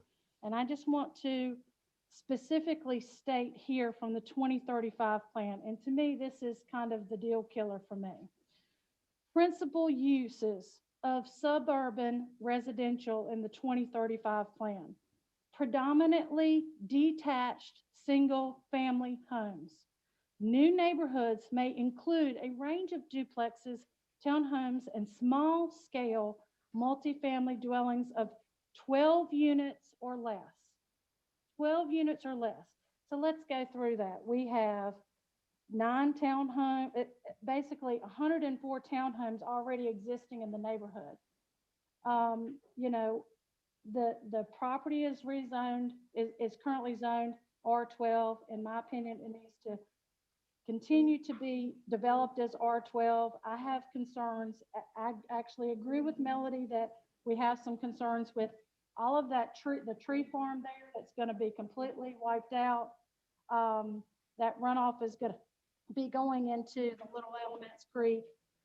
There's concerns there, and obviously we have things in place to be able to do that, but to continue to have more than 12 dwelling units of multifamily and just put the existing homeowners more disproportionately than they already are, it's not going to be predominantly detached single family homes. That is the principal use of single suburban residential home of this particular zoning and this particular vision in our 2035 plan.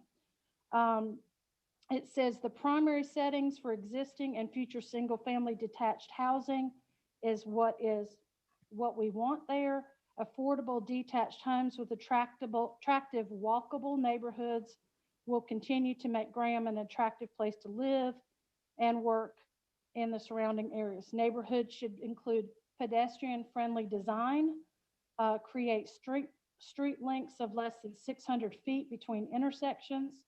Neighborhood streets should function as yield streets to calm traffic and decrease impermeable surfaces.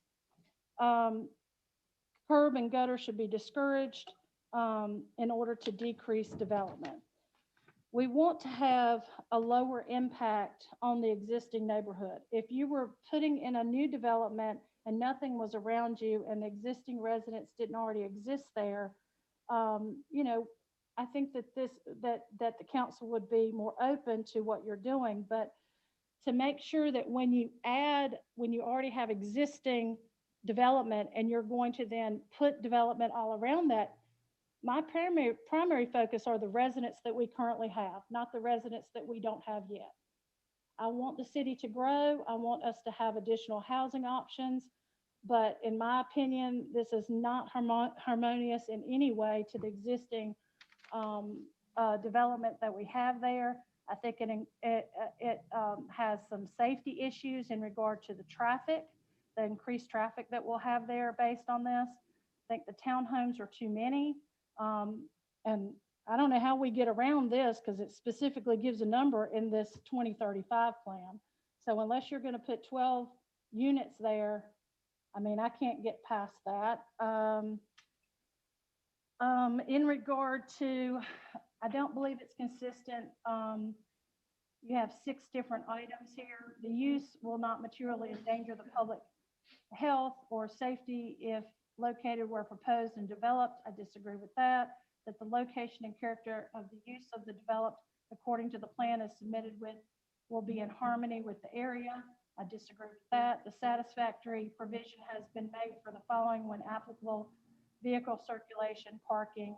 I disagree that it's satisfactory. I have concerns about it states specifically on the 2035 plan, page 14, streets not only conduct the flow of car and traffic, but also serve as points of interest for our local communities. In this community, for example, a good neighborhood street, according to our 2035 plan, can safely serve as a child's play area. If you're going to increase traffic counts coming down Wildwood or any of these other streets by over 1,000 cars per day, I don't know how anybody can consistently say that that is going to make a neighborhood street that already exists a safe place for children to play. In regard to policy 3.1.1 of the comprehensive plan, transportation should promote and correspond with land use goals of the 2035 plan, including the future land map. In regards to policy number 3.3.5, increase safety. We need to provide for pedestrian and bicycle safety at all street crossings, including walkways. In regard to goal number 2.2.1, focus development. In order to maintain Graham's affordability and promote growth in the city, we'll facilitate smart growth development by promoting infill development and focused walkable and mixed use environments. In regards to the list that was supposed to be sent out, do you know how many numbers? I know you can't name all the people, but how many numbers, Nathan, that was provided to Windsor for notification with the citizens? I have the list here. I can go down each one of them or say that it's. Do you know how many there are? I could count it for you if you'd like. Yes. Is it just one page? Oh.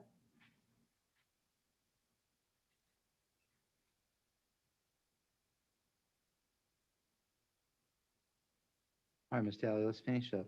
Okay. The consistency of having 1-car garages versus 2-car garages in the neighborhoods, having the very large amount of townhomes is an issue for me.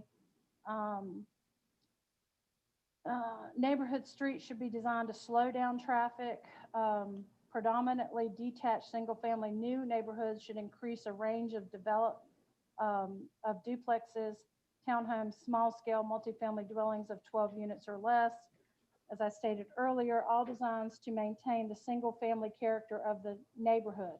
So the 2035 comprehensive plan speaks directly to new development attaching to existing neighborhoods and the desired pattern for recent residential development in Graham has resulted in a disconnected auto-oriented patterns. Neighborhoods should include pedestrian-friendly design going forward. We need to try to have pocket parks in these new developments as the development continues to grow. In my opinion, I think we need to consider the impact on Little Alamance Creek. And I know from the previous meeting in July of 2020, some of the things that Mr. Schaffner addressed were additional traffic lights, because he himself is the developer, or I guess through Windsor being the developer, has concerns about the traffic, the speed. He talked that he would come back with a, or move forward with, at least with speed being reduced on Rogers Road, lighted walkways from the city park to the creek. I give no credence to that traffic study that was done for 2 hours, but I think there's a lot of problems with how that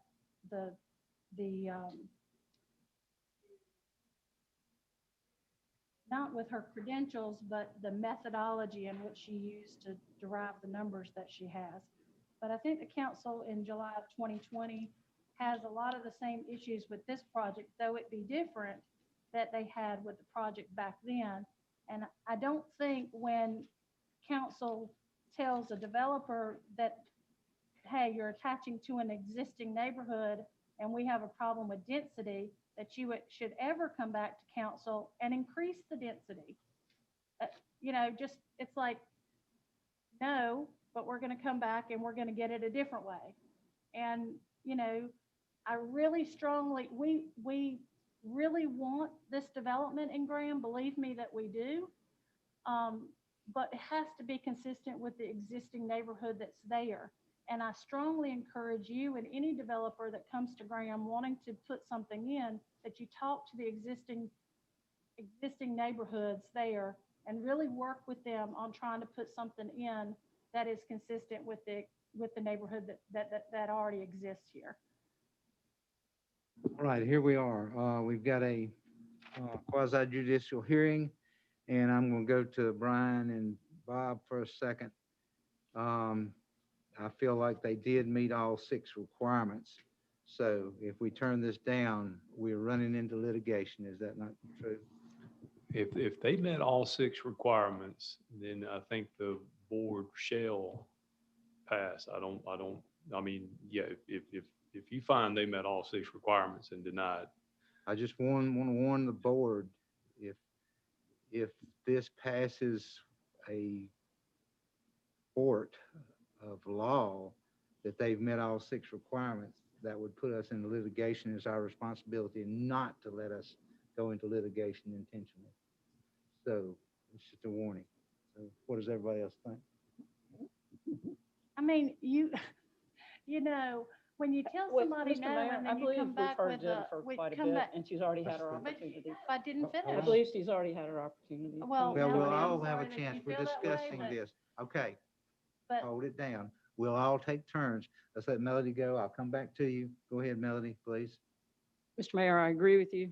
I think that have met the qualifications. Additionally, I think we need to remember a couple of other things. One, this was unanimously approved by the planning board, who has already looked at it. We have already been approved by the TRC. The Technical Review Committee is set up to take care of and handle and talk about and go through and thoroughly research every bit of information that is done by a developer. They have done their due diligence. This board, this council, is not in any way, shape, or form experts on anything that they have talked about in the last 15 minutes. They are not. Those experts have already spoken. They have their policies. The TRC are the experts. They have gone through the process, checked everything out. They have agreed and given permission to this developer to continue to move forward.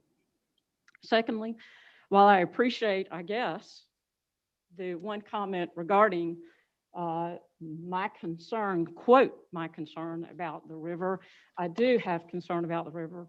I am one of the developers of the Haw River Trail, And I do have that concern. However, my concern was not about that. It was a question in 2020 of April. It was not a concern. I did not bring it up as a negative.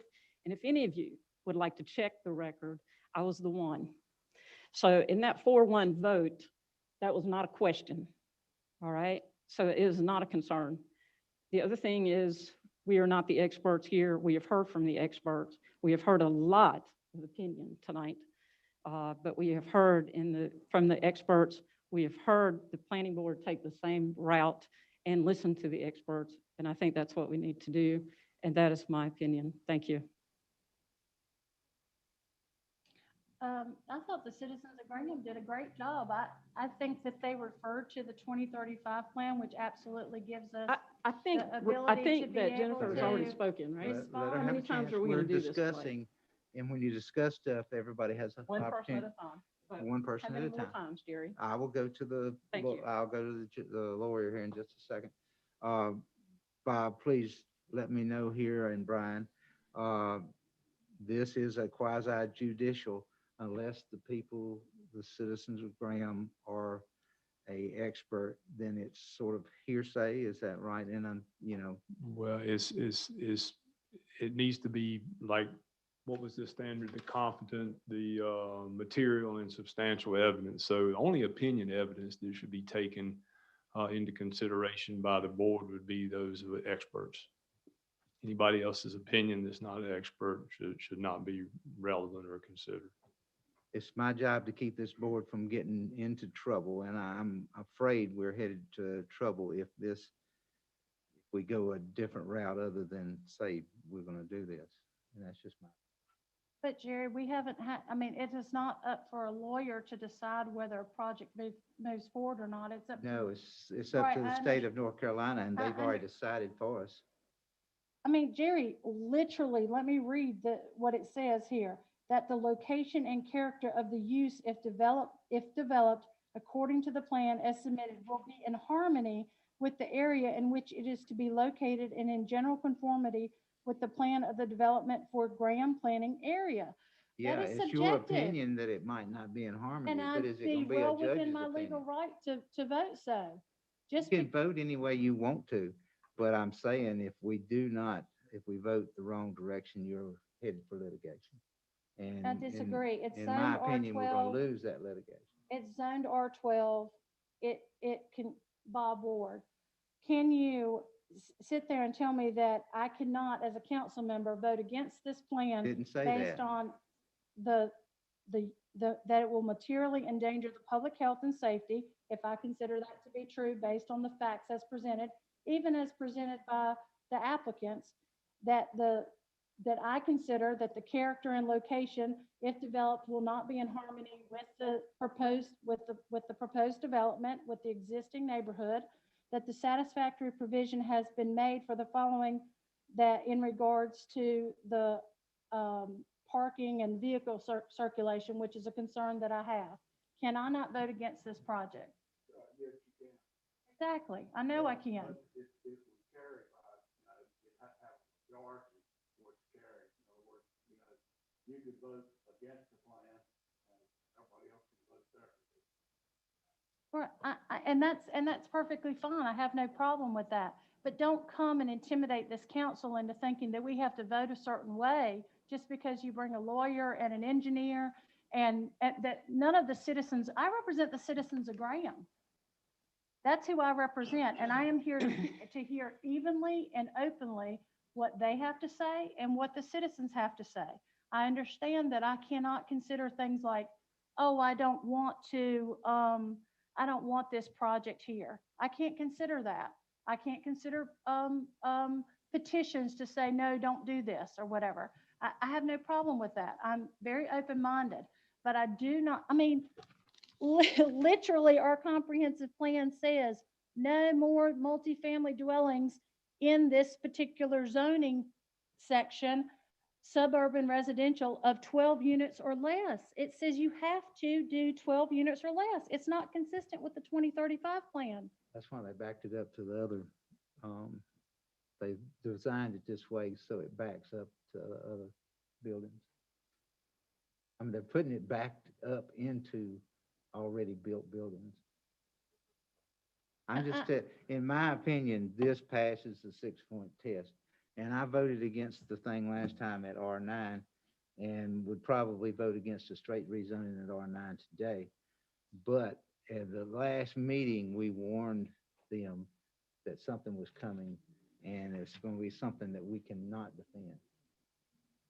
I have no problem voting against this project, and if they want to come back and put R12 and put less 12 townhomes, They won't, they'll just I carry the don't think court the and they will citizens, win. I don't, well, bring it. I mean, to You me, can't- I mean, to me, Jerry, you know, you should not let lawyers intimidate you into thinking that you can't make a decision on this council for the citizens that you represent. I don't represent them. And I am perfectly fine. Told the people the last time that something else would come down the line, that this was going to be, something was going to be built there. And they have. I have no tied us problem up. with something being built there. It needs to follow the exact zoning of R12 and fit harmoniously with the existing neighborhood. Okay. Mi- Your opinion. What does Mr. Mayor, everybody I else think think? we're repeating at this point. We are. Could What we, does everybody could we else think? please move forward? Ricky, tell me what you think. Deborah? They are experts. And I'm not an expert on it, but the traffic count to me was awfully high from my estimate when I was with the state. So they do have guidelines to go by, and I would have to trust what she says, but it's probably a little bit high. I will say that. So, but that's the one thing. The rest of it, I got to depend on their expertise. And you got a very good point. They probably do meet those 6 points. If they meet the 6 points, again, I'll go back to Brian. That means you have to say yes. Feel like they meet the 6 points. No, sir. I'm sorry. The quasi judicial hearing is over. I had a question, not a comment. Doesn't matter. It's still not. This is discussion among the council. Ricky, you still have nothing?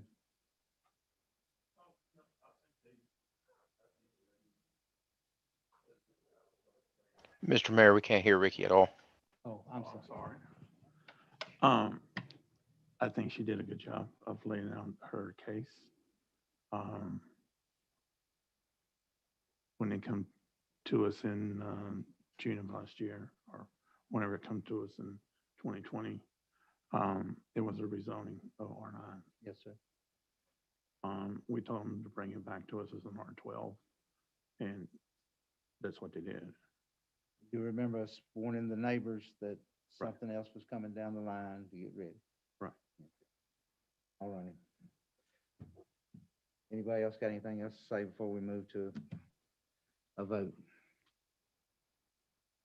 So it's this council, I just want to clarify, this council denied this back in July of 2020. No, we did not deny this. We just denied an R12 rezoning. Because of density. Exactly. And so now they're coming back with more density, but you're going to accept it. I didn't say that I was going to accept it. Don't put words in my mouth. But they did meet all 6 of the requirements. According to who? According to the lawyers?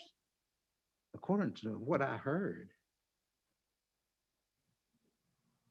Everything I heard, all regulations are complied for. The conditions for each use is the proposed use number 2 won't materially endanger the existing homes.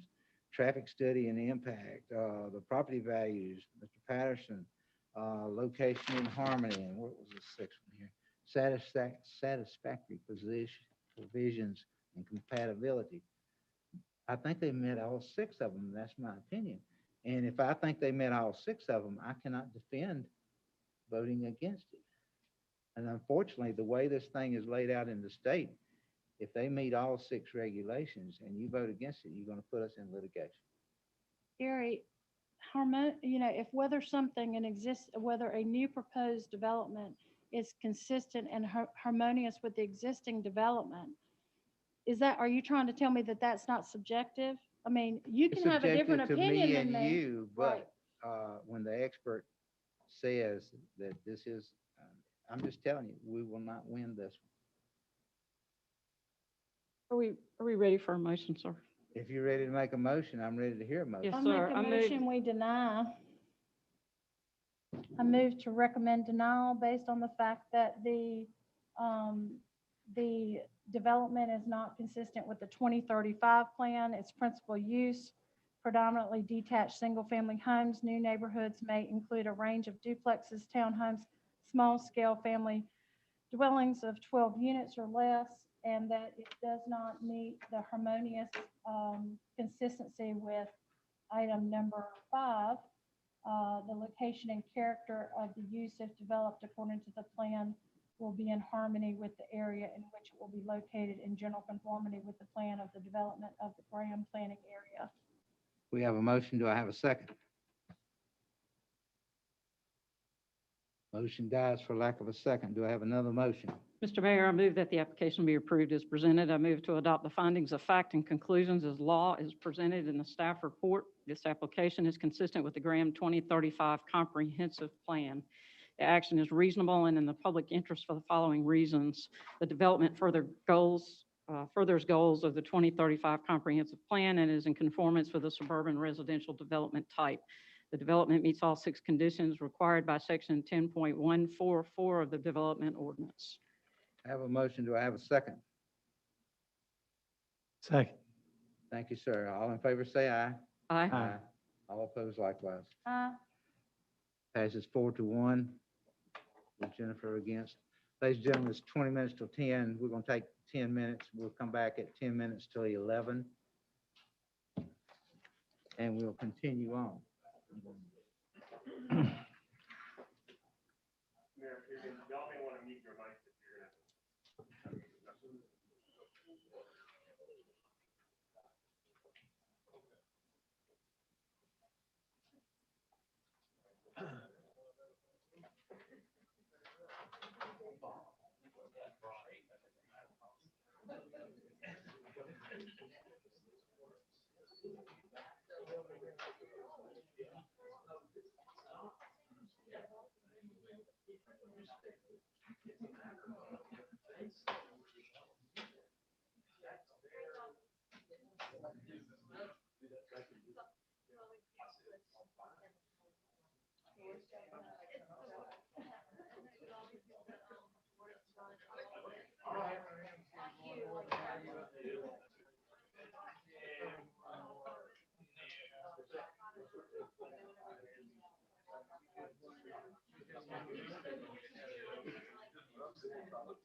I'm ready for bed. You too. I talked about the. Let's see. Whether they get them or not, your decision. There is no.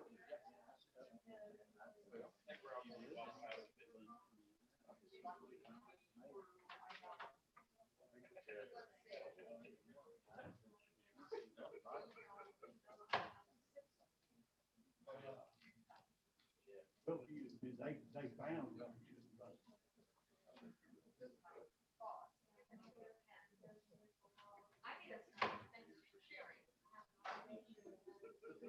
I know where some are. There was no statement of purpose.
Yeah, yeah. Which I was a little surprised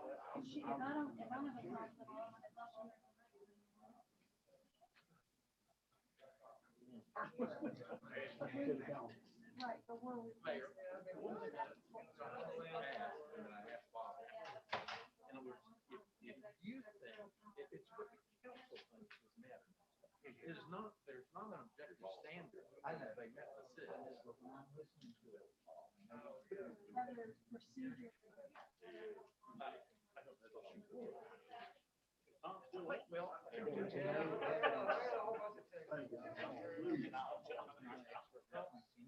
Now, see, that's another issue I didn't ask him. I did not ask him this. I believe that you can have opinions, for instance, on traffic. I mean, your own observations can be some degree of all right. All right. Yeah, the school. If you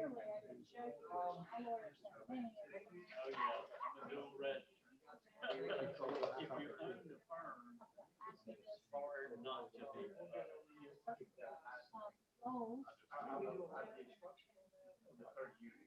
I was gonna say, I think that I heard that. Which division?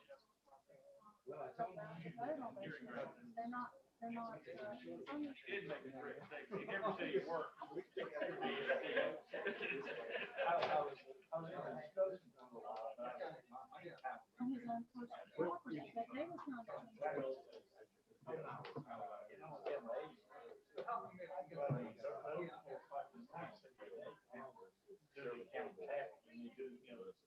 Oh, yeah. 24 hours. Oh, yeah.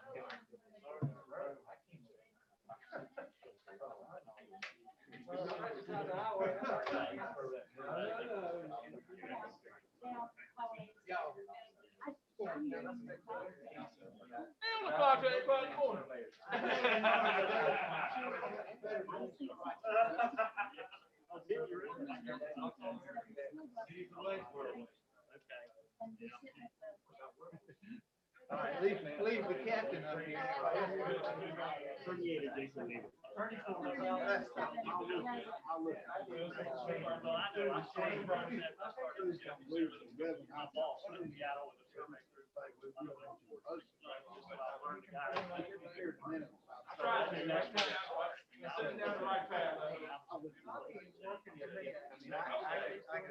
Better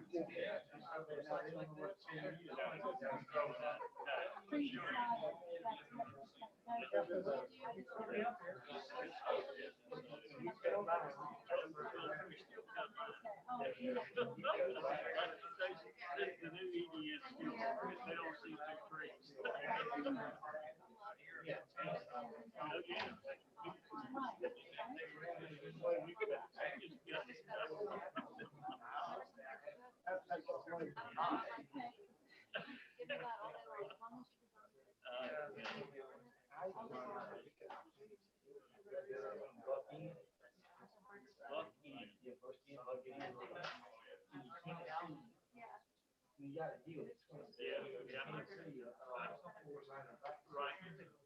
Set it up. Never done that. I did. I did. Never did. I've had the whole girl 30 minutes.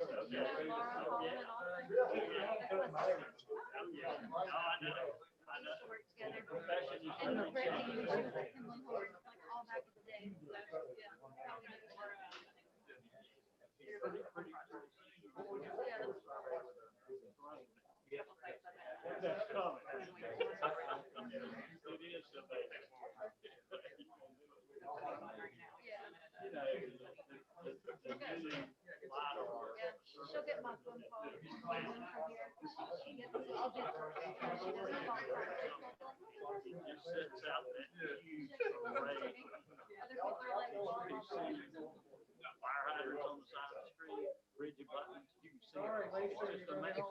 water. And now for all of that, it's all like it's just.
Anything else we could postpone? Let's do that.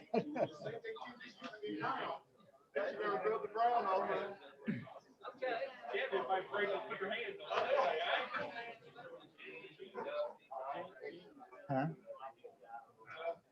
The nominations for the Historical Museum. That's all right with you think? Okay.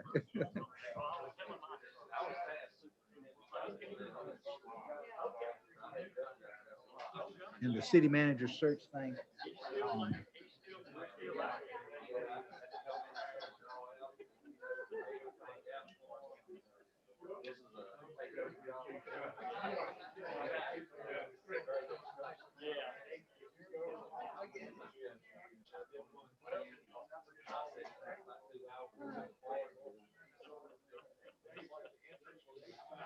So y'all were doing the lead infrastructure.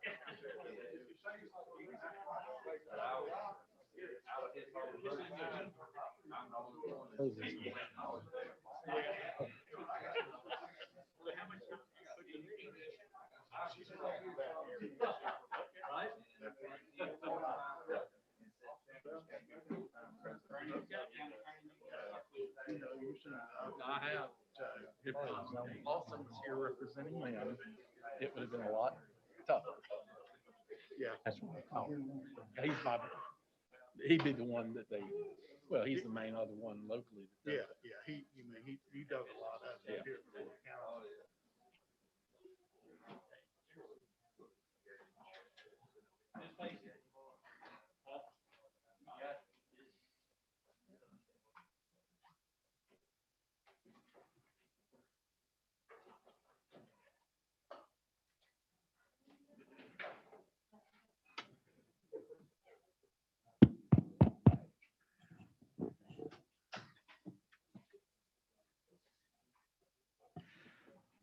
All right, we'll call this meeting back into session. Have I got everybody? Yes.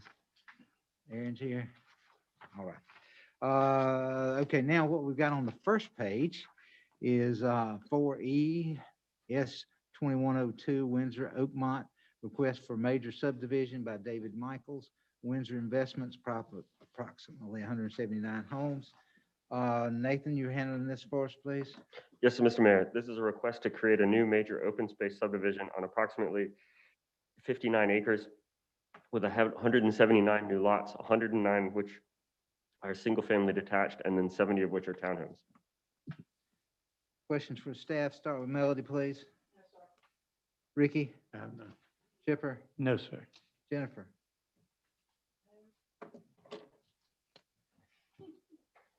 This is not a public hearing. Have we got anybody that's going to speak for Mr. Michaels? Yes, ma'am. Any questions for the builders? Anyone? Up here. Then let me move you to page 92 on your agenda, and I ask for a motion from the council.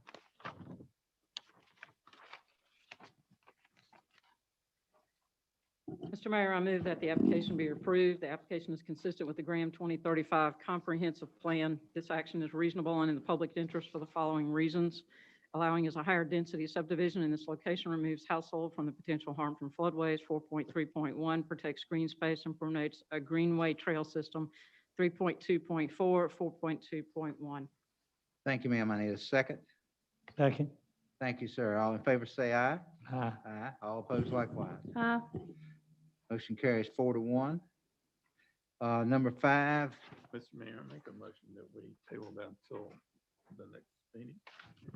we have a motion to table the Historical Museum Advisory Board appointments to, thank y'all, to next month at this time. I will second that myself, being it's almost 11 o'clock.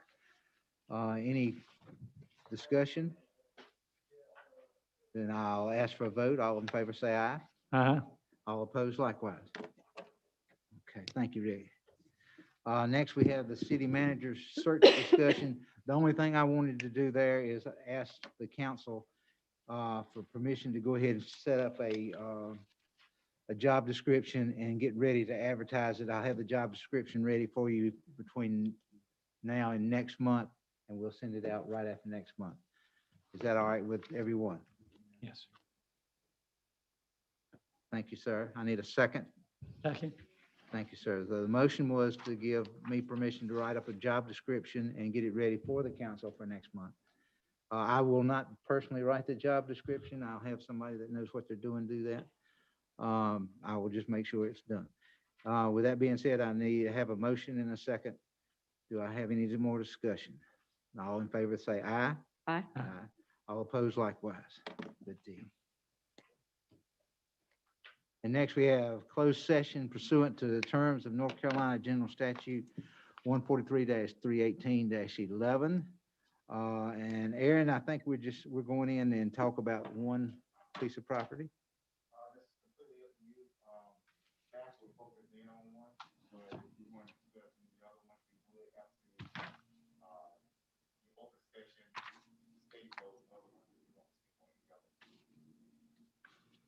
Let's do it right here. Let's go ahead. Is that all right with everyone? Yeah. Y'all all right with that? Melody? As long as we're generally speaking, yes, sir. We are.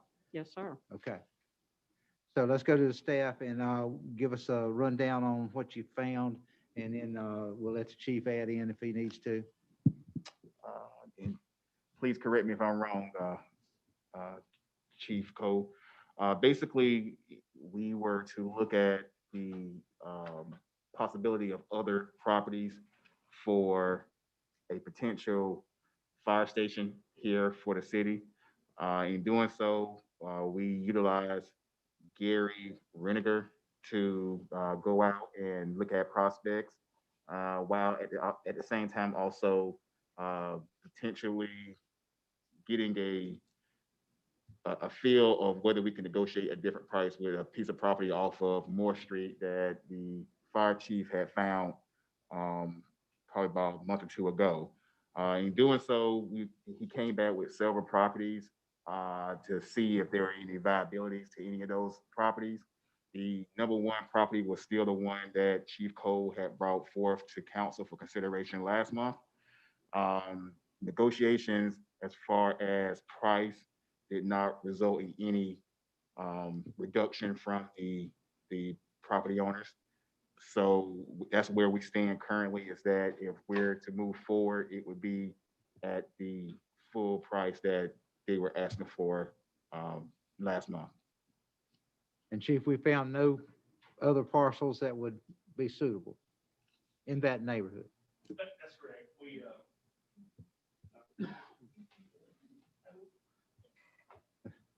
Give your name and address, Chief Cole, please. I sure will. Tommy Cole. I reside at 616 Caraway Drive, Graham, and I'm your fire chief. Yes, sir. As Aaron stated, we gave Mr. Reniger an area to focus in, and he brought back a couple of different options. The Public Works Director, Bert Robertson, and myself went out and evaluated those properties, and we did not find those to be suitable. There were different issues with easements, creeks, and then some properties that we felt like the land was, the dirt, the soil was not suitable for what we were looking for. Can I ask you what Mr. Reniger thought about the price of this property? I would refer that to Mr. Holland. I'm paraphrasing here. He thought that the values there near Main Street were going for a pretty healthy price in general. Mhm. So with this one being in proximity to Main Street, he's not shocked that it was going for, I think it's 150 an acre, because I think it's about where it comes out to. That's in line with other properties that have sold that are Main Street adjacent.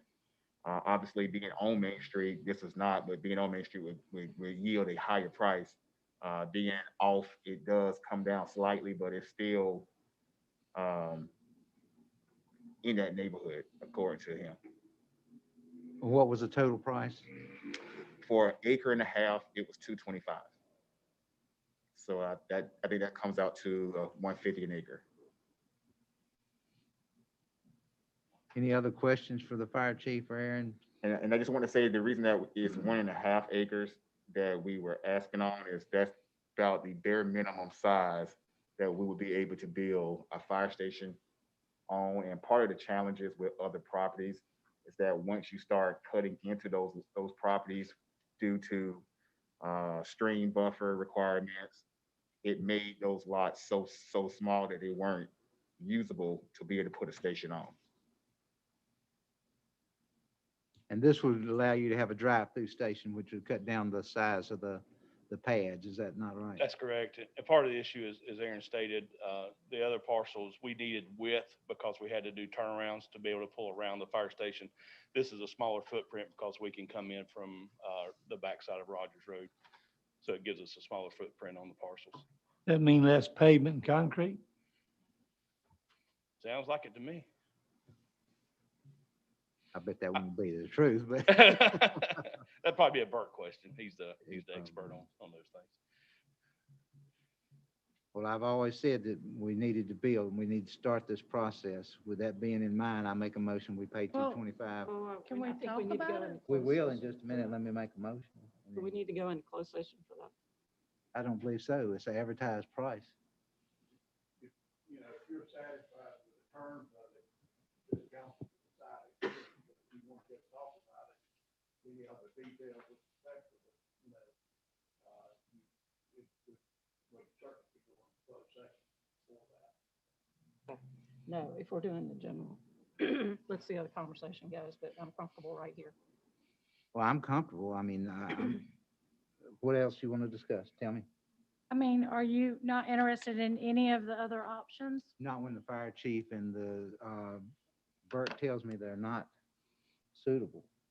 Okay, because for years and years and years, we were gonna do something at the water treatment plant or out on land we already owned on 54 or at the new park. You're not possible at any of those. Not when Bert Properties. comes in and they do a study and they say they're not suitable. That's why you're paying those The guys. problem I don't like about this particular location is that it is only the 1.5 acres and all around it is gonna be developed. And you're kind of hemming yourself in. You're not gonna have any opportunity for any kind of training area or expanding. We're not gonna build a training area inside of a. Well, I'm homeowner, just saying, a you housing don't have development. any opportunity for, I mean, you're gonna be just stuck right in the middle on that corner. Is that really the highest and best use for that property? Chief Cole, are you happy with this piece of property will it suit all of your needs that you have outlined? So as the fire station study indicated, we needed a fire station in this area. Also, a future station or possibly even at the same time, a station on the 54 corridor. And I think that may be what Ms. Talley is referring to. We would like to look at those areas at the new park wastewater treatment for the third station, but the second station, this is the primary focus for us because of the density that's occurring. Rogers Road, tonight's activities spoke to that. So yeah, this gives us the best opportunity to locate a fire station to access all areas in that vicinity. It gets us back over to Ivy Road where we have a high call volume. It also allows us to get back into downtown quickly from a secondary station. Does the acre and a half give you enough space for what you intended? For this particular station, yes, yes. Tell me the reason to build that one first compared to industrial sites out towards the new park. So we do have two different focuses. One is the density and the growth of residential areas around the southwestern part, the Lacey, Holt, Rogers Road, and those areas. And we look at travel times out to the industrial park, Oldfields, and potentially what may be coming as we see those subdivisions coming through TRC. However, we know that the density is now in this particular area. We know it's coming most likely, unless there's a downturn in the economy, for the southeastern part around the industrial park. So we are choosing to place this station first to handle the call volume because of the number of people and the growth that's occurring in this part of the city. Financially, are we able to do this? I'm sorry. If you're asking if we have the funds available to do it, he does have funds available that we could utilize for the purchase of this property. The construction costs would be something that we would have to put on next year's budget as far as the financing and all that. That wouldn't be on this side. So as far as the purchase costs, yes, we do have funds available for that. Any other questions? Were you what was your reason for not liking the 4.7 acres that was only 110,000? That's at the intersection of Monroe Holt and Hanford. So it's my understanding there's a sewer easement and maybe another easement that goes across that property. Also, you're getting really close to the edge of the city limits, which limits you to only go in one way. That's away from the city limits of Burlington. So by placing a fire station further down the road, you have better access to the whole entire community that you're trying to serve and not just in one direction. Okay, but we only looked in area that you said that you needed it. So this is still in that area, right? It was in the cone of the area that we asked Gary, I believe is his name. We asked him to look at, but that was actually on the border of that cone per se that we asked him to look in. And what about? And he actually mentioned it in the initial conversations that we had. And what about Dr. Body's property? That was property 4 had- acres. Yes, that property actually had challenges with the soil. When Burke and our public works director Burke and Tommy Chief Cole went out there, they noticed that there were issues with the soil and there might be compaction issues and suitable field. Yeah. We found many mounds of dirt, which indicated that that had been removed from part of the soil. So we're not sure exactly what was under the ground since that dirt had been removed. And you weren't interested in the other options that were here? There was option C, which was the Deborah Boone property, 10 acres. I'm not familiar with. Did you say 10 acres? It was option C. Mm-hmm. There were B and C. So Deborah Boone was B, C was Deborah Boone. But that was the one where we had to buy all 10 acres. That's correct. Did you not get a price for that one, did you? No, we did not. No, but you could have offered a price. I mean, you're paying I just think $225,000 for 1 point something acres is a lot of money. When you're hemmed in all around you, you're not going to be able to, I don't know. I don't think that's the highest and best use for that property. That's like going and buying interstate property to put in a service. I'm fine with being in that area. I just think a corner lot there, paying premium price for that is not the highest and best use of citizens' money. The issue with the Boone property is that having to get 10, almost 11 acres, if you're looking at average prices being, I just use a round number, $50,000 an acre, you're looking at $500,000 potentially. I don't know what she would have, we never got a cost from her, but we knew we had to buy all of it if we were to buy any of it. Mm-hmm. But I mean, we didn't even consider an offer at, even, what you're going to pay for this 1 acre. Well, we couldn't make an offer because we weren't given, Right, I know, but I'm just saying, like, it's like, you just find something and you like it, and because I just don't think there's a single council member here that would write a check for $225,000 if they were having to buy a piece of property. I just don't, and I'm just more frugal with the citizens' tax dollars than that. I just don't think that an acre of land in that particular area is worth $225,000. The appraiser agrees with me. What did the appraisal come back at? I think it was at 146. 146. So we have to explain to the citizens why we're paying them is to double what it's appraised at. Again, I don't mind Was explaining. that but- 146 an acre? It was 146 for whatever the size that. we Oh, had set they- up. Yeah. But Mr. Reniger thought the price was reasonable. Yes. Well, he said that he's not surprised, basically, that the cost is. Because we're trying to buy at the height of the market. Well, true, but we also need to build a substation, and we need to build one now. We're past due. Mr. Mayor, I would like to add that it wasn't just haphazardly piece of parcel or land picked for this site. We looked at all availability of land. We looked at the park. We realized the park was not a good location because of various issues. And more importantly, you had to go uphill both ways when you left the park to go respond to a call. So the parcels that we looked at and the accessibility of having an entrance and exit off 2 different roads and the ability to access so many points of the city from that location made that a prime location for us. It just wasn't something that was randomly picked out of the blue. Chief Cole, just for clarification, the park you're referring to is actually South Park, correct? South Grand Park, yes, ma'am. Rick, anything? Any questions? Chipper? Jennifer, you got anything else?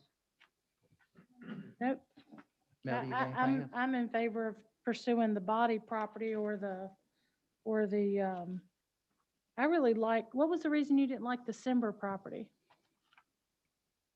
You had to give me a location. Crown Grand Medical Center. So that That was a is beautiful an parcel. attractive parcel, but when we looked at it, we could not get the width.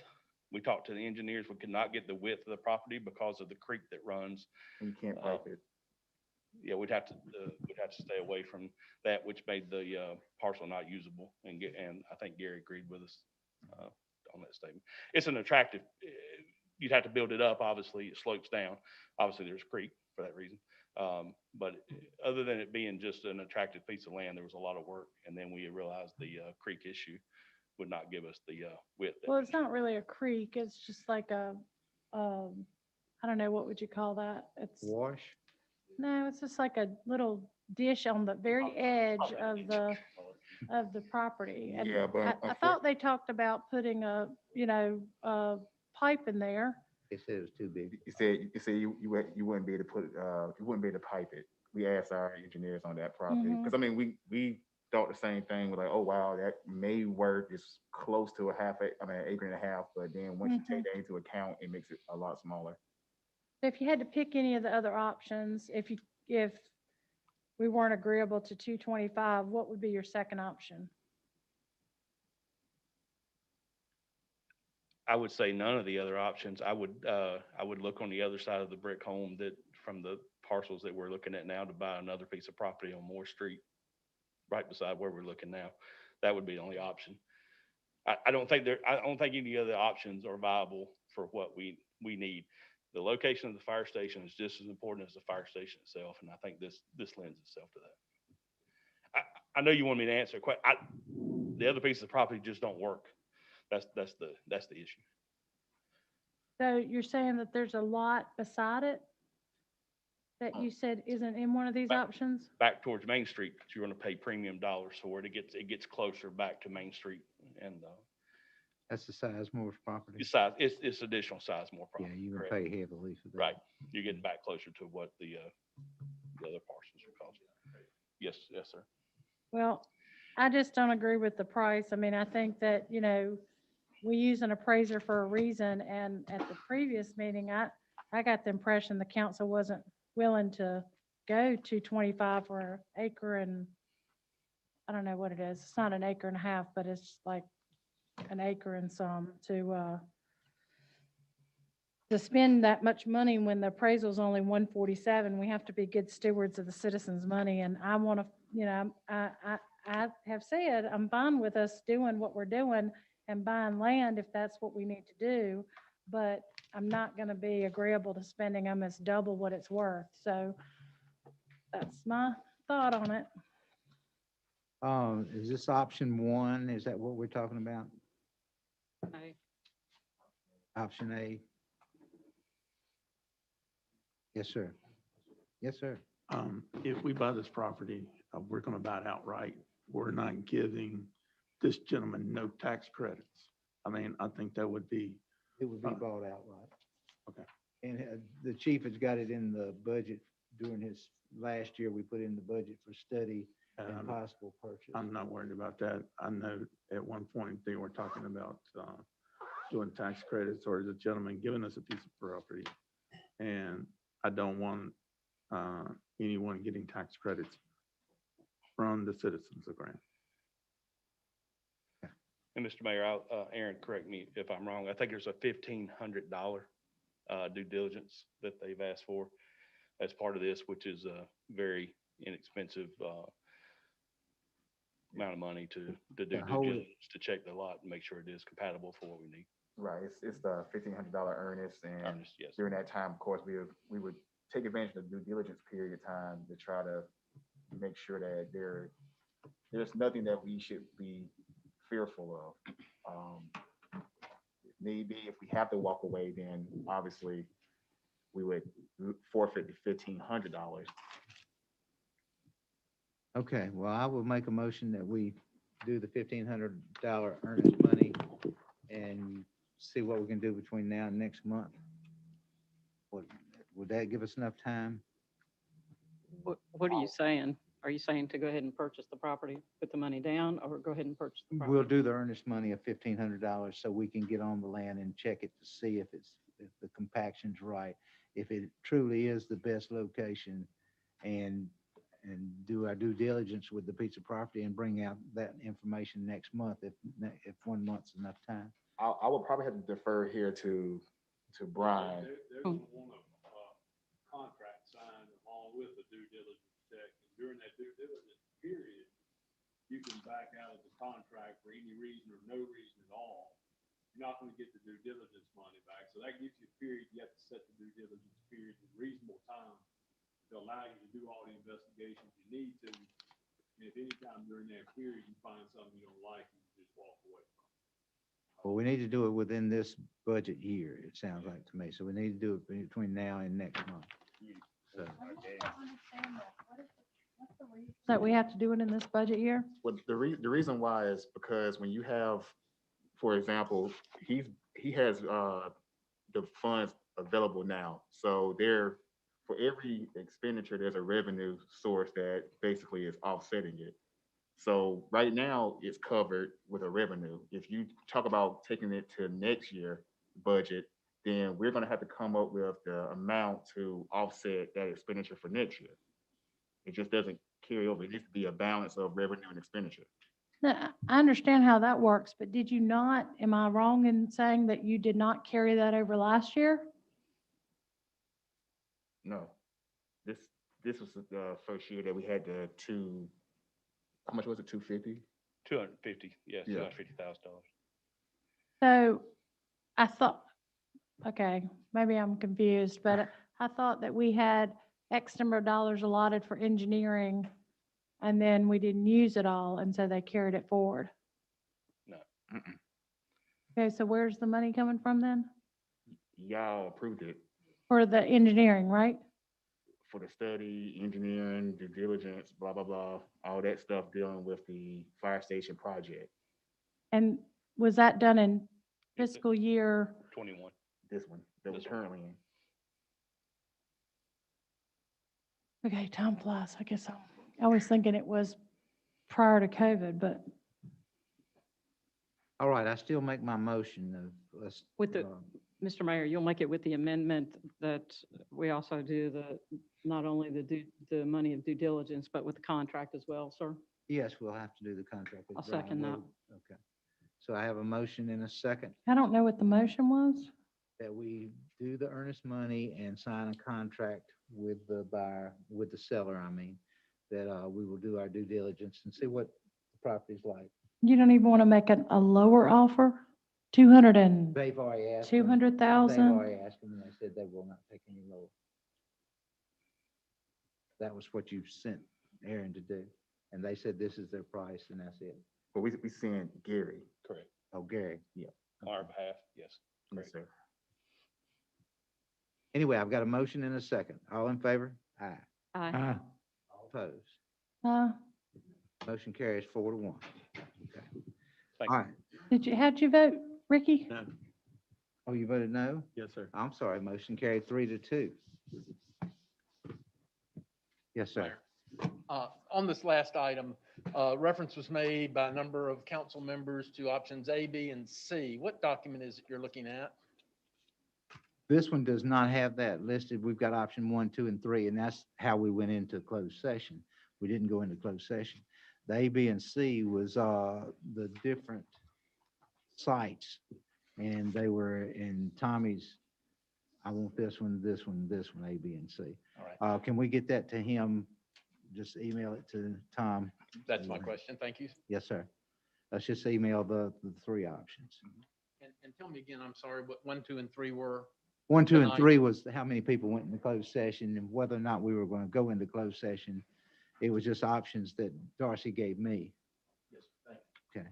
Now we got issues not on tonight's agenda. Have we got anybody called, Jeff? Mr. Mayor, you might want to go through your I got it spill right about. here. Mhm. If anyone in attendance would like to speak during this public comment period, please indicate you wish to do so by using the raise hand feature in Zoom, or if by phone, press *9 to notify the host you wish to speak. We ask that you please state your name and address and topic for the record. You will be given 4 minutes to speak. No one as of right now, Mr. Mayor. All right. With that, I'll go to the staff. Aaron, have you got anything else? Yes, sir, I do, actually. I have a little blurb I need to read here. I actually have for you the recommended budget for fiscal year 21-22. It is balanced, and I wanted to thank a few people if I can. Yes, sir. Obviously, Julianne Cordon, who's our finance director, and I'll tell you right now, if she was not helping me, I'm not sure how I would have survived, but I just want to thank her for her help with that. The department heads, of course, for working with their staff, getting the numbers that we needed in order to get this put together. Lehman Bryce, who's a consultant that I work with to sort of help me get my thoughts together a little bit there. And last but not least, Mr. Frankie Manus. He definitely was instrumental before he left to make sure that we had all that we needed to get started. And we did lean on him a couple times there to make sure that we were on the right path and to know what certain things were that he had that were coded that we had no clue what they were. But, you know, definitely want to send my appreciation to him as well. I sent an email earlier basically saying that next week we have a tentative schedule for the budget workshops to begin on May the 18th. For that one, we were going to do a individual setup with the mayor and myself, the finance director, and each of you individually that day. So I will send another email just to get a time that works out for everyone. And then from that one, we will decide going forward if we need to do that setup for the next week or if we want to come together for a full conversation on the budget. If you have any questions, obviously I'm here to answer them, but I will pass these out to you at the end of the meeting. Let me state, I'm having eye surgery on the 19th, so us coming together, I may have to zoom into it. That's fine. And that wouldn't be until the next week anyway, so Okay. we'll make sure we work it out. All right. Okay, anything else, Nathan? No, sir, Mr. Mayor. Brian? Bob? Tom? Excuse me, Mr. Mayor, I didn't quite understand the setup, or I think I do understand it. The intention is not to meet individually with members of the council, I hope. We meet on the budget with me and one council member. You and one council member? Yes. Mr. Mayor, I don't believe that's a very wise, prudent, or lawful method of conducting a business. I would point out to both the council and ask the attorney maybe to look into it, but the courts of North Carolina have ruled against what are known as sequential meetings. And what you're describing very much sounds like a sequential meeting in which individual councilmen are called in one at a time, decisions are made, recommendations are discussed. You need to, in my opinion, and based on the law, believe you all need to meet together and have whatever discussion you're going to have and whatever differences or agreements you have in an open meeting altogether. I appreciate your comment, and I'll leave it to Bob and Brian to look into that and see if we've been doing it the right way. If we haven't, we'll change. All right. The case I'm thinking of particularly on the sequential is Jacksonville, I think it's Jacksonville Daily News versus Onslow County. And the sequential was I found. know, but he didn't know that. Mary, have you got anything else? Mayor, council, I received a request from a downtown business owner I'd like to read to you. Please accept this letter as a formal request for consideration to permit the periodic parking of food trucks, food trailers in parking spaces along West Elm Street, adjacent to the Little Brother Brewing storefront. We anticipate utilizing this service for our customers on average 1 to 2 times per week. Except in rare circumstances, during weekdays, trucks will be on site after 5 p.m. To ensure public safety, Little Brother staff will ensure vehicles are bounded by barriers, cones, or stanchions that funnel patrons safely between the sidewalk and concession areas. Our hope with this program is to bring additional foot traffic to downtown Graham businesses and provide additional dining options for Graham residents. In consideration of existing downtown restaurants, we will limit frequency and prioritize vendors with menus not in direct competition with neighboring businesses. Thank you for your consideration. Jeff Coley, co-owner, and Josh Coe, general manager. All right, I'll ask the staff to put that together for us to consider next month. Anything else, Mary? Darcy, have you got anything? Yes, this came in actually April 13th, the last council meeting day. I was not here. I don't believe it was ever read. So it's an email from Bobby Minor. I received it, like I said, on Tuesday, April 13th. And it says, in an effort to ease tensions in the city area, why doesn't the city rename Graham Regional Park to Wyatt Outlaw Park? It seems like an adequate compromise. Also, it's documented in the Times News that the park's name is lacking, and Melody Wiggins said she didn't want the park named after her, so why not compromise? I think it would show an effort of good faith for the city and maybe quell tensions this year for the city. Thanks, Bobby Minor, Old Farm Drive, Graham. Thank you, ma'am. And one more thing, I'd just like to publicly thank the city of Graham for their acts of kindness and their support to me and my family during the recent passing of my mother. How you gonna miss her? Sorry, Mr. Mayor, one more thing, going back to Mary's topic, will business owners in that area be notified of the proposal in advance of? Yeah, that'd be fine.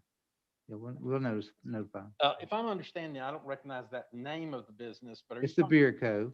Okay. Used to be the Beer Co. and they want to pull a food trailer right in front. All right, I would just like to say, in this capacity as a business owner on that street, I would strenuously object to having that, not because of food trucks, but because of taking parking spaces that are needed by the businesses on that street, including my own. All right, got anything?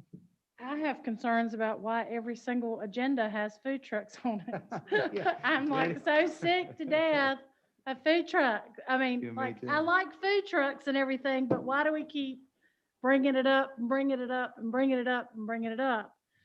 It's, you know, we need to all have a consensus that we're going to stop bringing up stuff that's already been decided on. And, you know, maybe there's a way that we can talk to Beer Co. and, well, not Beer, what is it called now? I'm sorry.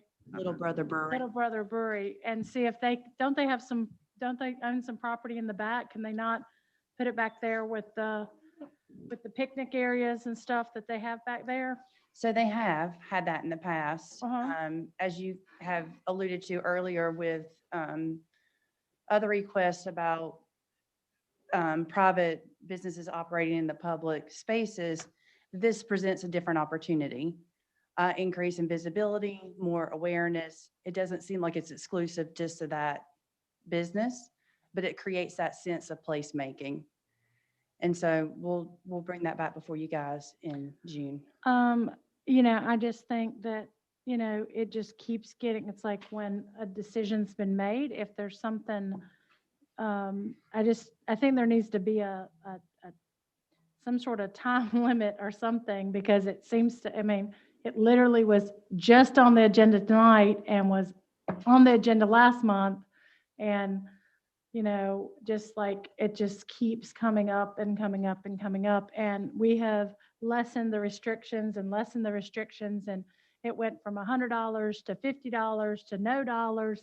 Like, you know, you see my concern. It just seems like a never ending, you know, I guess degradation of the authority that the council has said, we've decided on this. It's not to say that I don't want them to be able to have a food truck. I do want them to have a food truck. Only problem, I love food trucks. Only, as I've said numerous times in the past, I don't want food trucks to be out there 24/7 and be in disrepair. And I have no problems. I think you guys are having a food truck rally. Is that right?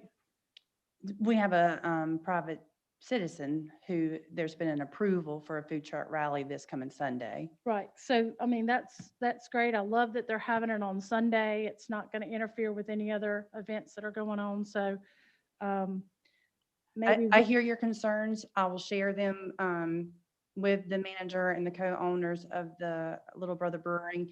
I know in conversation with the general manager, the concept is similar to what you're seeing in other municipalities where it's after 5, except in rare cases, as he stated in here. He has a trivia night on Thursdays. So that's a great combination of having that food option, being mindful of not competing with those who are serving around him, but to complement. So I'll share your sentiment with him, and we'll have more discussion in June. Yeah. Thank you. Thank you. Mary. Sure. I wanted to invite everyone to please come out to East Elm Street this coming Saturday.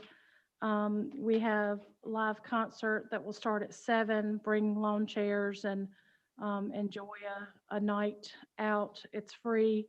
We also will have a car show starting at a car cruise in at 4 in the downtown, and we'll also be doing a job fair starting at 4. So if you know anybody that is with any of the downtown businesses that are interested in hiring, we'll have somebody manning a booth there, and we'll have a lot of people there that hopefully are interested in jobs.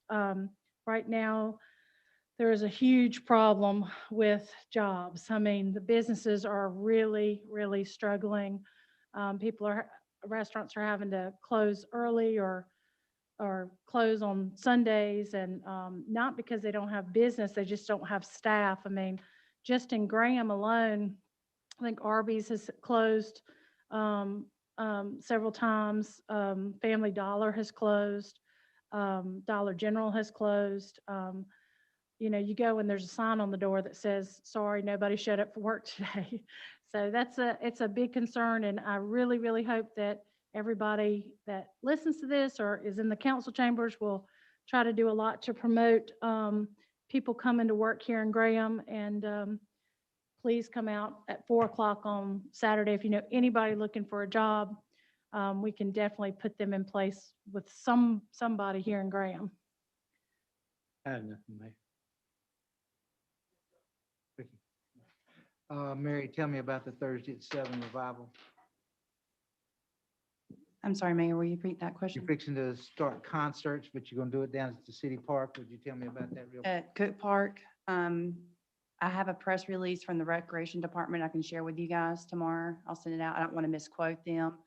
But as I understand it, to adhere to the governor's mass gathering numbers, it was easier to control by them being out at the park, having a, I understand that. I think it's like 200 people and you're You gonna have ha- to call in and reserve. pre-register. Yeah, That is pre-register. correct. Okay, yeah. But let's I'll send that out to out. you guys so that you can share it with people who reach out to you. And then, of course, it's on Facebook and the website as well. Okay, thank you. With that, I need a motion to adjourn. So moved. Thank y'all. I need a second. All in favor, say aye. Aye. Thank everybody for being here. Now I have the shortest and the longest meeting in record.